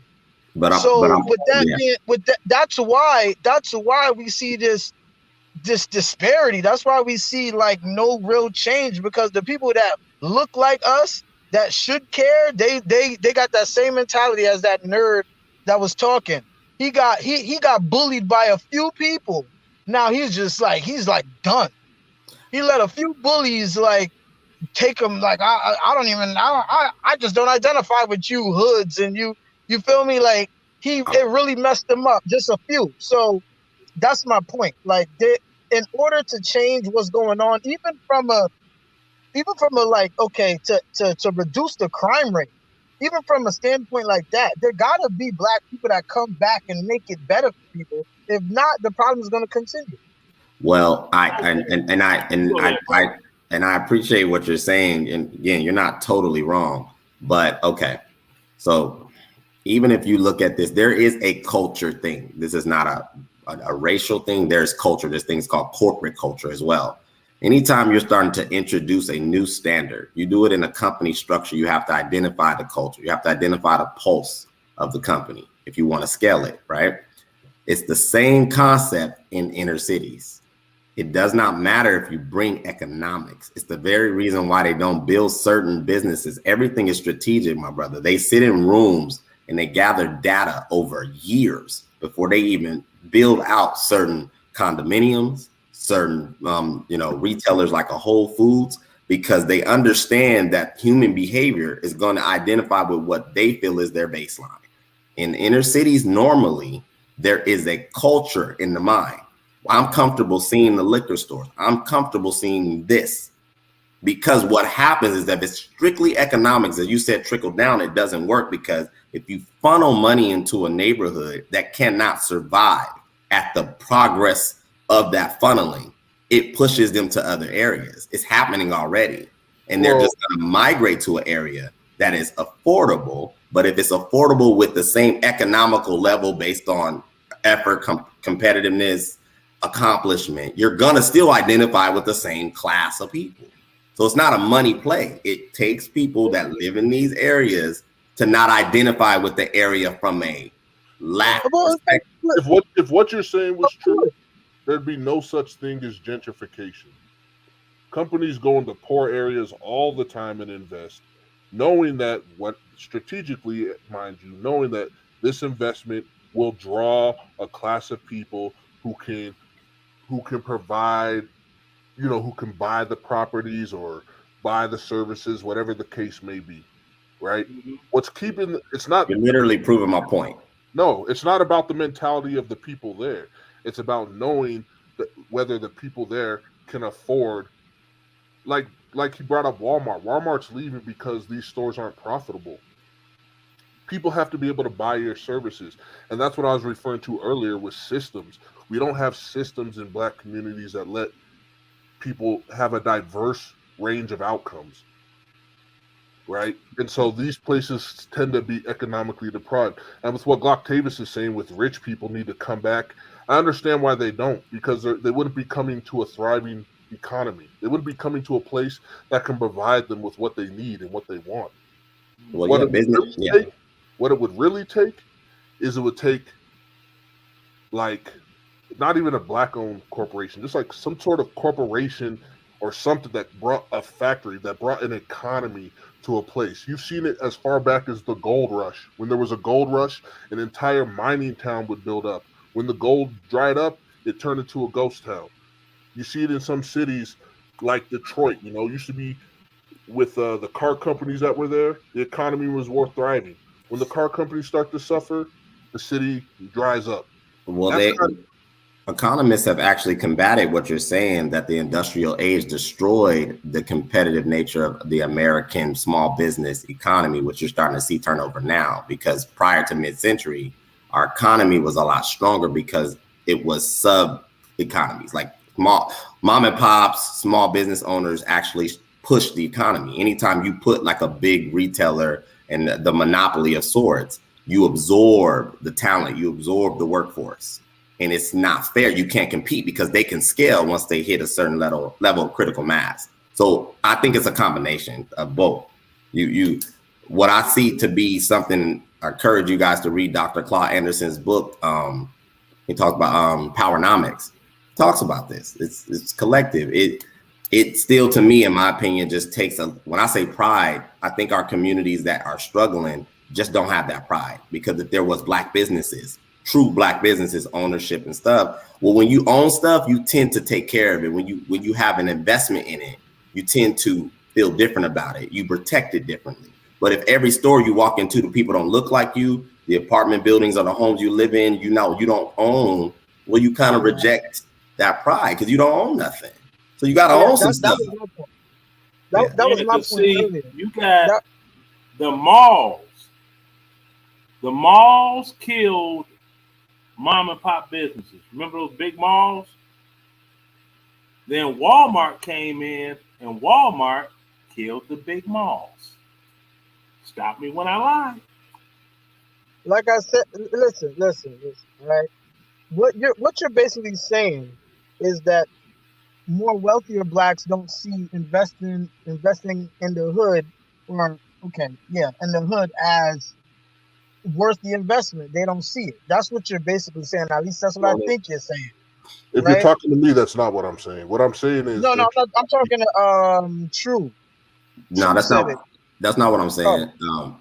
I'll try to clarify it. What I'm saying is that if we're going to use investing as the term, to invest means to yield when you invest. So it wouldn't economically make sense if I bring in the resources, I'm going to literally push out the class of people because they cannot afford what I'm scaling up. Go ahead. I'm sorry. It depends on what you're selling. Like if you're selling pricey items, of course that class of people is not going to be able to afford it. But I was never talking about anything pricey. I was talking about basic stuff. Like if you want to build a grocery store, right? And you call it something catchy that every black person can identify with, and they'll know, that's a black-owned grocery store. They're not gonna destroy that. They're not gonna tear it down just because somebody got killed.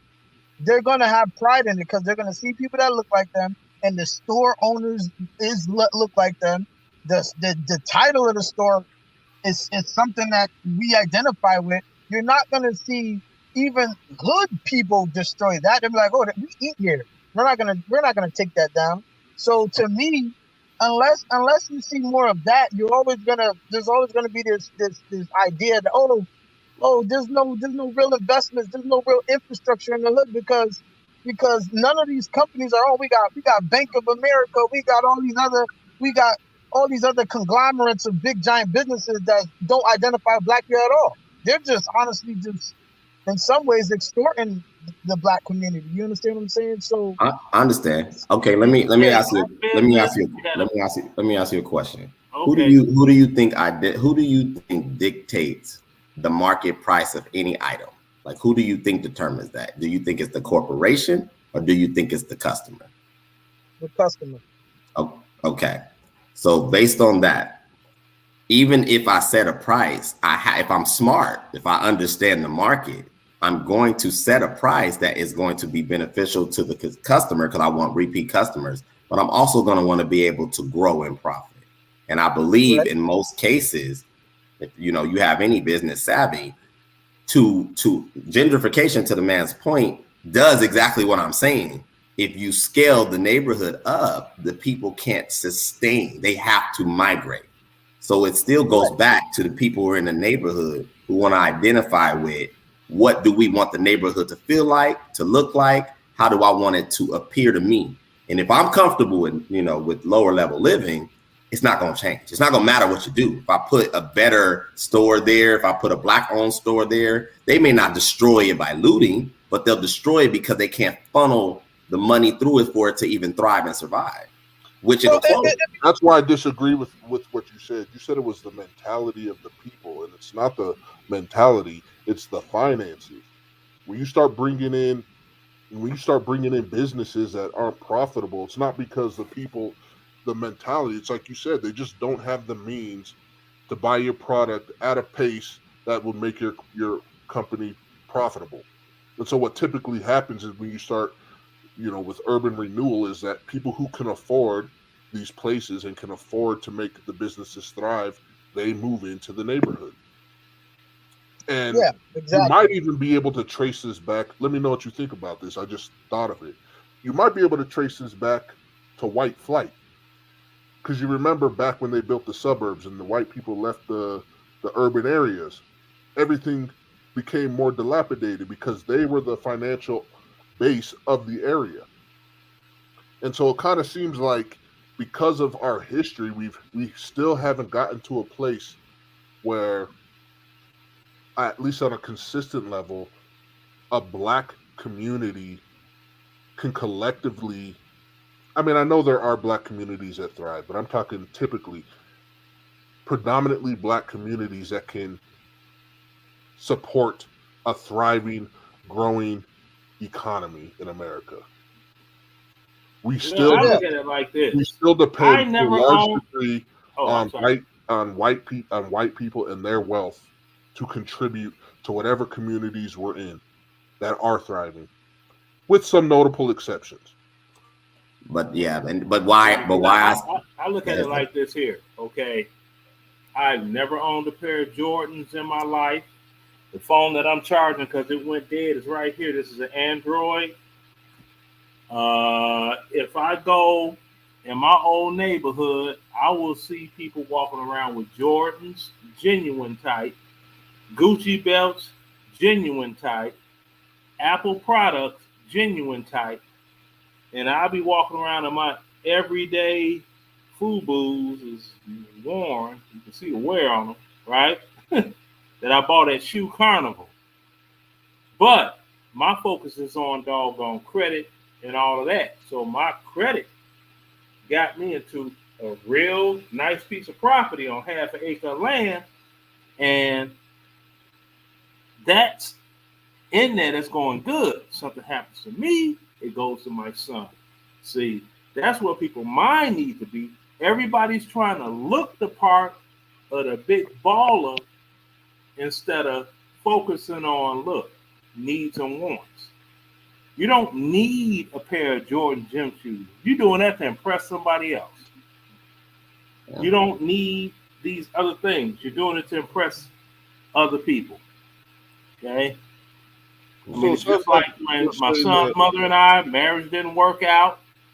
We were both married to two other people, and we got divorced from those two people around the same time. We went car shopping together. We bought matching Mercedes. Just because it's like, okay, well, we can afford it now. We couldn't afford it back then. When we got married in like 1989, we couldn't afford it. But now it's like 2017. We done went up the grade militarily. We're both trying to exit the military. We got our little twos and fews. We're good. So, it's. I mean, I understand young people. They want to be. Yeah, I'm gonna sound old as hell when I say this. They want to be fly. Because I don't think you all say that anymore. I don't think y'all say y'all want to be fly anymore. But that's what we just say. Oh, they try. Look at it, man. That's fly. That's some fly-ish right there. That's fly. Lord have mercy. So that's a phase. You see what I'm saying? That's a phase that people go through. Some never grow out of it. Yeah. You hear me? Are we simultaneously making the argument that all black people do is spend their money on expensive items, and yet at the same time we can't afford to keep businesses afloat?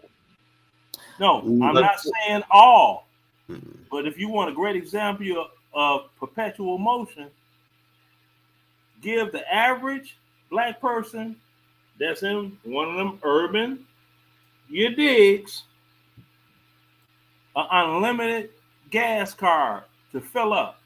Then tell them to drive around in the car and park that car on a piece of property they own. They'll be driving just like a Rolex watch that secondhand sweeps. That's why they call it a perpetual, because it don't stop.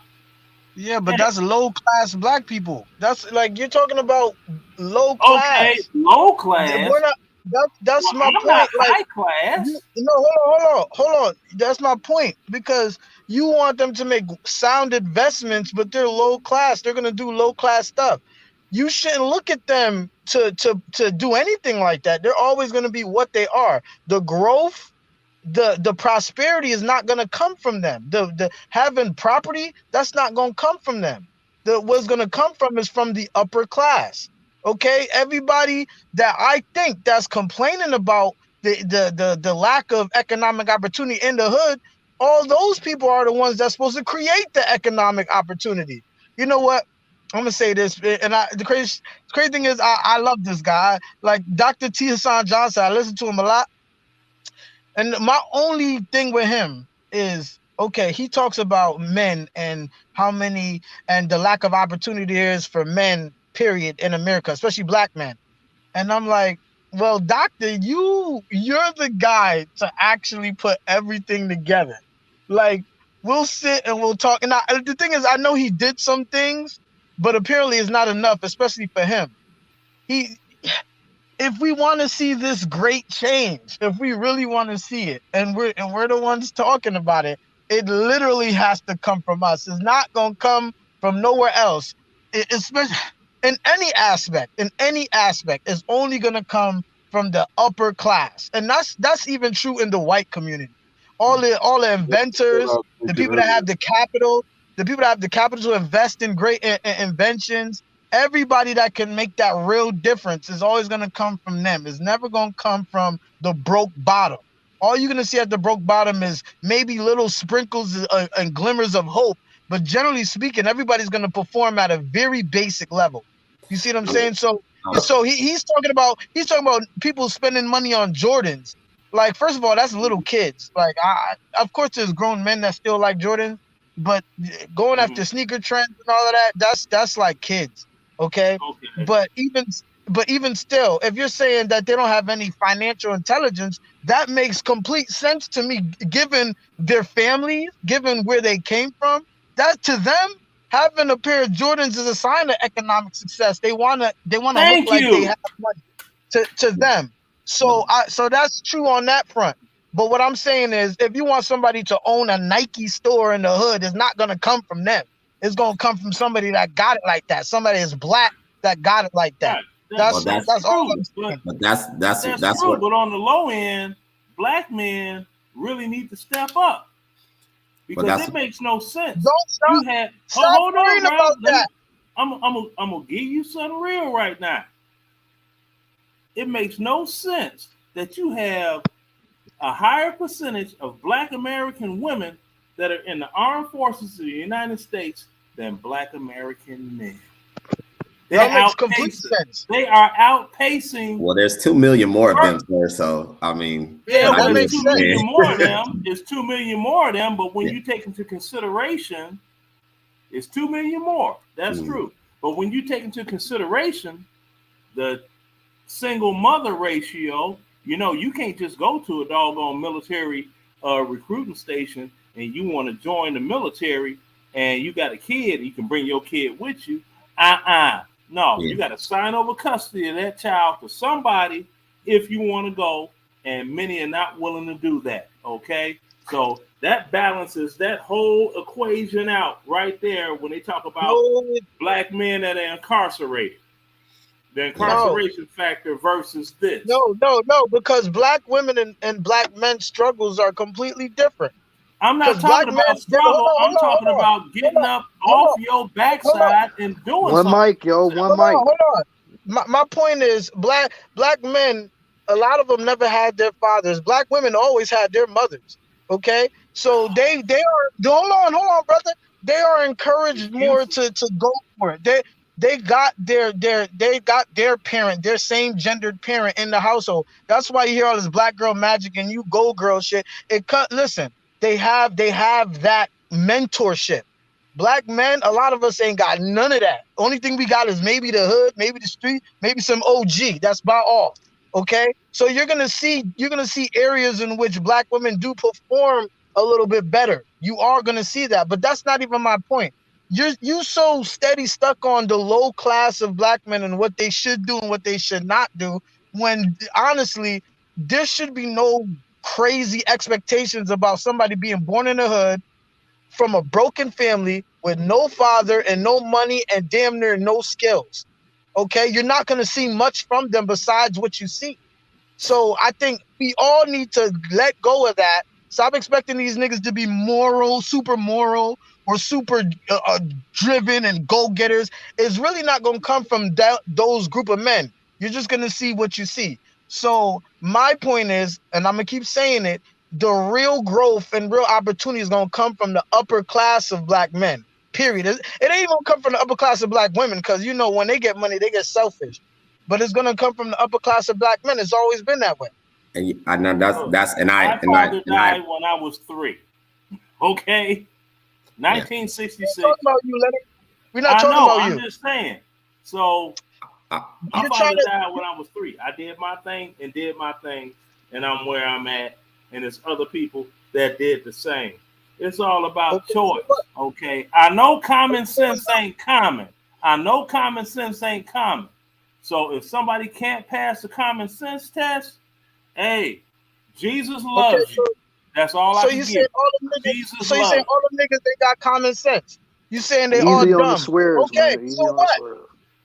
I think I think what I'm saying is that and I appreciate what you're saying, but I'm gonna stay on my point because it is a mindset. It's not a hyper moral thing. It's a standard. That's why I use the comparison of global economies in places like Brazil, Colombia. It's not so much moral. It's that there's just a pride that exists. And this pride used to exist. It just has deteriorated over the decades. But it didn't matter if you lived in the hood. There was pride in the hood. There was pride. It's gone. It just continues to slide further. And until that changes, that's not an upper class thing. That is a where I'm at thing. So I don't, just because I live here, I've been in people's houses that live in the same zip code that is quote unquote struggling, you can walk into their home and it don't look like outside. And then you go someone else's. Let me ask you a question, True. Where's that pride gonna come from? That these black men are missing, huh? It's a combination. Sometimes it's spiritual awakening. Sometimes it's outside influence, some motivation. Right. It got to come from somewhere, obviously. Right, exactly. You know where? You know a good place where it could come from? Where? Black men that already get it. Black men that's already in the upper class. Black men that's already established. That kind of pride that could trickle down to the black men that ain't got it. That could be established. And honestly, I think that's where it gotta come from. Like, let's be real. It's not gonna be spiritual. It's not gonna be spiritual. It ain't gonna be no outside motivational speaker from the white community. No, I agree. Come right from... he said it right earlier, right? That it's just like that in the white community. Most people ride the coattails of the successful people in their communities. And if your community has more thriving members, you're gonna have a lot of people. They can wait tables and be bartenders and all sorts of low skill things and still take very good care of themselves in life. Whereas in less thriving areas, you don't have that. And so I agree with what he was saying about upper class blacks need to be the ones who bring this change. But the issue is that a lot of upper class blacks are still just employees. We're still employees out here. There's not enough entrepreneurs. I think it's not just about the upper class. It has to be more about entrepreneurs and some sort of innovation that they can bring that can somehow, like they're probably going to have to be a little bit, I don't know what the word is, but they're probably going to have to be willing to start businesses that aren't as profitable as they could be. But outside of that business, Mr. Know-It-All, that's okay, why fellas. It's been past 30 minutes, so now it's time for final thoughts, man. Who want to go first? I'll go. Go ahead, Mr. Know-It-All. So I'll just finish the point I was saying, that I do agree that with Gloctavius that it is going to have to come from the upper class blacks. They really just, because I think that the upper class blacks are the only ones who, first of all, would enter into a business venture with the mindset of helping their community. Whereas most other people have the luxury of entering into businesses to make money. That's their number one motivation. And with even though a black entrepreneur would still want to make money, he can do it in such a way that he is intended to benefit his community. And I don't see these disparities being closed until black people have that quote unquote safety net. I'm not talking about welfare safety net. I'm talking about communal safety net, where your community is thriving so well that you don't have to be an exceptional human being to thrive, where you can just ride the coattails of the people who put businesses in your communities, who put functional schools in your communities, who have so much going on that there's now hiring signs around every corner. When it's like that for black people, that's when we'll know we've made it. All right. And that's it. All right. Who wants to go next? Final thoughts. I'll just double down. Thanks for having me. Great conversation overall. I'll end it on this. I agree with what I think Octavius, I think his name was saying to a degree. I think it is a combination of both. But I still think that to identify with the upper class blacks, or whatever term we want to use, that still is kind of like a savior mindset. You are individually responsible for pushing yourself, and there has to be a shift in the pride from if you're a dishwasher to a CEO. If you are going to do anything in this country, you have to identify with where you want to be. And I agree with Mr. Know-It-All that you thrive differently in an economy that is built, but it's just never going to happen if you rely on the very small number of those who ascend to the highest heights at a 13% representation in a country with over 80-something% of an opposing race. But thanks for having me. Appreciate the time. You guys Hey be easy. man. Hey, good final thoughts, man. Much appreciated. All right, Leonard, you up, bruh? See what you got. Okay, well, what I have is this. I know a number of white people that were in the military with me that got out before they should have and had a life plan set up, and they wish they were living my lifestyle. Now, the one thing that I don't hear from Trailer Park Tom and Tammy is Elon Musk need to come back and do this and do that and blah, blah, blah, blah, blah, blah, blah. I don't hear them doing that. And someone had brought up something about a safety net as a welfare. They're like 69,500,000 whites on welfare. If you look at the Department of Agriculture, Food and Sustenance, because those are that's the provider of welfare, and you do the math as to the percentage of the population, and you will see you have more whites on welfare than the entire population of Black America, almost times 2. So I'm a firm believer. If everybody collectively do what they need to do to get their come up on legally and do their thing, everything else would be eliminated.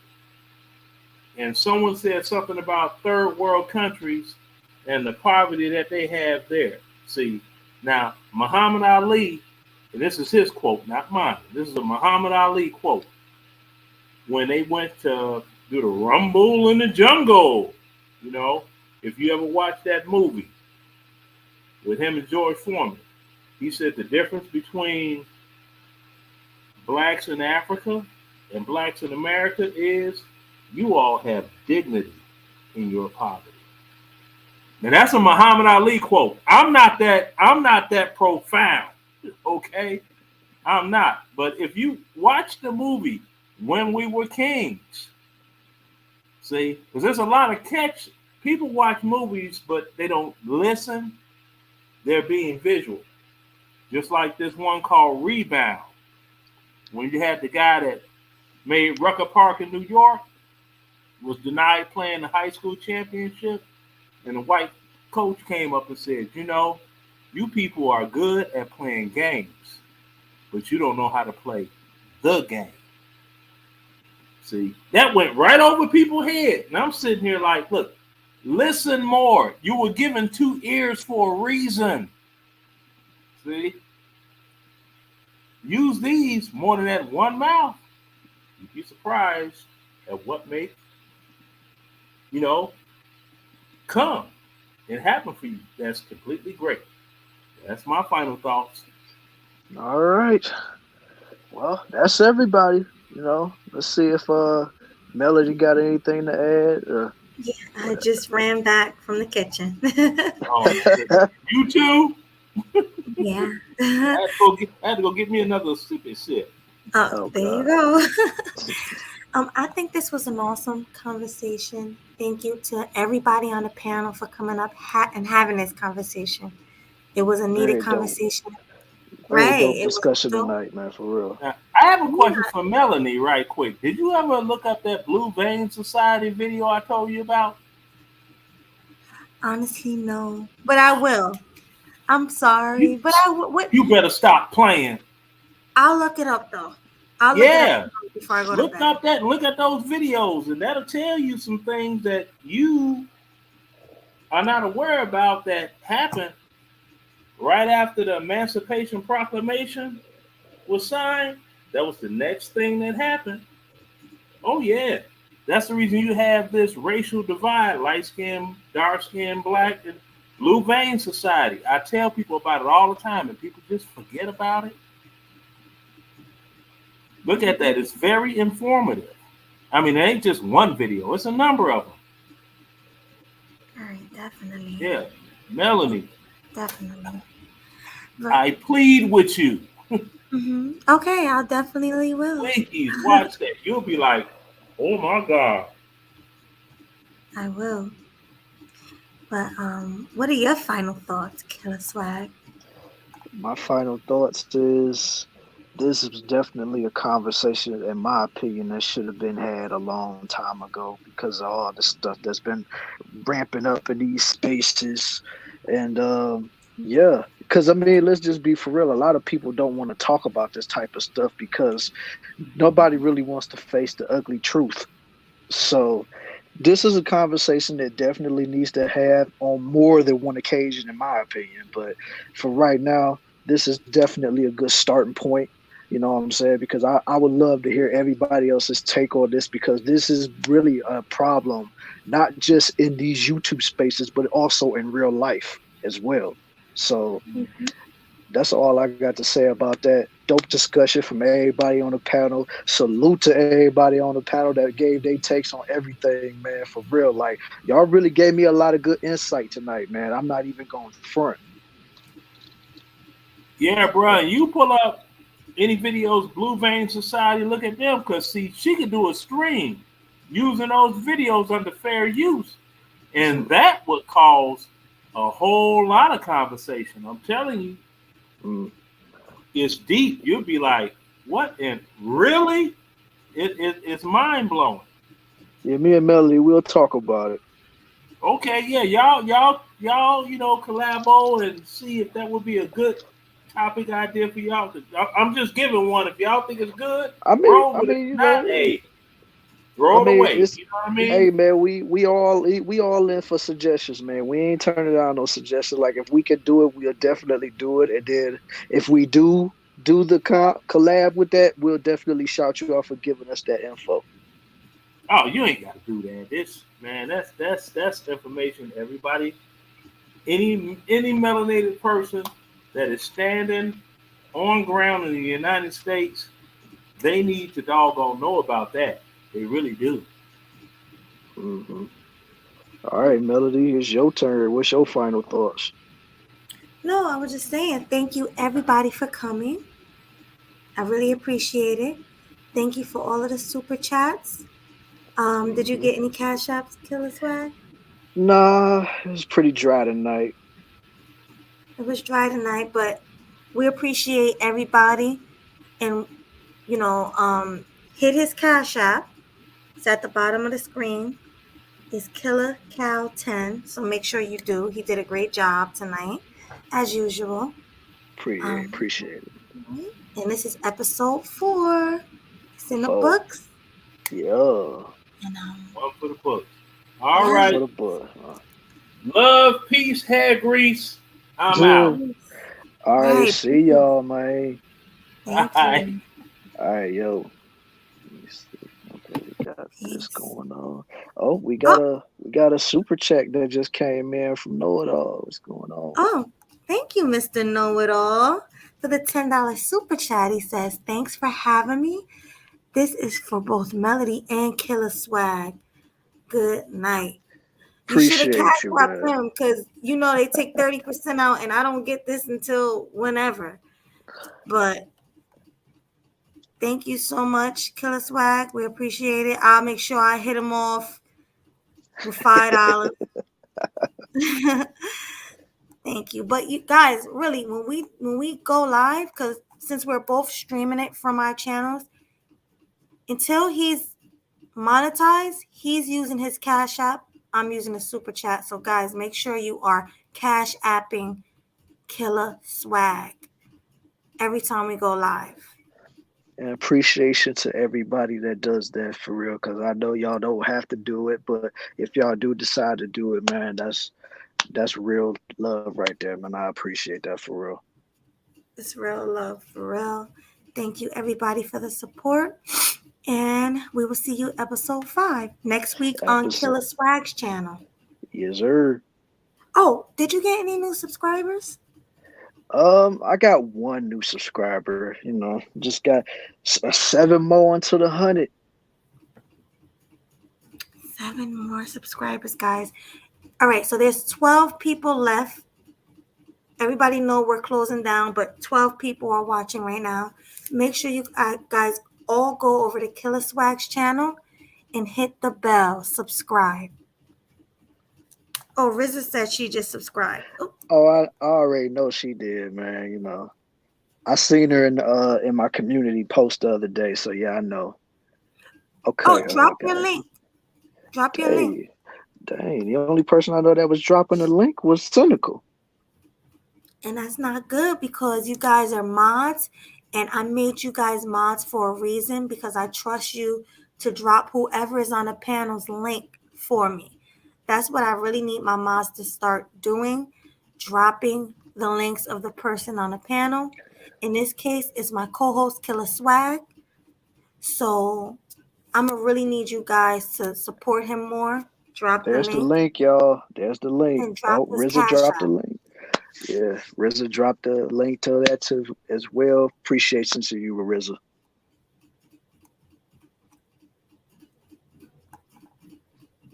So there All y'all right. go. So right now, I'm gonna give y'all 2 minutes because I'm about to shut down. We about to shut down. So Yes, sir. within 2 minutes, hit subscribe to his channel. I'm so tired, guys. I can't even think right now. Subscribe to his channel. Mr. Know-It-All All right. said he subscribed. Yep, I see it. 6 more now. Definitely.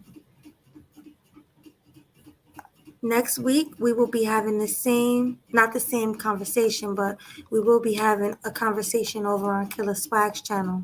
So make sure you are subscribed. Show him Mm-hmm. some love. Yeah, and plus, when you subscribe to my channel, you don't know what all I got in store. You know what I'm saying? Of course, you go always get to Killing Them Sweetly, but just like how Melody does over here on her channel, sometimes I might hit y'all with a solo topic as well. And I think I got a topic that I want to do maybe sometime next week, and you might want to pay attention to it. If not, it's all good. Y'all could always catch the replay, but it's all good. And if Melody wants to slide through, she can as well. I definitely will come and show you some love. Oh, and by the way, GC and I will be doing our live tomorrow. We're going to do something similar to this. We're going to try to go live once a week. Just like we are Killing Them Sweetly, GC and I are Checkmate. That's the name of our hashtag. Hashtag Checkmate. Which There you go. Killer Swag helped with the name. Kudos to you. But yeah. Hey, all I could do was just give my advice. Right. So check me and GC out tomorrow. We have a good show for you. Yeah, and y'all make sure y'all knock them dead, because you know a brother got to work tomorrow. So I'll be watching from the clouds. Of course. I appreciate you. Okay, guys, we will see you guys later. We're gonna end it with our theme song. Yup. Let's go. And y'all get to look at our beautiful faces while we are about to get up out of here. So, in closing, deuces, y'all. Deuces.